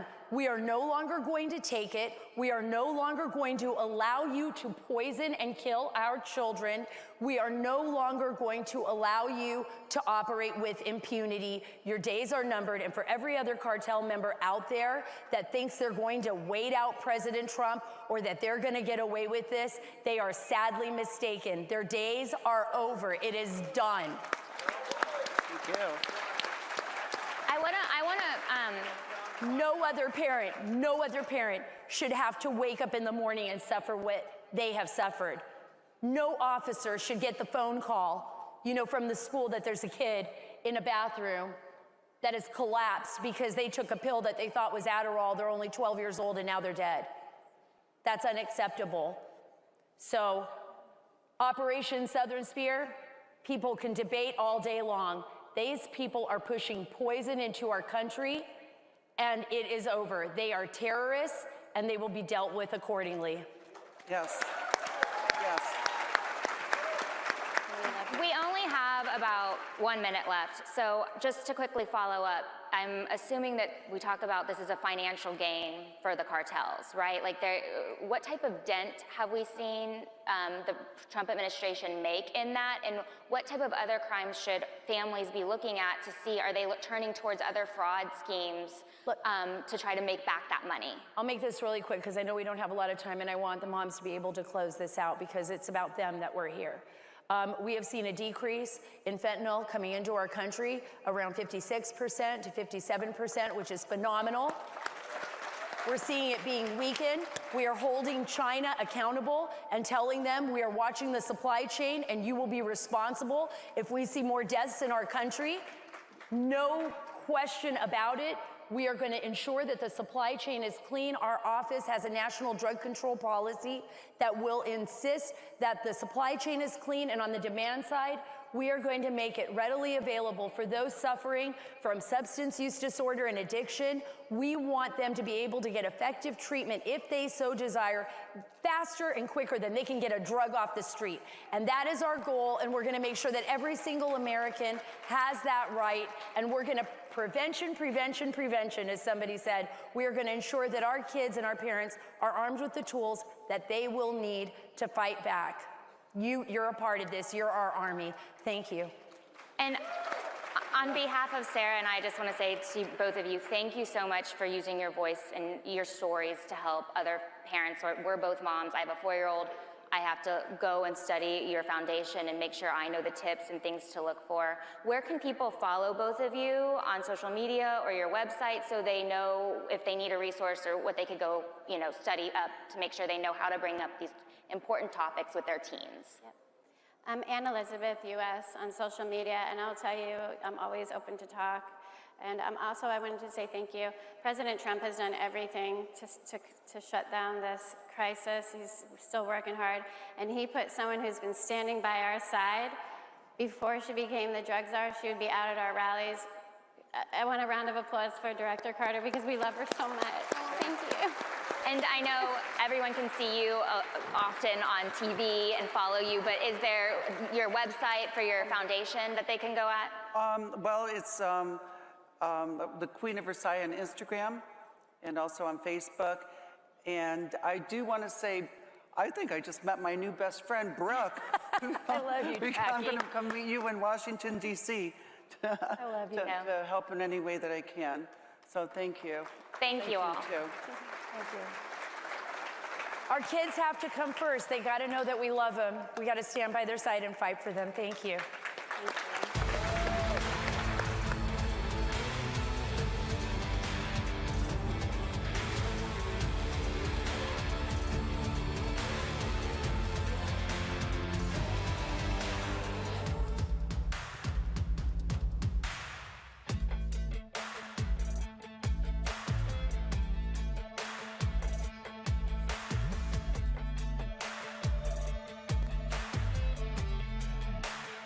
In a time of broken promises, one man stood apart and kept his word. He secured the border, unleashed American energy dominance, cut taxes, defended women's sports, crushed crime, ended government weaponization, brought back jobs, defunded Planned Parenthood, cut off USAID giveaways, ended taxpayer funding for PBS and NPR, and protected American values. Promises made, promises kept. Donald J. Trump. Artificial intelligence is transforming our world faster than anyone ever imagined. Across America, workers are already being replaced, and children are being exposed to powerful technologies with almost no protections. Families are wondering what comes next while big tech races ahead. But America's always believed one simple truth: technology should serve people, not replace them, because humanity must always.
Project, Mike Davis. U.S. Special Envoy to Belarus, John Cole. And your moderator, host of The Ben Ferguson Show, Ben Ferguson.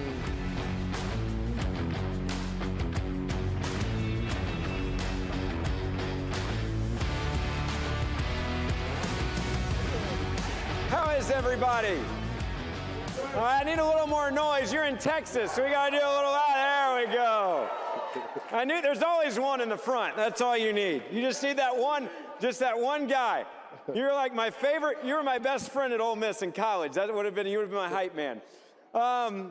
It's so good to be in Texas with you guys. We've got a lot to talk about right now, and I want to start. There's a theme, like, why does no one go to jail when they commit what I would consider to be serious crimes? Let me give you an example of the last 24 hours.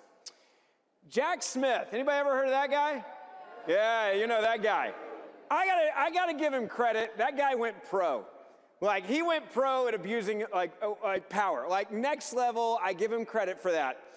According to testimony cited yesterday, Smith wanted broader use of material witness warrants, even in cases where individuals had not been charged. That's concerning. He supported using digital surveillance tools to map associations between political activists. Now, what does that look like? Donald Trump's the top of the tree. Susie is right there. You go with the kids here, and you just start branching out. That's literally what he said he wanted to do in his own words. What's even more shocking than that is we learn at the end that he basically said, we're not trying to find a crime, we're trying to create a crime. You guys are both lawyers. I'll start on the end first, and I'll get your reaction to this. You have the government that literally said, under the Biden regime, target our political enemies. Figure out if you can get a crime, then target an individual after you find a crime and then we'll connect it to an individual.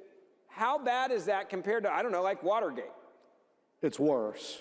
And this has actually been going on for almost 10 years. It started under Barack Obama and Joe Biden during President Trump's first campaign. They illegally spied on his campaign. They made up the Russian collusion hoax.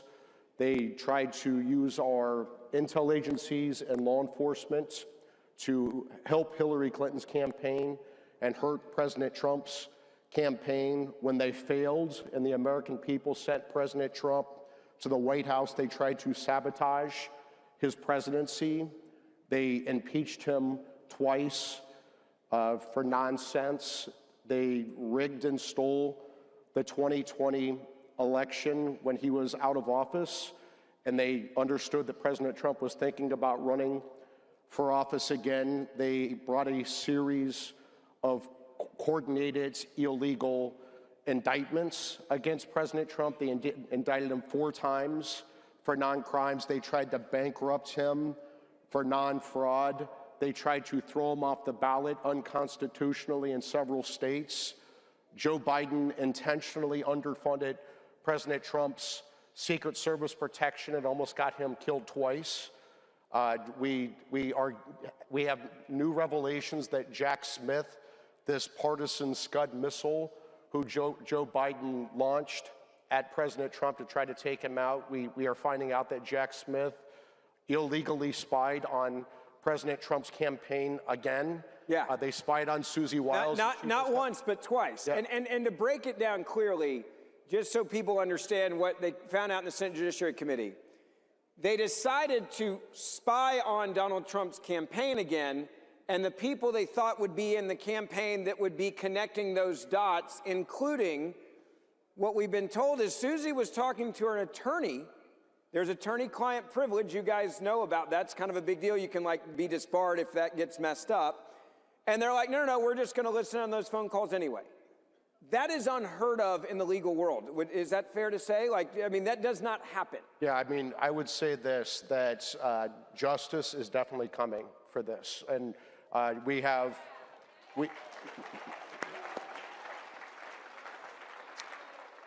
justice may be slower than we like sometimes, but justice is definitely coming. We have news reports that Jason Redding Quinones, the new U.S. attorney down in the Southern District of Florida, we see news reports there is a grand jury set up down there. Actually, that's a court document. There's a new grand jury in Fort Pierce, Florida.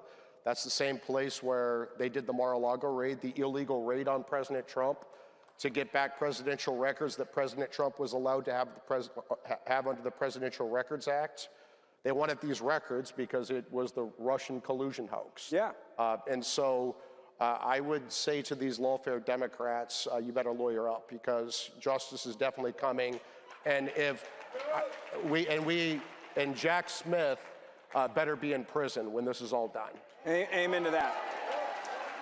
John, I want to ask you, I have the privilege of co-hosting a podcast with Senator Ted Cruz. He's been all in on this, been leading this fight in the Senate, certainly. But you've actually gone up against Jack Smith. Oh, yeah. What was that like, and how bad is it to deal with a guy like that you know is not playing fair? Well, I was against him 3 times, General Kellogg and 2 other people. I was not before myself, but represented people in front of the J6 committee. I did the big tech cases for Donald Trump, and there was justice because we got $60 million out of those sons of... Okay? Everybody else in the room finished that statement, by the way. You're good. Yeah, thank you. Yeah. In the back, they were real loud, but keep going. There's several things were appalling to me. I also worked in some of the New York cases, the lawfare against him. It was appalling to me. First of all, the Soviet Union wouldn't even bring those cases. They were so thin and Say that again. I want to make it very clear for some of the media in the back. They hear what you just said. The Soviet Union would not have brought those cases against their political opponents. They were so thin and so ridiculous, but they did. One thing that disturbed me when I was up in New York or during this whole thing was I didn't see one Democrat from Congress, Senate, or any place they stand up and say, wait a minute. I didn't see any lawyer in the country stand up and say, wait a minute. It was us. There's, you know, people who were involved in it and some Republicans. But it was absolutely horrible what happened. I mean, everything from the assassination attempts to, you know, everything. I went to Trump back in the spring of 2020, probably his lowest point politically. And I said, you know, because everything like you just said was incoming. So I went to him and I said, let's go reverse the flow and get something going against them. And that's when we filed the big tech cases, which eventually resulted in the $60 million. Let me ask you guys a bigger question, and I want you guys to raise your hands in the audience on this one. How many of you feel like that it is us against the world, and I'm talking about the deep state, and that you feel like it's unfair the way that they come after conservatives? And a show of hands, I want to know. I see those hands, and they feel the same way I do, which is we win some of these cases, that's amazing. But the way that big tech came after me and dozens of my colleagues that were conservative commentators, influencers, right before the election to silence us on social media, we experienced on Facebook and X, we'll never get our day in court for that. Right. And then you look at Jack Smith and the others that were involved, and it's like, when's someone going to actually go to jail? Do you believe, I want both your opinions first, that we're actually going to see somebody go to jail, or is this just going to be another one of those things where it is what it is and we'll move on? No, they're going to go to jail. Tell me why. Why? Tell me, give me your case in 30 seconds why you believe this time will be different. Jack Smith is very familiar with 18 U.S.C. Section 241, conspiracy against rights. It's one of the bogus charges he brought against President Trump for the non-crime of objecting to a presidential election, which is allowed by the First Amendment in the Electoral Count Act of 1887. What President Barack Obama and Joe Biden and all these goons, what they did to President Trump when they politicized and weaponized intel agencies and law enforcement to go after him, his top aides, his allies, his supporters, and tried to destroy them for non-crimes. That is textbook conspiracy against rights under 18 U.S.C. Section 241, a very serious federal civil rights felony, and this is ongoing because it's an ongoing conspiracy. So they're not going to be able to hide from the statute of limitations. Well, I want your thoughts on same type of question, but a little bit different. How many of you guys knew that about a third of the United States Senate was spied on by the Biden administration? A third of the United States Senate. I actually believe that may be the biggest blessing in disguise that happened. Because now some of these guys that don't ever care about anything actually care because their phone records and their text messages and their communications are spied on by the government. And some of them were spied on and treated almost like they were a terrorist, which is insane. With a flight risk was their justification for some of them doing this. Is that what we needed to finally wake up and have Congress actually do their damn job? I think so. And one thing that people don't talk about anymore is appointment of special counsels. I'm totally against it. I don't know about you all, but I know if you get a room full of lawyers who are paid by the hour, guess what happens? They all get paid. They all get paid by the government, and they go after every crime, everything they can to drag it out. It's just what happens. We should have, the Justice Department should have an independent agency somehow, where they're career lawyers that want the rule of law, not the money they're going to make every hour. We don't need a special counsel because we have a U.S. attorney in the Southern District of Florida confirmed by the United States Senate. He has, we've seen the court document. He has a grand jury in Fort Pierce. We've seen the news reporting that over 100 subpoenas have gone out. I would say to people like John Brennan, your days as a free man may be numbered. So, I never want someone to go to jail for political reasons. I do, however, feel like this time has nothing to do with politics. It has to do with right and wrong. In my lifetime, do you actually believe, and I'm very skeptical if you can't tell from these questions, because I've seen this happen too many times where people abuse their power and they get away with it. Would we actually see a mugshot of someone besides Donald Trump that actually did some of these crimes? I think there's pretty good evidence that John Brennan perjured himself. And I think it's pretty slam dunk. And if we just saw that the House Intel Committee just released the transcripts on this, like I said, I think John Brennan's days as a free man are numbered. And I think at a minimum... You can clap for that. Yes, I agree. Sorry about that. At a minimum, some of these lawyers that were involved should be disbarred. I mean, they were stacked with Trump haters. Smith is the top one. They shouldn't be practicing law. They should be disbarred at a minimum. I'll go with him, jail him, but at a minimum, disbar them. Final question, because you mentioned, you look at the tentacles of this, and yeah, it was a lot in Washington, but there were other bad actors that did the early dirty work. Letitia James is a great example of that. There are others around the country that the Democratic Party said, we need you to do this in this area because we think it can work in this area. We need you to bring this in Georgia. We need you to bring this in New York. They cherry-picked where they thought they could get it to a point where they could take out the president. Do you believe there will be accountability for people like that as well? I think there should be. Just a little story. When the $460 million verdict came down on President Trump, I called him up and I said, Eighth Amendment, Eighth Amendment. And he, being Trump, he said, what the F is the Eighth Amendment? So I said... That seems a very accurate statement. I like that. That's a truthful man. That's a truthful lawyer answer right there, my friends. So I said excessive fines. So I worked with his family to get that into the pleadings. We got the bond lowered. And then in the end, the case was thrown out on the Eighth Amendment.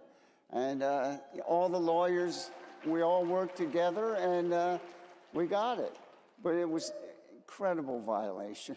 Unbelievable. I would say this, all those prosecutors, we know for a fact that all those prosecutions against President Trump were coordinated with the Biden White House. You had Fani Willis with her dumb, unqualified boyfriend, Nathan Wade, who actually was dumb enough to bill his time 16 hours for his 2 meetings with the Biden White House, including the White House counsel, $250 an hour, $4,000 to Fulton County taxpayers. We had Jonathan Sue waive President Trump's claim of executive privilege on behalf of Joe Biden that led to these indictments. All roads go back to the Biden White House. They absolutely coordinated this. We also had that guy who was number 3 in justice. All of a sudden, he goes down. Matthew Colangelo. Yeah, Matthew this Colangelo. guy goes down as an assistant DA in New York City for the cases. It was, He got deployed from the Biden Justice Department to bring the first indictment ever against a former president of the United States, Alvin Bragg. So, I just like we finally have some good news. So you guys give a big round of applause. Mike Davis, John Cole, thank you guys for what you're doing. Thank you guys for being here. God bless America. God bless Texas. I'll see you on the podcast tomorrow.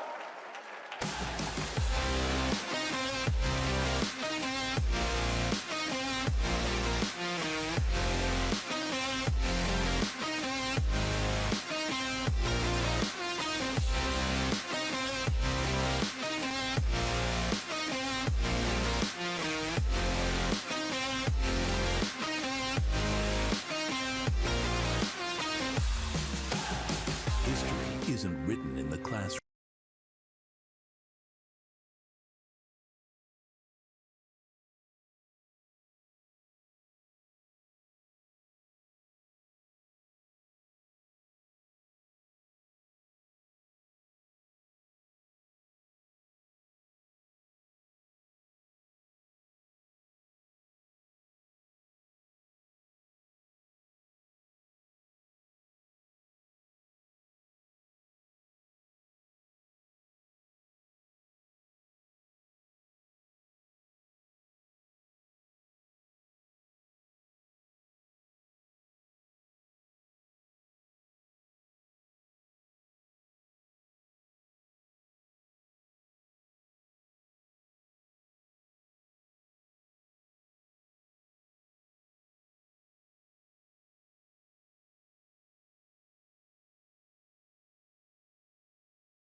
Gaetz.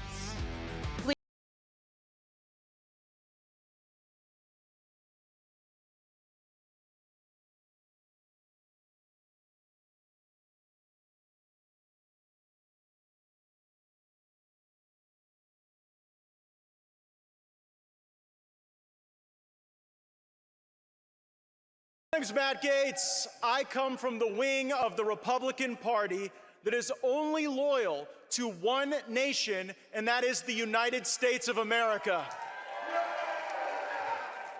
I flew in today, and that means I had to get to the airport about 3 days ago.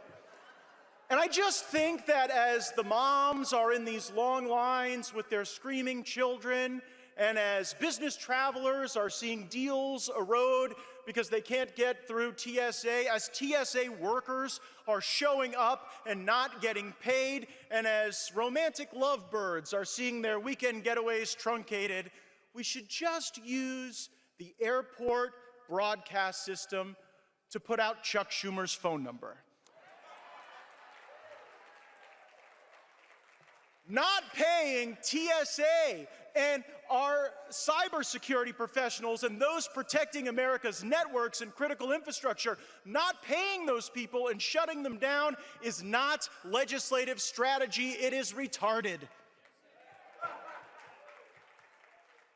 I stand with President Trump. The Senate should convene immediately, reopen the government, and pass the Save America Act for voter ID and proof of citizenship in every election in this country. Demanding an ID to vote is not racist. Actually, saying that demanding an ID to vote is racist is what's racist. It is so nice to live in the era of free speech again under President Trump and Vice President Vance.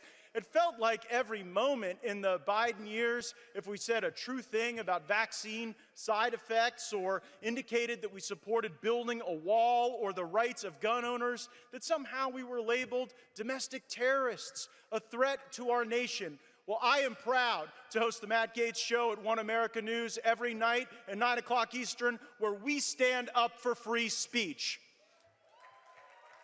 I also want to thank President Trump's chairman of the FCC, Brendan Carr. He has stopped the weaponization of the communication system against conservatives and against the people who love our country, as we should. And it's not often you get to thank the FBI on a free speech issue. But I am grateful that one of the first things FBI Director Kash Patel did was end the cooperation between the FBI and the Anti-Defamation League, or as Elon Musk calls them, the Defamation League. Matter of fact, the FBI should never be partnering with the ADL. The ADL is an anti-white, anti-Christian hate group, and they should be investigated as such. We are facing the midterms soon, and let me offer two pieces of advice. First, I don't know how they're going to go, but for 9 more months, we have the presidency, we have the House, and we have the Senate. We have a majority. I think we should take it out for a spin. I think we should actually use it. If a woman can bake a baby inside her belly for 9 months, certainly congressional Republicans could bake up a few ideas to put on President Trump's desk. How about this? No more breaks, no more vacation.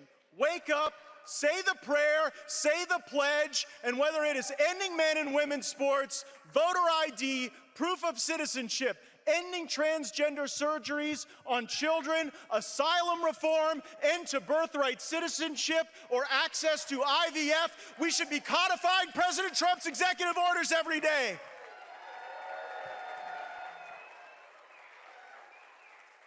And by the way, we heard Senator Thune tell us that time was the coin of the realm in the Senate, and they might not have time to get to something like voter ID.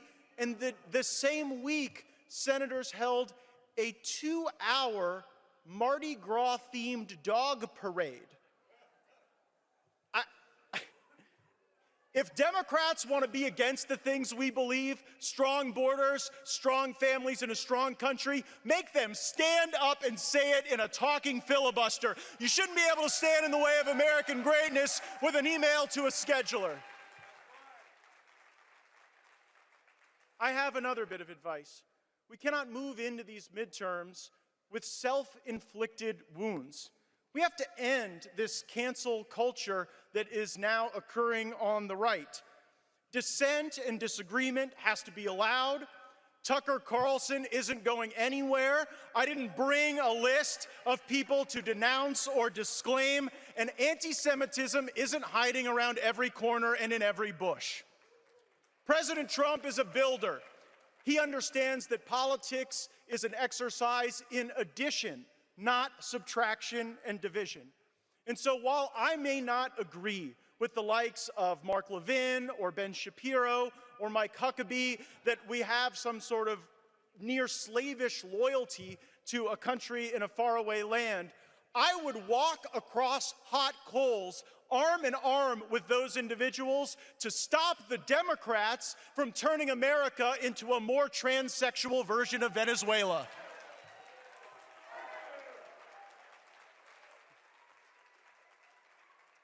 When you may have heard, there was a brief period I was nominated for a job in this government, and I had a senator ask me, a Republican senator who didn't really like President Trump, well, Matt, can you ever think of a circumstance where you ever disagreed with President Trump, where you had a difference of opinion? They wanted to make it look like there was no separation ever. And I said, well, there was one story. I was at the funeral of one of my constituents who had died wearing the uniform in Afghanistan, and President Trump called me, and I had indicated that I would be voting against presidential war powers in Iran. And I'll never forget what President Trump told me in that conversation. He said, Matt, I won't bust your balls over this. But in the end, it was President Trump's vision that kept us out of a war then, and I certainly hope that the poly-market prediction that says that there's a 71% chance that ground troops go into Iran is false.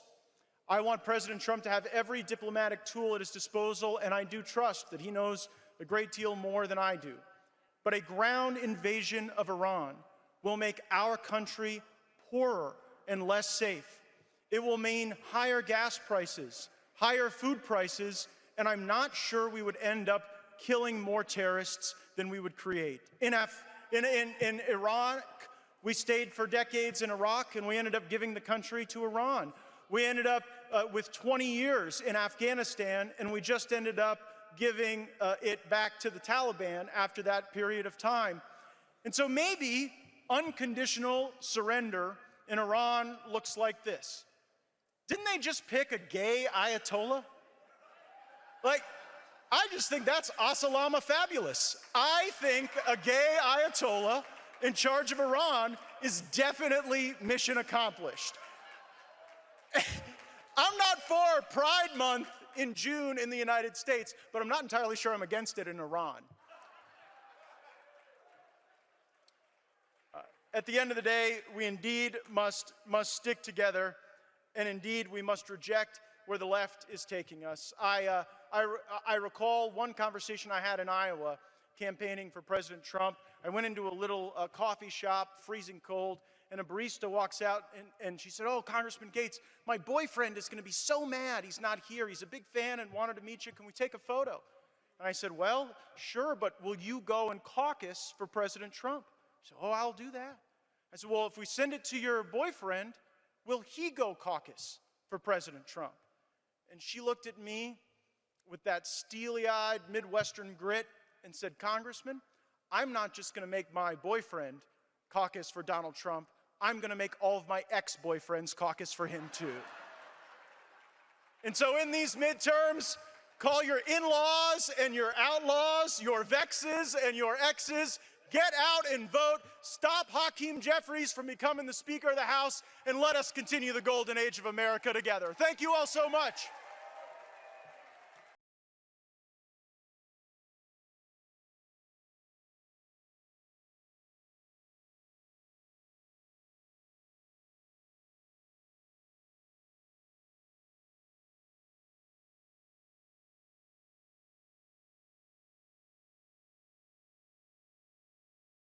free. There's no reason that every person in this country is not wealthy. There's tremendous amounts of wealth here. There's no scarcity. In a country that promises freedom, most people live financially enslaved by debt, by fear, by a system they don't understand. Federal regulatory compliance cost U.S. businesses about $3.1 trillion in 2022, or roughly 12% of GDP. In manufacturing, regulatory costs total around $350 billion annually, exceeding the economic output of nearly 30 states. Small manufacturers with fewer than 50 employees face the steepest costs, averaging more than $50,000 per worker each year. The government cannot do this, folks. This is all on you guys. The people that make a commitment to creating legacy wealth, okay, are actually doing the greatest, giving the greatest contribution to their country and their community than anybody else.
Children.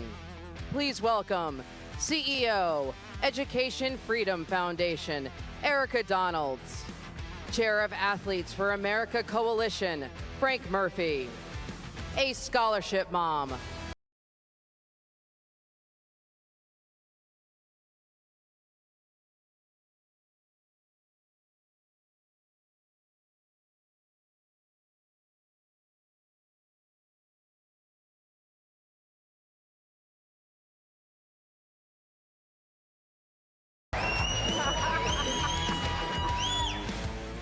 How is everybody doing?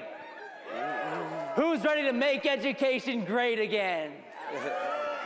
We got a President, Trump, who's the biggest supporter of education freedom that we have ever seen. He ran on parental rights and education, and guess what? He won the parent vote by 9 points. He won the education vote. Why do you think Kamala Harris didn't talk about it? Because he was winning with parental rights and education. And Kamala, it didn't work out for her, but she didn't want to end up like that one guy, Terry. I don't think parents should be telling schools what they should teach. McAuliffe in Virginia. It was a bold strategy, Cotton. It didn't work out for him. We have a great set of panelists today. I'm so excited everybody came out. Let's finally rip that Band-Aid off called the Department of Education once and for all. Well, look, we've been winning so much, I'm almost getting tired of winning, but we're not done yet. I want you guys to talk a little bit about what does education freedom mean to you? And what are some of the victories that make you happy in recent years when it comes to President Trump's leadership on the issue?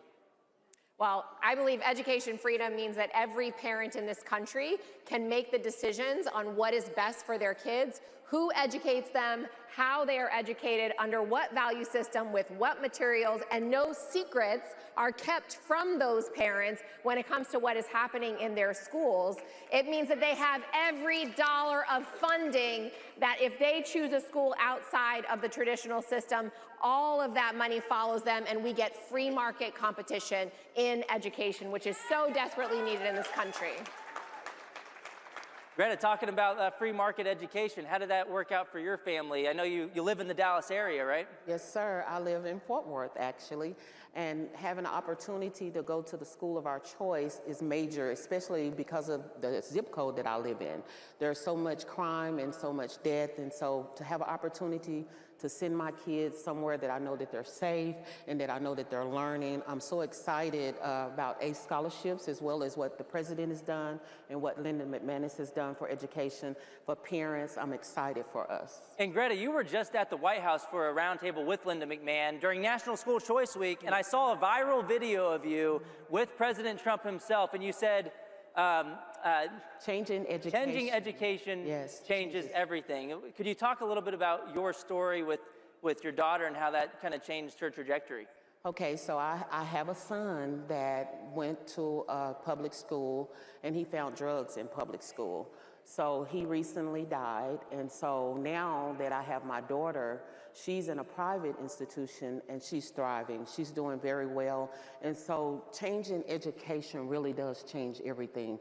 In my community where I live, there was, like I say, we felt like we were in a cage, like we were locked up because of the educational freedom bills and all the things that are going through, ACE scholarships, as well as what Ms. McManus have done. We are free now. The cage is open. We are no longer bound. Every child has an opportunity to thrive, and this is an amazing opportunity for children.